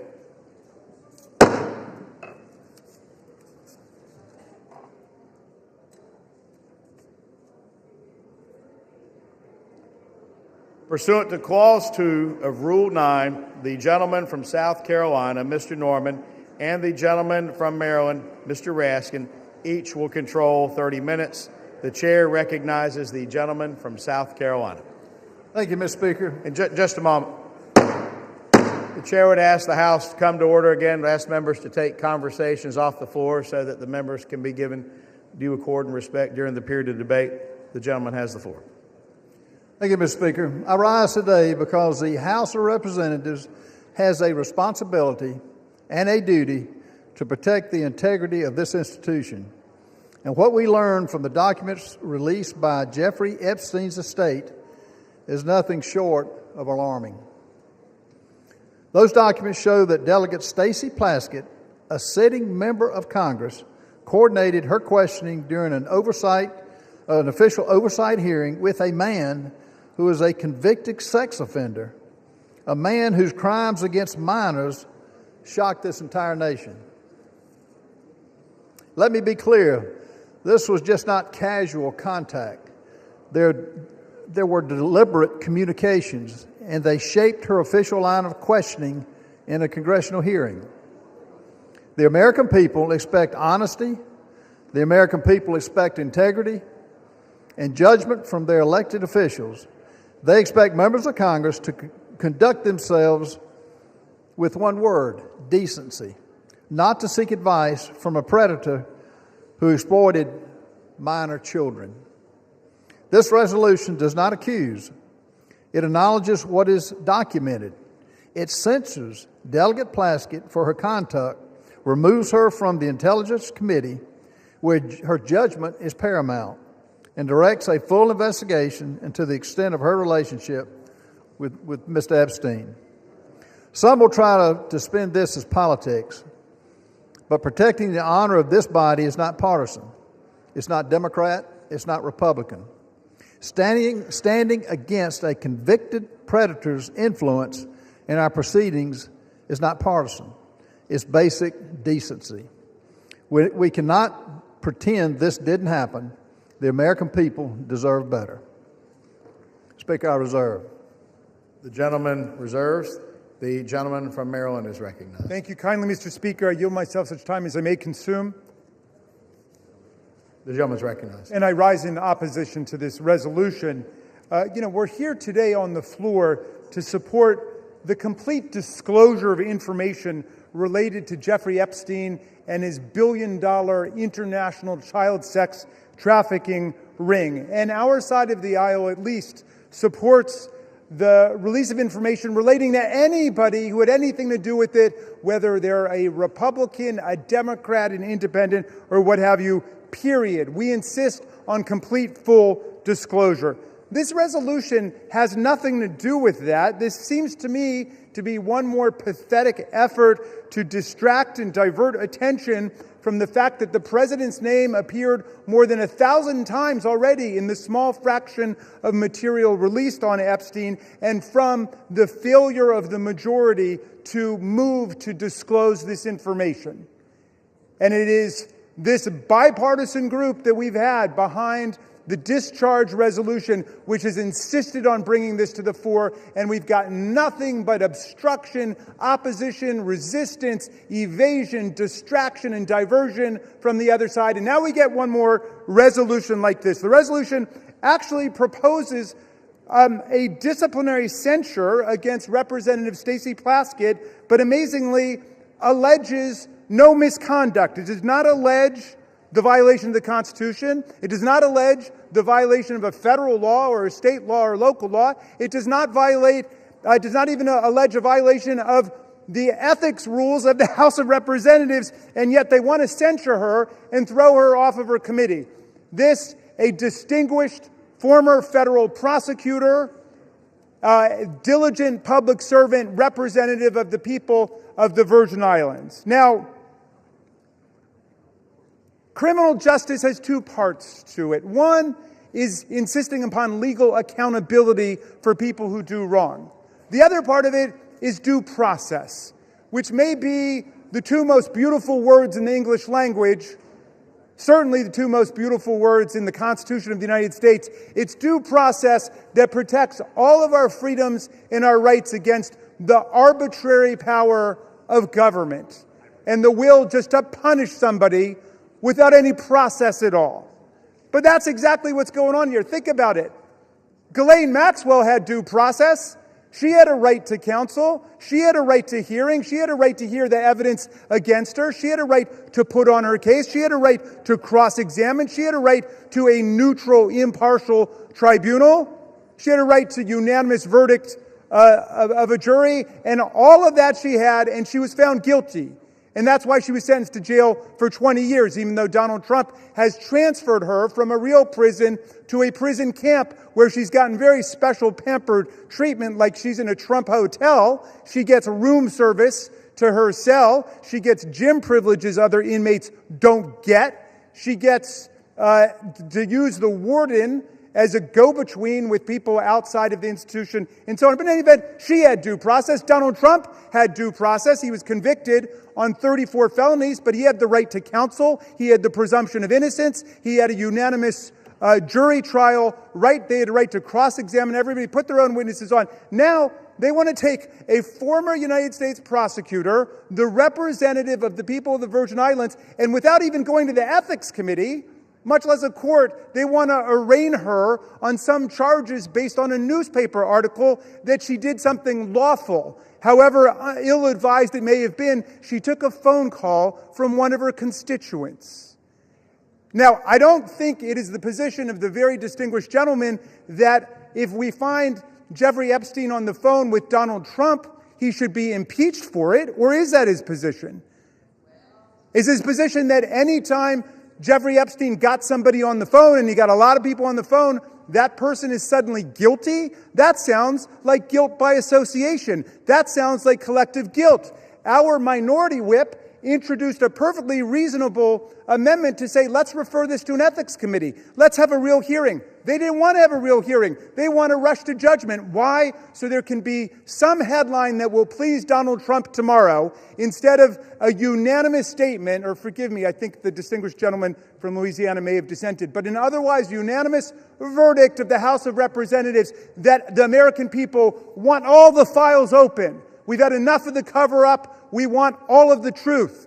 We want the survivors and the victims to have the possibility of accountability. Well, they want to give them another headline, which is that they've arraigned a Democratic member for taking a phone call from her constituent, Jeffrey Epstein, in the middle of a hearing. And of course, I don't think there's any rule here against taking phone calls in a hearing. Now, if you want to actually give her the chance to explain what happened, then we would take it to the ethics committee. I still don't see what the charge is. Where is the ethical transgression? Where is the legal transgression? Are you saying anybody on your side of the aisle who had a phone call with Jeffrey Epstein should be censured? Be careful your answer there, because there's a lot more that's about to come out, right? So you should think about what is the principle behind this rush to judgment. I want to close just with this thought, because I know there were a lot of people in the chamber who were here when this happened, and a lot who weren't. There was a move to expel George Santos, who was a Republican member of the House from New York. And it was the same kind of rush to judgment, absolute political frenzy. And I looked at it for about 60 seconds. And, I was a professor of constitutional law, so call me a legal nerd. But I said, wait, this guy's not been convicted of anything. Well, he's a Republican. Yeah, I know he's a Republican. He is not convicted in criminal court. To my knowledge, he had not been arraigned yet or convicted of anything in the ethics disciplinary process. They just said, well, there's bad press. We want to get rid of him. Beware of what you wish for. Is that the rule that you want here in the House of Representatives? That you can just draw up a member of Congress in 24 hours or 48 hours because there's a bad newspaper article without asking any questions, without giving that person any due process at all? Is that what it's come to at this point? I mean, all we're asking for in the Epstein Files is release the materials so we can check it out. They want to go ahead and censure and remove from a committee a distinguished member of the House of Representatives with no due process at all. I reject this. I hope the whole body will reject this, just like I voted and spoke against removing George Santos, a Republican on the other side of the aisle, because he had gotten no due process. I hope all of our colleagues will reject this absurd rush to judgment and attempt to change the subject here. I reserve the balance of my time. The gentleman reserves. The gentleman from South Carolina is recognized. Mr. Speaker, before I yield time to my good friend in Louisiana, Representative Raskin, I will be careful in my remarks. You need to be careful with your facts. You have an 11-year veteran of this body who should know better. You have an 11-year member of this body who took money. It wasn't a newspaper article. It was a fact. She took money from Jeffrey Epstein. It's ironic that you're taken up by defending Ms. Plaskett, which is going to the Ethics Committee, but she's lost her willingness or lost her ability to serve because she got irrational judgment by taking money from a convicted pedophile of young children. And it's unfathomable that you're taking a position that you are. These are facts. You mentioned Ghislaine Maxwell. She's not a sitting member of Congress. She, as a sitting member of Congress, she has relinquished any sense of duty to serve on these committees. With that, I want to yield as much time as needed for my good friend in Louisiana, Mr. Clay Higgins. And the chair would remind all members to please avoid engaging in personalities to direct all comments to the chair. The gentleman from Louisiana is recognized. I thank my colleague, Mr. Norman from South Carolina, and I thank my colleague, Mr. Raskin, for the salient points that he has brought to this debate.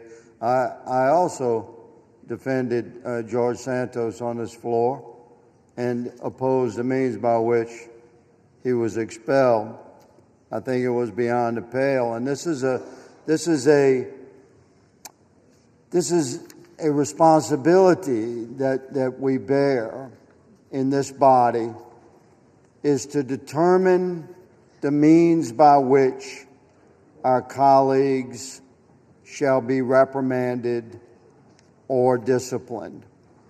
And the Constitution is clear on this. My friend, Mr. Raskin, knows full well that this body controls the means by which and the rules by which the members of Congress shall be disciplined. So we've had variances of opinions regarding, the exact disciplinary actions that should be embraced or rejected, member by member. But let me say that in this case, Ms. Plaskett's receiving text messages, this was so alarming to me. When I saw this and read it, I didn't believe it. I say to my friend, I thought perhaps it was media from a satirical site. It couldn't possibly be true, because we all know that a text message, a text exchange is rather intimate in the realm of communications. And to pierce into an actual congressional hearing for a member of Congress to receive and respond to a text message during a hearing, that is quite familiar, is it not? And this was shocking to me, that a member of Congress would be exchanging text messages directly with Jeffrey Epstein in 2019, at which time he was being prosecuted federally by the first Trump administration. He had received some nature of a sweetheart deal back in 2007 and avoided federal prosecution by pleading no contest to some level of state prosecution, where he was sentenced, Mr. Speaker, to 13 months. My understanding, he did 11 months, and at the easiest time that could be done. He walked every day during the day on a work release program. So that sweetheart deal, let me say, should be looked at. And now, to my horror, who has come to light that should be looked at? What was her involvement? Was there some involvement then?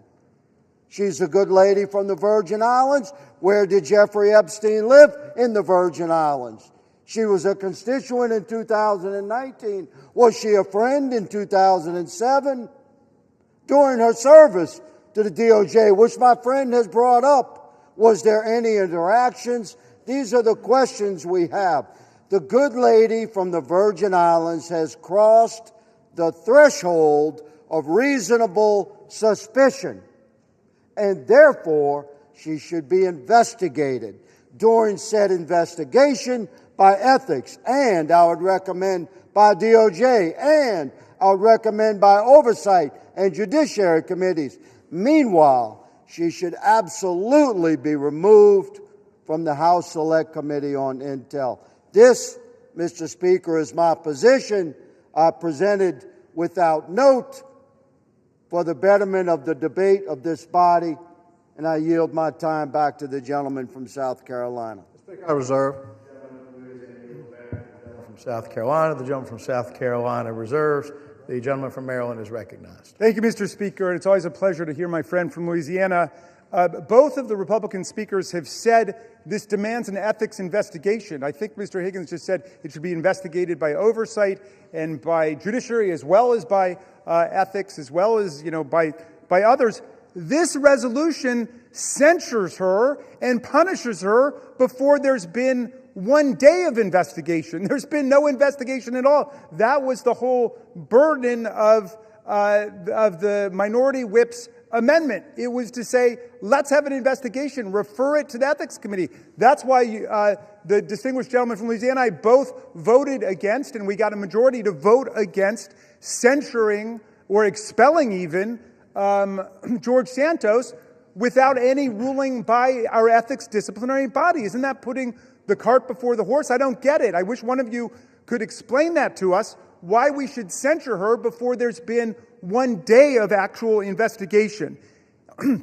If being on the phone with one of our constituents, even an evil, sinister force like Jeffrey Epstein, and of course, he has said that he considered Donald Trump the most evil person he ever met. He said, without a redeeming bone in his body. So I agree, people can say different things, but Jeffrey Epstein, to me, disgraced himself. But in any event, people want to know, well, what were the contents of that conversation? Why was Ms. Plaskett doing that? I'm sure she's got a good explanation. We're talking about a distinguished lawyer and federal prosecutor who was in the middle of a hearing, which is something that members do all the time, is to talk to people in hearings about different things. But let me ask, if it's now the standard that just to be on a phone call with somebody establishes guilt by association, what about all the members of this body or of the U.S. Senate who were on the phone with January 6th insurrectionists and President Trump and his associates who were trying to block the certification of the election as people were chanting, "Hang Mike Pence"? A lot of phone calls, a lot of traffic going on. In fact, that's why our Republican colleagues dealt themselves $1 million cash payoff bonanza provision in the most recent Republican spending bill. They put that in there because their phone records had been subpoenaed lawfully by a grand jury. They were treated like every other American citizen because their names came up as potentially being involved in that conspiracy to somehow shut down proceedings in the House and the Senate. Now, are we saying just because they were on a phone call, they're guilty of something, we should strip them of their committee assignments? We should censure them? Have we gotten to that point? I mean, come on. This is the House of Representatives of the United States of America. Let's stick by the Constitution. Let's stick by due process. Let's go through the rules. I yield 5 minutes to my distinguished colleague from Connecticut, Representative Hines. The gentleman from Connecticut is recognized. Thank you, Mr. Speaker, and I thank the gentleman from Maryland. I'm not going to speak today about Jeffrey Epstein or January 6th. I'm going to confine my remarks to two things that I know about. And I'm going to take a deep breath right now Because to stand here and to have to listen to the gentleman from Louisiana in the guise of just asking questions besmirch one of the finest members I have had the honor of serving with, I would think would offend the sensibility of anybody in this chamber. But I'm going to limit my remarks to two things I know very well. Number one, the House Permanent Select Committee on Intelligence and what we need to do to preserve that very special environment. And number two, the character of Delegate Stacey Plaskett. On HPSCI, I've served for 10 years. And with Chairman Turner and now with Chairman Crawford, we have fought for that decade to keep the Select Committee on Intelligence immunized from the sewage that flows through this chamber, the partisan attacks, the hideousness. And by and large, we've been pretty successful, with one exception. When that committee got involved in the political investigation around Ukraine in the first Trump administration. Every single day, the leaders of that committee work hard, establish friendships, and do the work we need to do to make sure that the toxicity and the sewage that we're hearing right now don't impinge the critical work of making sure that our intelligence communities are keeping Americans safe and not violating civil liberties and not doing things inconsistent with the desires and character of the American people. This effort, put forward by a bunch of people who haven't served on that committee and who have no idea the comity and the grace with which that committee serves. You, sirs, will hurt this committee badly. And I expect every Republican on the Intelligence Committee, and I'll say it again, I expect every Republican on the Intelligence Committee who know Ms. Plaskett and who know the committee to vote no on the idea that without evidence and without due process, Ms. Plaskett should be removed from that very special committee. This resolution would strike a devastating blow to HPSCI's ability to work effectively by removing a member in good standing based on a newspaper article about text. No due process, no evidence, nothing offered other than a newspaper article which has moved the gentleman from South Carolina, a member who is consistently engaged in a bipartisan and productive way with the committee's work, to make some unrelated political statement will do profound damage to this essential committee. Now, let me just talk for a moment about Ms. Plaskett. I've served in this institution for 17 years, longer, I think, than most people in this chamber. And I have not had the honor of serving with somebody with the integrity and the commitment and the hard-working bona fides as Ms. Plaskett. We can argue about the wisdom or the judgment associated with those texts. I'm told that apparently Mr. Epstein was a constituent. But on any one of us, our worst day, our biggest misjudgment is not to be judged without any due process, especially in the context of this superb member, this critical member of the Intelligence Committee. The result of this resolution, if it were to pass, will be to undo the efforts of the Republican Speaker and the Republican Chairman of the Intelligence Committee, Mr. Crawford, to restore the committee to what it was intended to be. And while the bill for that decision won't come due immediately, it will come due over time in the form of a less accountable and less effective intelligence community with less effective oversight for Congress. So I don't expect the gentlemen who have offered this up to back down now, but I do expect every single member of the Intelligence Committee that elect those few who understand what it is we need to do to close the door on the flow of partisan sewage, which we see now threatening the critical work that we do. Vote no on this appalling resolution. I yield back. We reserve. The gentleman from Connecticut yields back to the gentleman from Maryland. The gentleman from Maryland reserves. The gentleman from South Carolina is recognized. Mr. Speaker, can I inquire about how much time we have left? 2.5 minutes. 2.5 minutes? 22 and a half minutes. 22 and a half minutes. Yes, sir. Let me just say, for my good friends on the left, you know, we're hearing words. That's all this is, words. You're taking the side of a young lady who should have known better. She served for 11 years. She disparaged herself. She did it to herself. This is not smoke and mirrors. This is actual text that pretty well indicts Ms. Plaskett. Would she probably take it back? Yes, but it's too late now. I want to yield as much time as needs to be consumed by my good friend from Texas, Chip Roy. The gentleman from Texas is recognized. I thank the gentleman from South Carolina. I thank him for bringing forward this important resolution before the body. I do want to say I appreciate the gentleman from Maryland, his commentary about the vote on removal and his considered judgment with respect to Santos, and I agreed with him at the time and made the same points. I want to align myself with the remarks from the gentleman from Louisiana, but I want to note in doing so, and I think the gentleman from Maryland has shown respect to, I think, the judgment of the gentleman from Louisiana about his being the sole vote on the issue before this body before with respect to what we're making public because of the gentleman's, I think, very real concerns about what it might mean for victims. And we had that debate and a colloquy back and forth in the Judiciary Committee a few hours ago about what we can do to ensure victims are protected and so forth as we all go forward in what I believe is a unanimous view that we should go seek out truth and justice here with respect to Epstein and anybody associated with him and them and the nefarious affairs involving Jeffrey Epstein. The reason that I support this resolution is, and I would note that my colleagues on the other side of the aisle, they could have tabled this resolution. They chose not to table it. They chose to refer it, which suggests to me that there's a recognition that something here is not particularly good, that we've got a sitting member, in this case the delegate from the U.S. Virgin Islands, who was sitting in the Oversight Committee. And I'm actually a particular interest here because I was the one doing the questioning. Apparently my questioning was so riveting that she was engaging in text messages back and forth at that moment. While I was questioning Mr. Cohen, the gentlelady was engaging in this back and forth on text messages with Jeffrey Epstein. Now, again, I've listened now for months. My colleagues on the other side of the aisle disparage and try to impugn the character of the President of the United States and other members of the administration in connection to an investigation of Jeffrey Epstein, which the President, his administration in 2019, they indicted Epstein.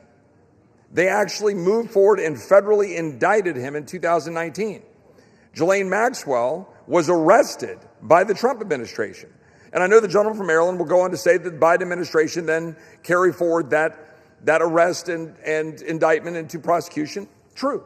But it was, in fact, the Trump administration that did what had not been done for a long period of time by taking forward that indictment. So I've been listening to all of the preaching by my friends on the other side of the aisle about how any association, anything to do with Jeffrey Epstein is somehow the dispositive moment here in terms of determining the character of this administration or what they're doing or not doing when they're leaning in to try to seek the truth.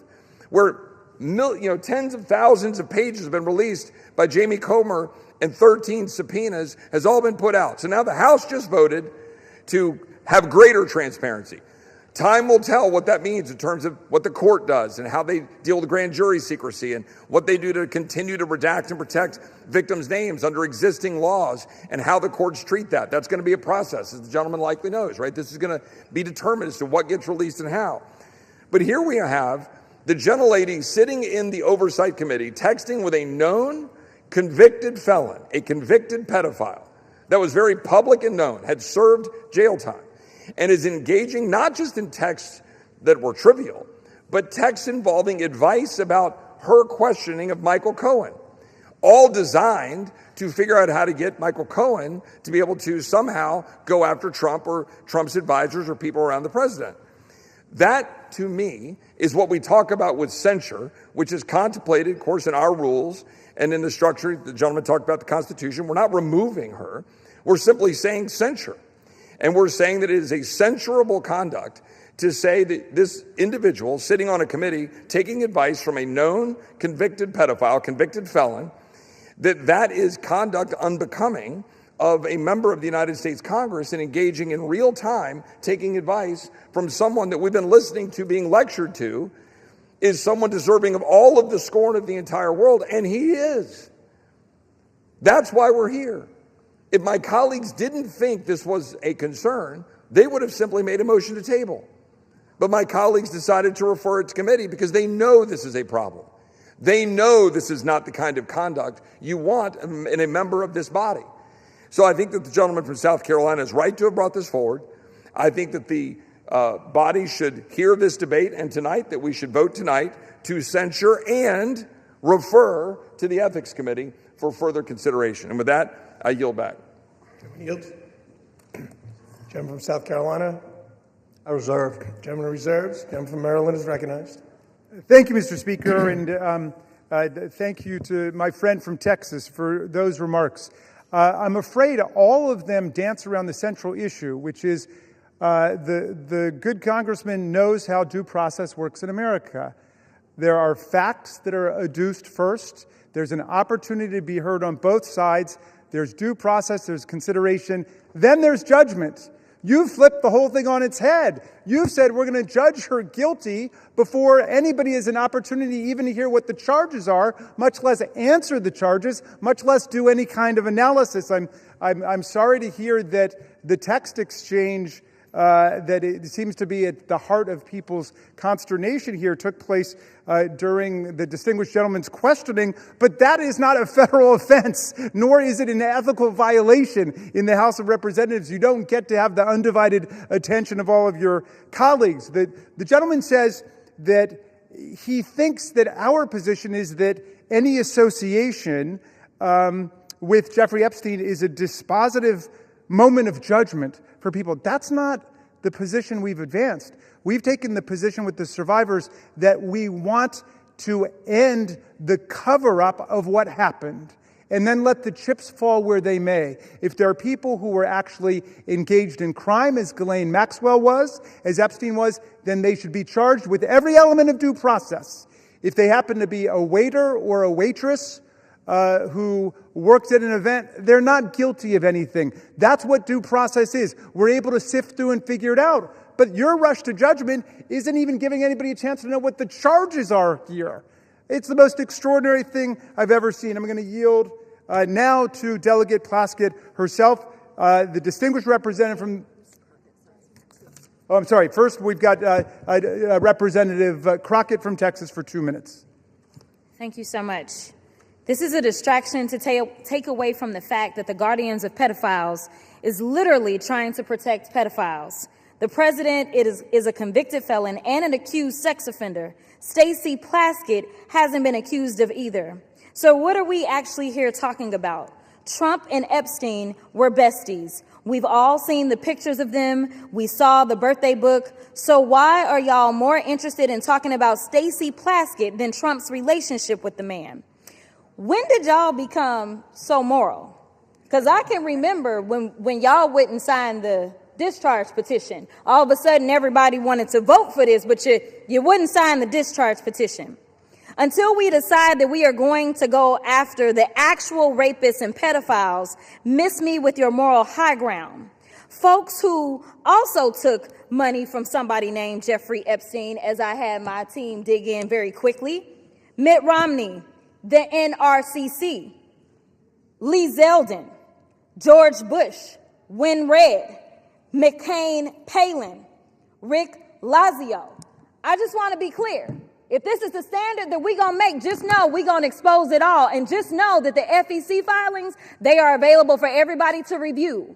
This is absolutely ridiculous. You decide that you want to punish a sitting member of Congress because you are concerned about her text messages. Well, maybe you should be more concerned about those sex tapes that we still haven't gotten access to. Maybe you should be more concerned with the fact that the president, his name is mentioned in the files way more than Stacey Plaskett's name. Listen, I'm not saying that anything is right or wrong, but listen, if you're trying to figure out what's going on with somebody that's a criminal, then you maybe need to talk to their associates. That's exactly why maybe she was getting text messages. I'm not saying she was or wasn't. But considering the fact that they were talking to another associate of the president's and maybe she needed intel, you'd have to go talk to somebody that maybe knows what he's up to. Time has expired. We reserve. Gentleman from Maryland reserves. Gentleman from South Carolina is recognized. Speaker, I recognize my good friend from Arizona, Mr. Biggs. How much time is the gentleman recognized? How much time? How much time you've allotted the gentleman from Arizona? How much time do we have left? The gentleman has 17 minutes remaining. As much time as the gentleman may consume. Gentleman is recognized. Thank you, Mr. Speaker. Thank you, Mr. Norman. Thank you for raising this issue. This to me, this is an interesting issue because I'm hearing the argument is coming at us and it says, well, there's no due process. Well, debate is a part of due process. That's part of due process, is to have this debate. You get to stand up, you get to defend, and get to raise your issues, and you chose to take it back to committee, which, as Mr. Roy said, that kind of indicates that maybe you know that there's something that's not great about this.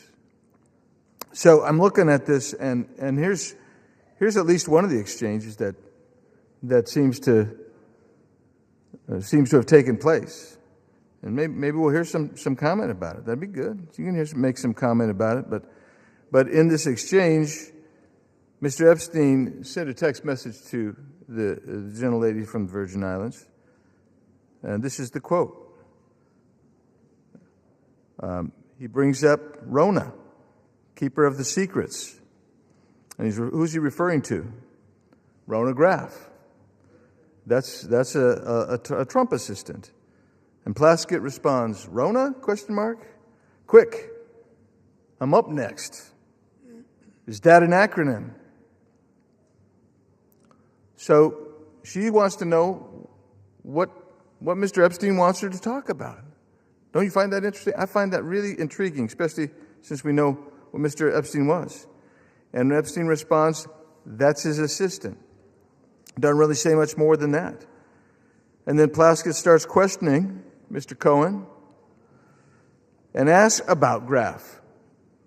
So not only was she texting, having this communication with Mr. Epstein, she's asking Mr. Cohen what Mr. Epstein wants her to ask. Another text says, from Epstein, good work. That's after she wraps it up. All of this seems to be very interesting. And I'm sorry, I don't breathe the rarefied air of the Intelligence Committee. I don't. I'm just a regular guy and a member of the House. That's all.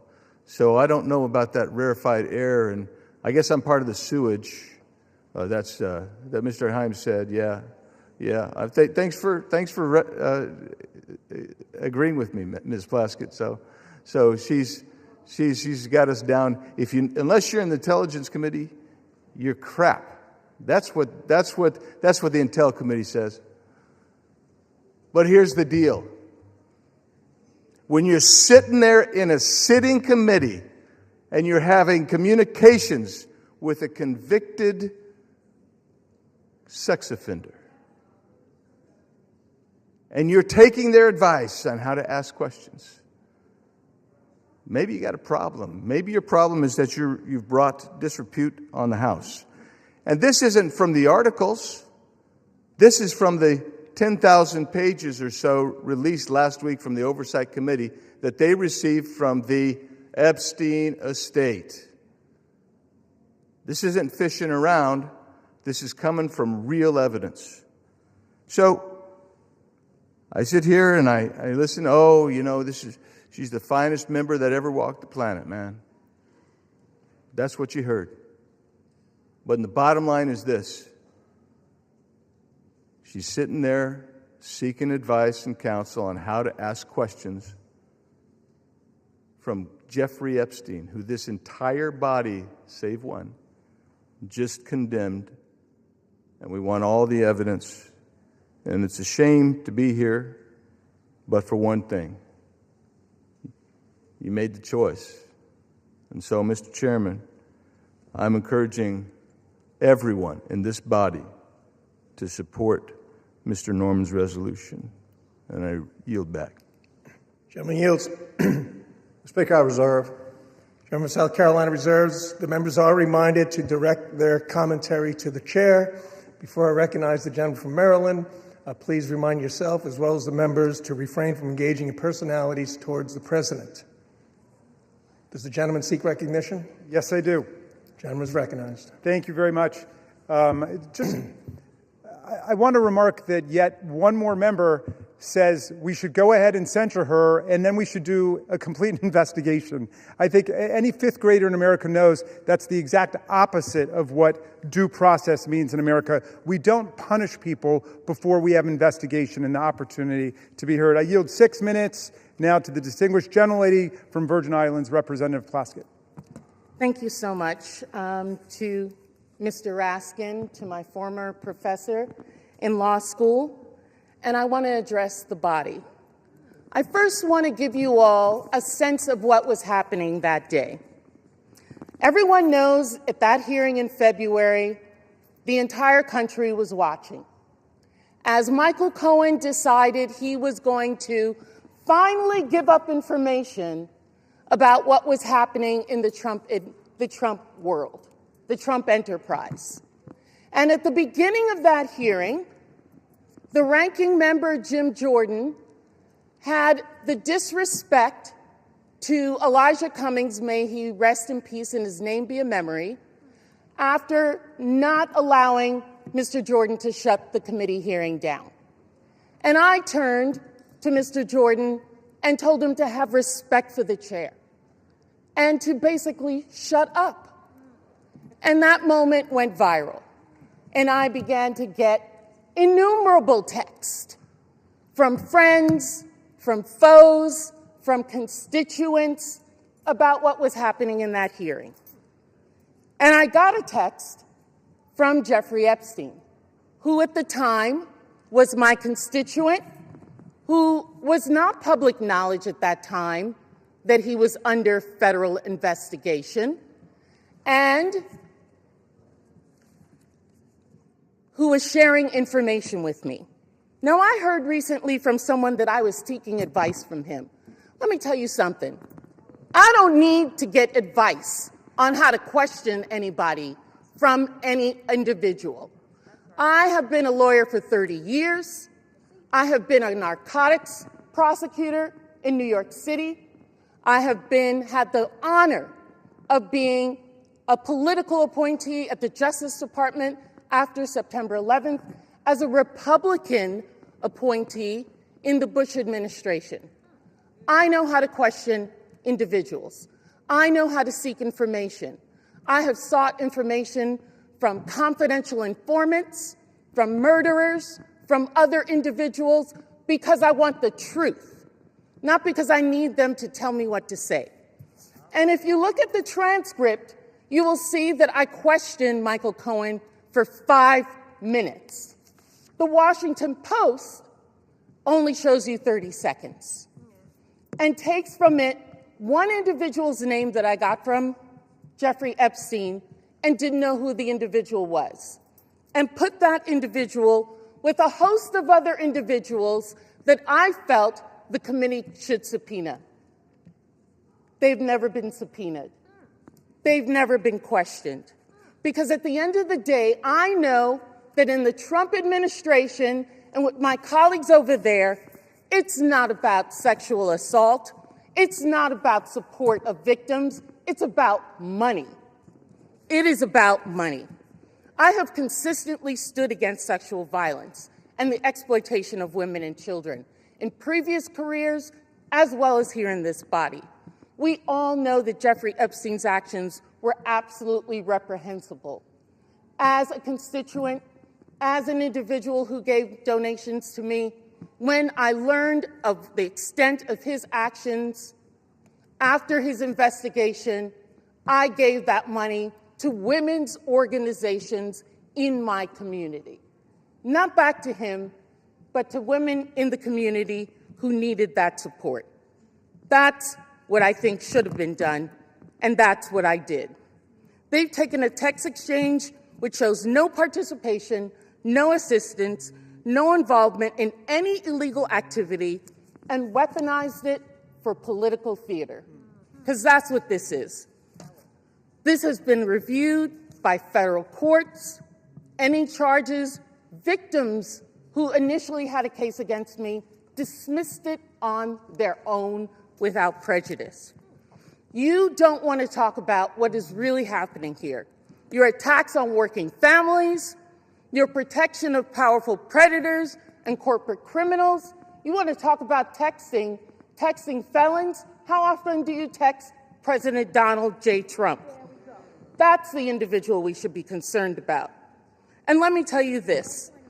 I am not going to support the wealthy and connected who continue to exploit workers and evade taxes, powerful figures with credible allegations who face no consequences, and corporate interests profiting from human suffering while families struggle. And let me tell the people of the Virgin Islands. Gentleman will state his point of order. The point of order is you may not call the President of the United States a felon. That is a violation. Point of order is under consideration, and we're not going to lose order here either, so please. May I continue? May I continue, Mr. Members Speaker? are, however, reminded to refrain, as mentioned a little while ago, from making personality commentary towards the President. The point of order is not timely, so the gentlelady is recognized. Thank you, Mr. Speaker. What is happening here? I feel sorry for my colleagues. I feel sorry for this body. I see members coming and speaking against me who I've never even had a conversation with. You don't know me. You don't know the work that I've done. You don't know the support that I've given to families, to individuals, to support people. I worked a full-time job with children under the age of 5, going to school, law school at night. Do you think I would risk my law degree for any individual? Never mind a reprehensible individual by Jeffrey Epstein, I would not. But what I'm about is the truth. And let me tell the people of the Virgin Islands, this attempt at intimidation will pass. We in the Virgin Islands do not back down from a fight. That is how we won our freedom, and that is how we will continue to grow our equality. And if you censure me, take away a committee, I will still do the work because I am here to support people and to support this great Constitution, which I have sworn numerous times to uphold. We reserve, and I thank the lady. The gentleman reserves. Gentleman from South Carolina is recognized. Mr. Speaker, before I recognize Mr. Clyde, let me just say, Ms. Plasky, I don't know you. My overall impression of you has been good. But and you give these words about protecting families and children. Where was that demonstrated when you took money from a convicted pedophile that had served time? Where was that? The words are beyond believability. And I think you're a nice person, but you missed the boat when you took money. I've got the mic now. You lost your I don't know the word to describe it, but what you did, you deserve to come off the committees. And let me remind you, we want this to go to the Ethics Commission. And to those listening, the Ethics Commission is 5 Democrats and 5 Republicans. Let them find it. But in the meantime, you do not deserve to serve on a committee with national clearance. And I would like now... Will be reminded again to direct their commentary to the chair. Mr. Speaker, I would like to recognize my good friend from Georgia, Mr. Andrew Clyde. How much time is the gentleman shall I recognize him? How much time is left? You have 11 and a half minutes remaining. 5 minutes. Gentleman's recognized for 5 minutes. I thank the gentleman for yielding. My good friend, Mr. Norman from South Carolina. Mr. Speaker, I rise today in support of this resolution censuring and condemning Delegate Stacey Plaskett of the U.S. Virgin Islands for inappropriate coordination with convicted sex offender Jeffrey Epstein during a congressional hearing and removing Delegate Plaskett from the Permanent Select Committee on Intelligence and referring her to the Ethics Committee for further investigation. After 4 years of silence on this matter, not a peep during the entire Biden administration, let me repeat that, after 4 years of silence on this matter about Jeffrey Epstein, House Democrats are now demanding transparency and accountability surrounding Jeffrey Epstein and his associates. While their fake outrage is clearly just another disgusting attempt to smear President Trump, House Republicans are taking this matter seriously and are working toward delivering the much-needed transparency and accountability that the American people deserve. This resolution is accountability, page 1. During the House Oversight Committee's ongoing investigation into Jeffrey Epstein, emails obtained by a congressional subpoena, that's right, it was the congressional subpoena by the House Oversight Committee, not the discharge petition that just got voted on, but this was the Oversight Committee's congressional subpoena, has brought to light that in 2019, Delegate Stacey Plaskett coordinated her line of questioning with Jeffrey Epstein in real time over text messages during an Oversight Committee hearing featuring testimony from Michael Cohen. Now, who is Michael Cohen? Michael Cohen was the disgraced former attorney of President Donald Trump. She was asking input from Jeffrey Epstein on how to best question Cohen, and Cohen was himself at that time a convicted felon from 2018. So now that Republicans are exposing Democrat ties to Jeffrey Epstein and his vile crimes, the other side of the aisle has flipped.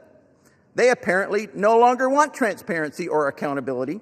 Why? Because they don't want the truth. They want to weaponize a serious matter into a distraction, all in an attempt to take down President Trump and to hurt his administration and what he's doing to make America great again.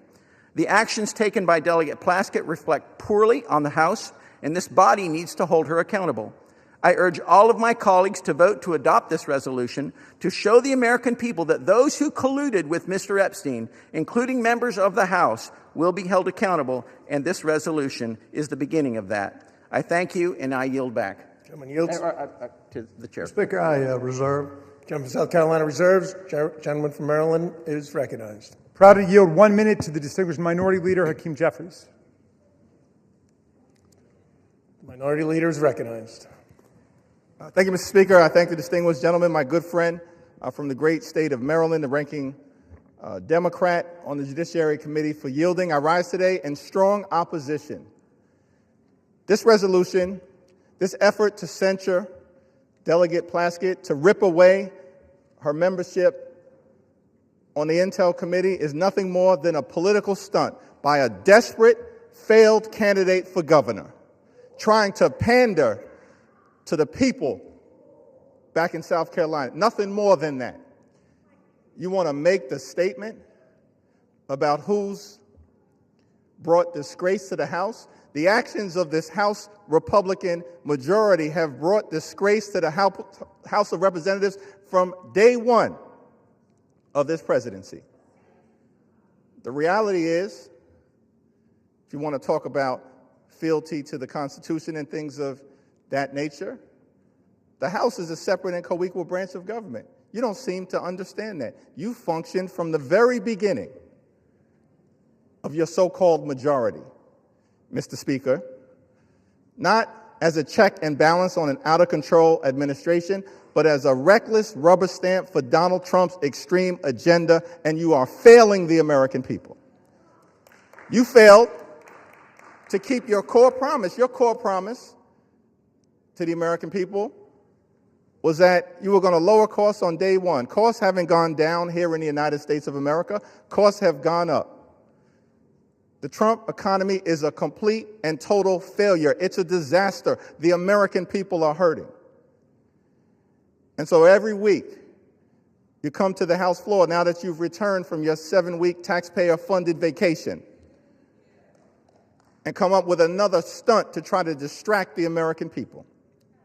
Or perhaps you were ordered by your puppet master, Donald Trump, who wants to distract the American people today, because his effort to suppress the Jeffrey Epstein files has failed spectacularly. We believe in transparency. We believe in accountability. We believe in due process. That's the opposite of what is happening on the floor today. And let me be very clear about Stacey Plaskett. She's a woman of great intelligence and a woman of great integrity. And she deserves better than what she's receiving from House Republican extremists. She deserves the opportunity to be heard. She deserves due process. She deserves the ability to make her case, not to be prosecuted by petty foggers, playing lawyer on the floor of the House of Representatives. Google that if you don't know what it means. The so-called Freedom Caucus want to lecture us about proceeding at this moment. The actions that you continue to engage in will have consequences. Consequences today, consequences tomorrow, consequences next week, consequences next year, and certainly consequences when the American people throw this House Republican majority out in the aftermath of the election next November. Be very careful about the extreme actions that you continue to engage in. Now, it's extraordinary to me, week after week, censure after censure, and I wonder, is it just coincidence that the last 3 censures we've had on the House floor happen to involve, first, you tried to censure Monica MacGyver. And then, Mr. Speaker, Republicans tried to censure Ilhan Omar. And now we're on the floor and you're trying to censure Stacey Plaskett. What is it exactly that those 3 individuals have in common? House Republicans are going to have to answer for the things, the extreme things that you continue to do. And the American people know this is a phony majority. It's a fake majority. It's not a real majority. Republicans aren't doing anything to make life better for the American people. And that's why we're on the floor right now. There's nothing that House Republicans can do to disgrace Stacey Plaskett because House Republicans continue to disgrace themselves. And so whatever happens later on this evening, the American people will hear from Delegate Plaskett beyond this, making her case. The people of the Virgin Islands, I'm confident, will continue to stand behind her. And we will never be lectured on issues related to accountability and transparency and principle and ethics from this group of extreme House Republicans who continue to visit a national nightmare on the American people, bending the knee to a wannabe king, doing real harm in real time, and at the end of the day, your time is coming as well. I yield back. Chairman yields. How much time do we have, Mr. Speaker? Gentleman has 4.5 minutes. 3.5 minutes. All members are again reminded, including Minority Leader, to direct your comments to the chair. All members are again instructed, including Minority Leader, to refrain from engaging in personalities towards the President. The gentleman from Maryland seeks recognition. No, we'll reserve. Gentleman from Maryland reserves. Gentleman from South Carolina. Speaker, I find it interesting that the Minority Leader mentioned that, we got not really a majority. I will tell you, 77 million people are a majority. They rendered the consequences to elect the president that has revived this country from a disaster 4 years under the Biden administration. Let's go back under a little bit of history here about the hearing. The messages show that Plaskett texted Epstein before the hearings that started that day at 7:55. She texted him, the sex offender, the predator on the children she says she protects. They had comments like she told Ms. Plaskett talk about his grades. She mentioned that she had a great-looking outfit. It's from Mr. Epstein. In 10:40, she broadcast a feed cut to Ms. Plaskett showing her moving her mouth as if she was chewing something. And Ms. Plaskett mentioned that she had multiple texts. Well, according to the records, and I don't know how many of her texts came from those convicted of felonies, but on at 2:25, Epstein sent 2:25 minutes before Plaskett began questioning Cohen at 2:28. Epstein messaged back, "Good work," at 2:34, 1 minute after Plaskett finished her question to Cohen. So the whole 5 minutes was pretty much conducted under the direction of a convicted pedophile. And this dialogue, Ms. Plaskett was reached by phone Thursday. Plaskett declined to answer questions about the text messages and directed all inquiries to congressional staff. Plaskett's chief of staff said Thursday she was not in a position to confirm or not whether the Congresswoman was texting with Mr. Epstein at the hearing. She did not respond to follow-up questions. Bottom line, these are facts. These are text messages. This wasn't smoke and mirrors. So it's interesting that they're taking that tact. But, Ms. Speaker, how much time do I have left? Gentleman has 6.5 minutes remaining. I reserve. Gentleman from South Carolina reserves. Gentleman from Maryland. I'm yielding 1 minute to the representative from New York, Ms. Clark. Gentlelady is recognized. Mr. Speaker, I rise today on behalf of the Congressional Black Caucus, the conscience of the Congress, in strong opposition to this resolution. This resolution is a blatantly partisan, shameless attack. As we sit here today, Donald Trump is still the single person in this country with the authority and the ability to deliver justice to survivors and truth to the American people by just releasing the files. So instead of answering why Donald Trump chooses every single day not to release the Epstein Files, they're pointing fingers at this side of the aisle. Mr. Speaker, unlike the president, Congresswoman Stacey Plaskett has committed no crime, violated no rule, and broken no promises. There has been no investigation, no due process, no inquiry into whether the Congresswoman had any connection whatsoever to Epstein's despicable and disgusting criminal conduct. This resolution would have us remove a capable and hardworking member of one of the most serious working committees in this body on the basis of a conversation from more than 6 years ago, which broke no rules, and has no connection to any criminal activity. I urge my colleagues to vote no on this partisan resolution, this sham, and I yield back. Gentlewoman's time has expired. We reserve. Gentleman from Maryland reserves. Gentleman from South Carolina. Speaker, I reserve. Gentleman from South Carolina reserves. And we're prepared to close. It's closed. Yeah, I'm prepared to close. All right. Gentleman from South Carolina is prepared to close. Maryland is recognized. Mr. Speaker, thank you very much.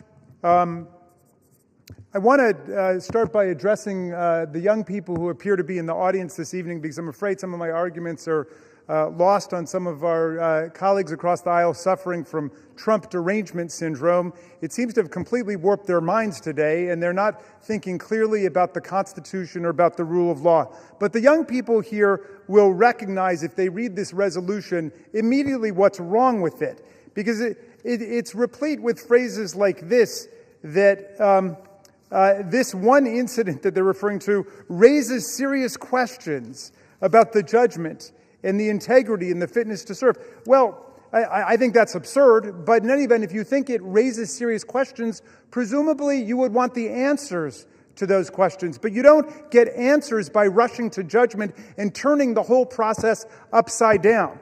This resolution starts by saying we censure her, we remove her from committee, and the very next component of it says we direct the Committee on Ethics to conduct an investigation.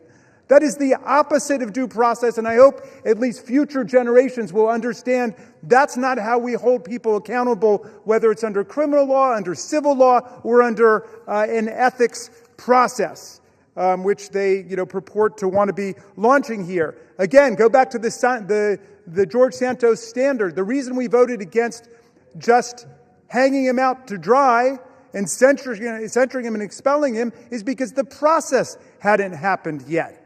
And Democrats and Republicans together did it, but they're thinking in solely partisan terms. Even Matt Gaetz, accused of having sex with a 17-year-old, was never censured by the House of Representatives. Even with Speaker McCarthy and others condemning him for what he did, we did not censure him. Think about what you're doing to the precedents of this body by trying to attack Ms. Plaskett. And let me just close with a personal thought. I wasn't going to bring it up because I didn't want to embarrass her, but she was one of the 3 finest students I ever had in constitutional law. She was a straight A student in the early 1990s. She's a straight A student in the 21st century. I'm proud not only that she was my student, but that she's my friend and that she's my colleague, and you don't disgrace us in any way. You go to work every day for the people of Virgin Islands, and we're proud of you. With that, I'll yield back. Gentleman yields. Gentleman from South Carolina is recognized. Mr. Speaker, I find it interesting that the president is occupying the minds of my good friend on the left rent-free. And it's interesting they bring him up every time, and keep doing it. Keep doing it. This president's got a record that is second to none. And I hope our listeners in the audience can distinguish between just words and babbling on when they reject the facts of what's been presented. Texts don't lie. And they can offer all the excuses. And I do think Ms. Plaskett is a nice lady. She made a mistake here, a bad mistake. She took advice from a convicted pedophile that is indefensible in this discussion here today. Mr. Speaker, I've listened to my colleagues defend the indefensible. I've heard everything from this is old news to this is just politics. But not a single person has disputed the key fact. Written records in Epstein's own estate documents show Delegate Plaskett sought his input for an official hearing. This is the issue. That alone. Everything else is just noise. This chamber cannot overlook that a sitting member of Congress coordinated with a convicted sex offender to prepare questions for an official proceeding. Imagine telling the American people that that's acceptable. Imagine explaining to parents all across this country that Congress sees no problem with relying on the counsel of a predator of our innocent children. Some of my colleagues want to blur the edges, soften the facts, or bury this under procedural fog, noise as I call it. But sunlight is the best disinfectant, and accountability is not optional. This resolution is not excessive at all. It is appropriate. It is measured. It is necessary at this time. The question before us is very simple. Do we uphold a minimal standard for ethical conduct, or do we just shrug and say, well, maybe next time? Mr. Speaker, the public deserves better. The House deserves better. The American people deserve better. I urge adoption of this resolution, and I yield the balance of my time. Gentleman yields. Without objection, the previous question is ordered on the resolution. The question is on the adoption of the resolution. Those in favor say aye. Those opposed say no. In the opinion of the chair, the ayes have it. Yeah. Welcome to procedural democracy. For what purpose does the gentleman seek recognition? I request a recorded vote, and I challenge the Speaker's interpretation of the voice vote. Does the gentleman ask for the yeas and nays? I ask for the ayes and the nays. The yeas and nays are requested. Those favoring a vote by the yeas and nays will rise. A sufficient number having risen, the yeas and nays are ordered. Pursuant to Clause 8 of Rule 20, further proceedings on this question will be postponed.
Okay. For what purpose does the gentleman from Arkansas, Mr. Westerman, seek recognition?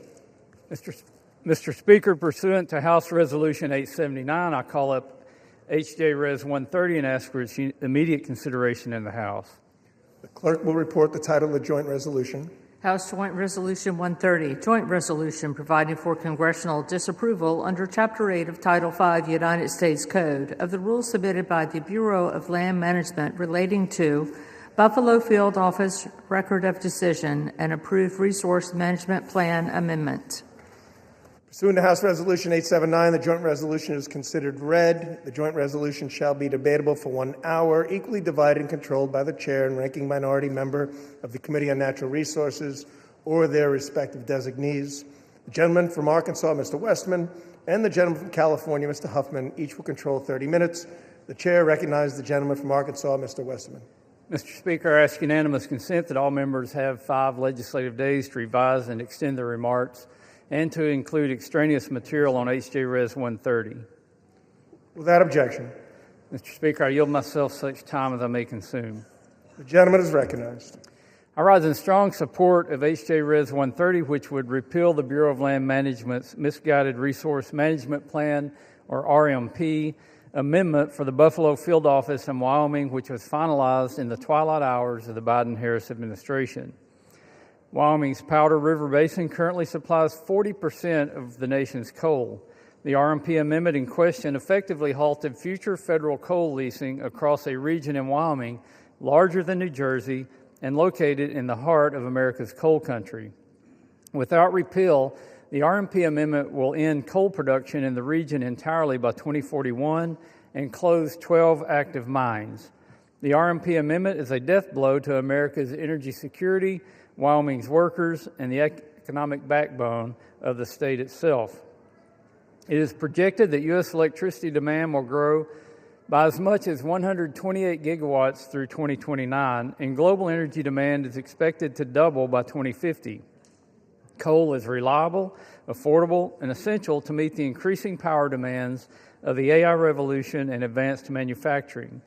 The RMP amendment locked up an astonishing 48 billion short tons of coal. That's enough to meet U.S. coal demand for the next 116 years.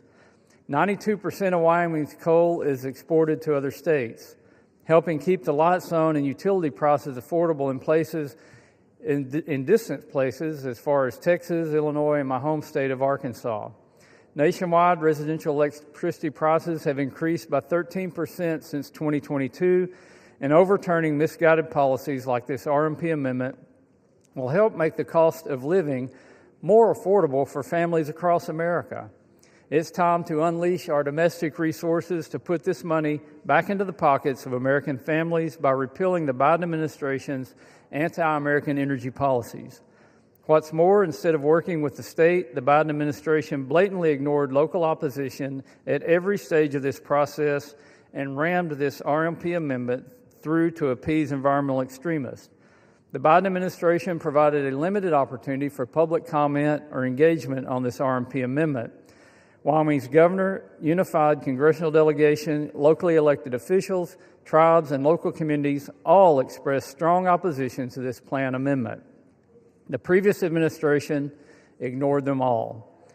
According to local representatives, it is suspect and disturbing that such a dramatic change to the current land use plan would solicit such little engagement during the public comment period. Campbell and Johnson County commissioners who represent the local communities affected by this plan stated that whatever information they provided to the BLM in this process was, quote, ignored by the federal agency. Overturning the RMP amendment takes power from bureaucrats in Washington, D.C. and returns it to the people of Wyoming. The BLM also ignored tribal input in developing this RMP amendment.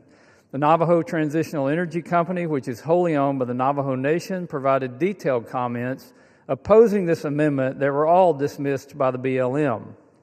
In a letter they submitted to the agency, they stated, quote, BLM consistently downplayed the reasonably foreseeable negative impacts of the mine's closures on the surrounding social justice communities, and it did not even consider the jobs lost in the downstream communities that rely on the Powder River Basin coal, end quote. Energy security is national security, and Wyoming's energy industry remains indispensable to ensuring America stays energy dominant. Wyoming's Powder River Basin, with its low-sulfur coal, produces the world's cleanest burning coal. We should be focused on exporting this abundant natural resource to our allies abroad, not burying this baseload power under layers of bureaucracy. By passing this CRA today, we're advancing President Trump's executive orders on unleashing American energy and reinvigorating America's coal industry. We're also restoring hundreds of millions of dollars in future revenue for Wyoming's K-12 public education system and protecting more than 4,000 high-paying jobs in rural Wyoming. In conjunction with the pro-energy policies included in the Working Families Tax Cut Law, this CRA also has the potential to generate more than $260 million for the federal Treasury. This CRA helps the U.S. remain energy dominant and will lower prices for families, strengthen our economy, and boost real wages for hardworking men and women. I urge my colleagues to stand with Wyoming, stand with American workers, and stand for energy security by supporting this resolution. I reserve the balance of my time. Gentleman reserves. Gentleman from California is recognized. Thank you, Mr. Speaker. And let me wish Chairman Westerman a happy birthday. I do wish him a happy birthday, but even that goodwill does not change the fact that this is bad legislation. And so, unfortunately, Bruce, I'm going to have to rise in opposition to the bill while wishing you a happy birthday. We are, Mr.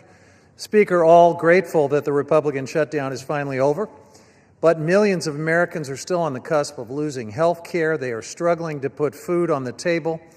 And after their 7-week paid vacation, I can't imagine anything more disconnected than for House Republicans to come back here and make their first priority not helping working families to make ends meet, but jamming through more favors for their billionaire buddies.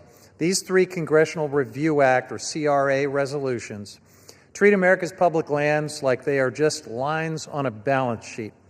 They silence public opinion. They ignore the fires and storms that are made worse by climate change, all of it to make fossil fuel extraction the #1 priority going forward for how we manage our public lands. Wildfire defense, public safety, recreation, conservation, all of these take a back seat now to maximizing corporate profits, even in our most fragile landscapes like America's Arctic. Americans want clean air, clean water, accessible public lands, not handouts to polluters. Overturning balanced, forward-looking BLM plans in Wyoming and Alaska is a colossal mistake. Across the federal land management agencies, plans like these are the foundation for responsible, sustainable management of our public lands. RMPs are the product of extensive public input, rigorous scientific reviews, meaningful tribal consultation, and balancing the activities on our public lands, from energy development to recreation, is what these plans do. They reflect the needs of communities, industries, ecosystems, and they outline a clear vision for the stewardship of millions of acres of public lands. Let's look at the Buffalo Field Office RMP targeted by this particular resolution. It was developed after a court found that the previous plan failed to address the public health and climate impacts of unfettered coal mining in the region. Importantly, the current RMP was also developed after robust tribal consultation and public input. So we're just going to throw that all away? I strongly oppose HRES 130, which would repeal the current balanced RMP for BLM's Buffalo Field Office in order to prop up the coal industry in Wyoming's Powder River Valley. The plan targeted by this resolution ended new coal leasing in the region because of its harm to the climate and public health and because of decreasing demand for coal. At the same time, the plan allowed existing mines to continue to operate through the end of their current leases. Rescinding this plan means locking us into unnecessary emissions and energy costs at a time when the planet and the American people cannot afford it, and it also puts us on a treadmill of litigation and uncertainty, sending us back, theoretically, to a plan that was already adjudicated to be illegal, or maybe waiting for a new plan to come forward from the Trump administration, and I guess hoping that a future court will decide that it's not substantially similar to the ones that have been thrown out with your CRA. This is something that my friends across the aisle simply haven't thought through. There is so much chaos and uncertainty when the sledgehammer of the CRA is used in this reckless manner. Now, House Republicans already passed and the administration implemented unprecedented giveaways to the coal industry through the One Big Beautiful Bill Act, including slashing the royalty rates for coal from 12% to 7.5%, and opening more than 13 million acres of public lands for coal leasing. But even with these handouts, it's not enough to reverse decades of market contraction in the coal industry. The coal industry is dying. What Republicans don't mention is that BLM's coal lease sales this year have either failed to reach market value, been indefinitely canceled, or received little to no bids. Rather than simply redoing this RMP through the well-established public process, which the Trump administration is already doing, House Republicans want to overturn it using the CRA, again, an extremely blunt instrument that will throw us into great uncertainty and litigation for sure. This choice would lock out the perspectives from previous tribal and public engagement and ban the agency from ever again issuing a substantially similar RMP, leaving land policy frozen in time, really more like frozen in some kind of a limbo. Incredible uncertainty and chaos. House Republicans want to permanently enshrine fossil fuel extraction as the top priority for millions of acres of public land across the country, no matter the cost. And they're picking winners and losers here, blocking affordable renewable energy projects, sacrificing our public lands in the process. I urge my colleagues to reject these reckless resolutions that would upend millions of acres of public land management and reject this entire familiar playbook from congressional Republicans, trying to deepen our dependence on dirty fossil fuels that pollute our air, contaminate our water, and harm the public health, while doing everything possible to slow, stop, or sabotage the development of affordable, renewable energy. Our constituents deserve a lot better than this. We deserve clean, affordable, and reliable energy. We deserve good-paying jobs and affordable health care. And we shouldn't sacrifice America's health, environment, and livelihoods in order to do it. This legislation and my friends across the aisle are on the wrong side of history, trying to prop up the dying coal industry.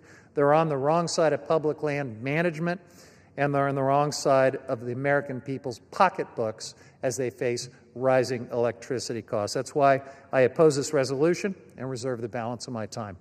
Gentleman reserves. Gentleman for Arkansas is recognized. Thank you, Mr. Speaker. And Mr. Speaker, I sincerely appreciate the birthday wishes from my friend across the aisle. That means a lot to me. If I had a birthday wish of my own, it would be to make energy more affordable for the American people, to help the good folks of Wyoming to have a livelihood, and to not only keep prices down, but keep good-paying jobs across this country that are in the energy industry. We know that we need more energy going forward. We need more electrons on the grid. We need a larger grid, and we need to all work together to do those things. But if this resource management plan amendment by the previous administration was balanced, I would hate to see a heavy-handed resource management plan amendment by the previous administration, because this took a sledgehammer to an established industry in the state of Wyoming. And I'm sure my distinguished colleague from the great state of Wyoming, Representative Hageman, who is the lead sponsor of this legislation, will go into detail what this would mean to Wyoming if this plan amendment stays in place. And I yield her 6 minutes. Thank you, Mr. Chairman. Mr. Speaker, I rise today in support of my legislation, House Joint Resolution 130, which utilizes the Congressional Disapproval Procedure under the Congressional Review Act, or CRA, to restore coal leasing in Wyoming's Powder River Basin. Many on the East Coast of America might be surprised to learn that the federal government owns massive amounts of the western states. In Wyoming, the federal government owns about half of our surface estate and 60% of the subsurface estate, or our minerals. In Northeast Wyoming, the Bureau of Land Management's Buffalo Field Office owns and manages over 788,000 acres of land and 4.7 million acres of our mineral estate. Notably, this land encompasses Wyoming's share of the Powder River Basin, North America's largest coal deposit, responsible for the production of 40% of our nation's coal. Wyoming is the largest coal producer in the nation. We, in other words, are responsible for ensuring that you can turn on your lights and heat your home. The BLM manages its public lands pursuant to the Federal Land Policy Management Act, which is implemented pursuant to what we refer to as Resource Management Plans, or RMPs. These RMPs are designed to maximize resource values for the public. The BLM is required to comply with a multiple-use mandate, ensuring that these combination of uses meet current and future needs of the American people. In its waning days, the Biden administration issued an RMP amendment for the Buffalo Field Office, which pursued the no new leasing alternative, pulling 481,000 acres of America's largest coal reserves and resources offline, making 48 billion short tons of coal unavailable and ending leasing in the Powder River Basin. Such a decision cannot be considered a legitimate or legal RMP pursuant to FLPMA, and neither does it align with Congress's multiple-use mandate. The Biden RMP is instead very clearly a mineral withdrawal enacted by climate activists in direct violation of the law. The Biden administration's decision to terminate mining in Wyoming's PRB is not only irresponsible and harmful, but downright illegal, a mechanism used by the governing elite to inflict harm on every single citizen of this great country to further climate change lunacy. If this RMPA is allowed to continue, it would risk 4,122 jobs in rural Wyoming, $1.9 billion in labor output through 2048, and millions of dollars in state revenue used to fund public K-12 education. This seemingly localized decision has national repercussions as well. In 2024, Wyoming produced 191 million tons of coal, 171 million tons of which was shipped to 26 different states for producing electricity. At these rates, Wyoming produces about 40% of the nation's coal and about 80% of all federal coal production. With coal generating as much as 23% of America's electricity at any given time, Wyoming coal supplies as much as 9.2% of the electricity produced in this country. Watching the arguments in the Rules Committee last night and on the floor today, it is clear that affordability is the word of the day for my colleagues across the aisle. If utility bills for Americans is something they genuinely care about, then I encourage them to vote for H.J. Res. 130 and to not turn off the Powder River Basin coal, which accounts for so much of American energy and could generate even more if Washington, D.C. had not waged a war on coal for the last 3 decades. In short, it is policies such as no new coal leasing contained in this Buffalo RMP that reduces affordability, which my colleagues on the other side of the aisle will be supporting if they continue to oppose H.J. Res. 130. This vote today is a vote to shore up the grid, which will have positive impacts on the utility bills of Americans. When combined with what this majority did for energy development in the One Big Beautiful Bill, we are shoring up centuries of energy production. We cannot survive in this country without Wyoming coal, the majority of which is produced in the Powder River Basin. Demand for Wyoming coal is only increasing, both here and abroad. If you turn out the lights on one of Wyoming's most important industries, you will also be turning out the lights on America. The Biden administration knew this and pursued this harmful policy anyway, and they did so in violation of the law. On September 18, 2025, the Government Accountability Office determined that the Buffalo RMP was a rule subject to the CRA on the grounds that it is an agency statement, is of future effect, and it implements, interprets, or prescribes law and policy. This decision is in line with previous GAO decisions on similar land management plans and RMPs, several of which this body has passed in the 119th Congress. A vote today for H.J. Res. 130 has many positive implications. First, it would overturn this harmful plan and revert to the 2015 RMP, thereby protecting access to 481,000 acres for coal leasing. Second, it would provide certainty to countless Wyomingites who rely on our good, clean coal for jobs and for revenue that funds the schools that our children attend. Third, it is a vote for the millions of Americans who continue to rely on Wyoming coal and who always will. Fourth, it's a win for Congress, reminding the agencies that we are the primary policymaking branch of government and that we will hold the agencies responsible for bad, unlawful regulations. I urge all of my colleagues to vote in favor of H.J. Res. 130, and I yield back. The gentleman from Arkansas reserves. The gentleman from California, you are recognized.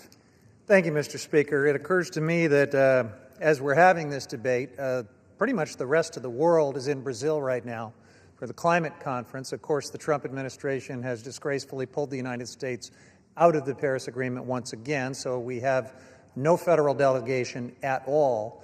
But as the rest of the world convenes to accept the reality of the climate crisis and to accept the related reality of coal being the biggest contributor to carbon pollution, and the entire world is talking about how to phase down our dependence on coal pollution and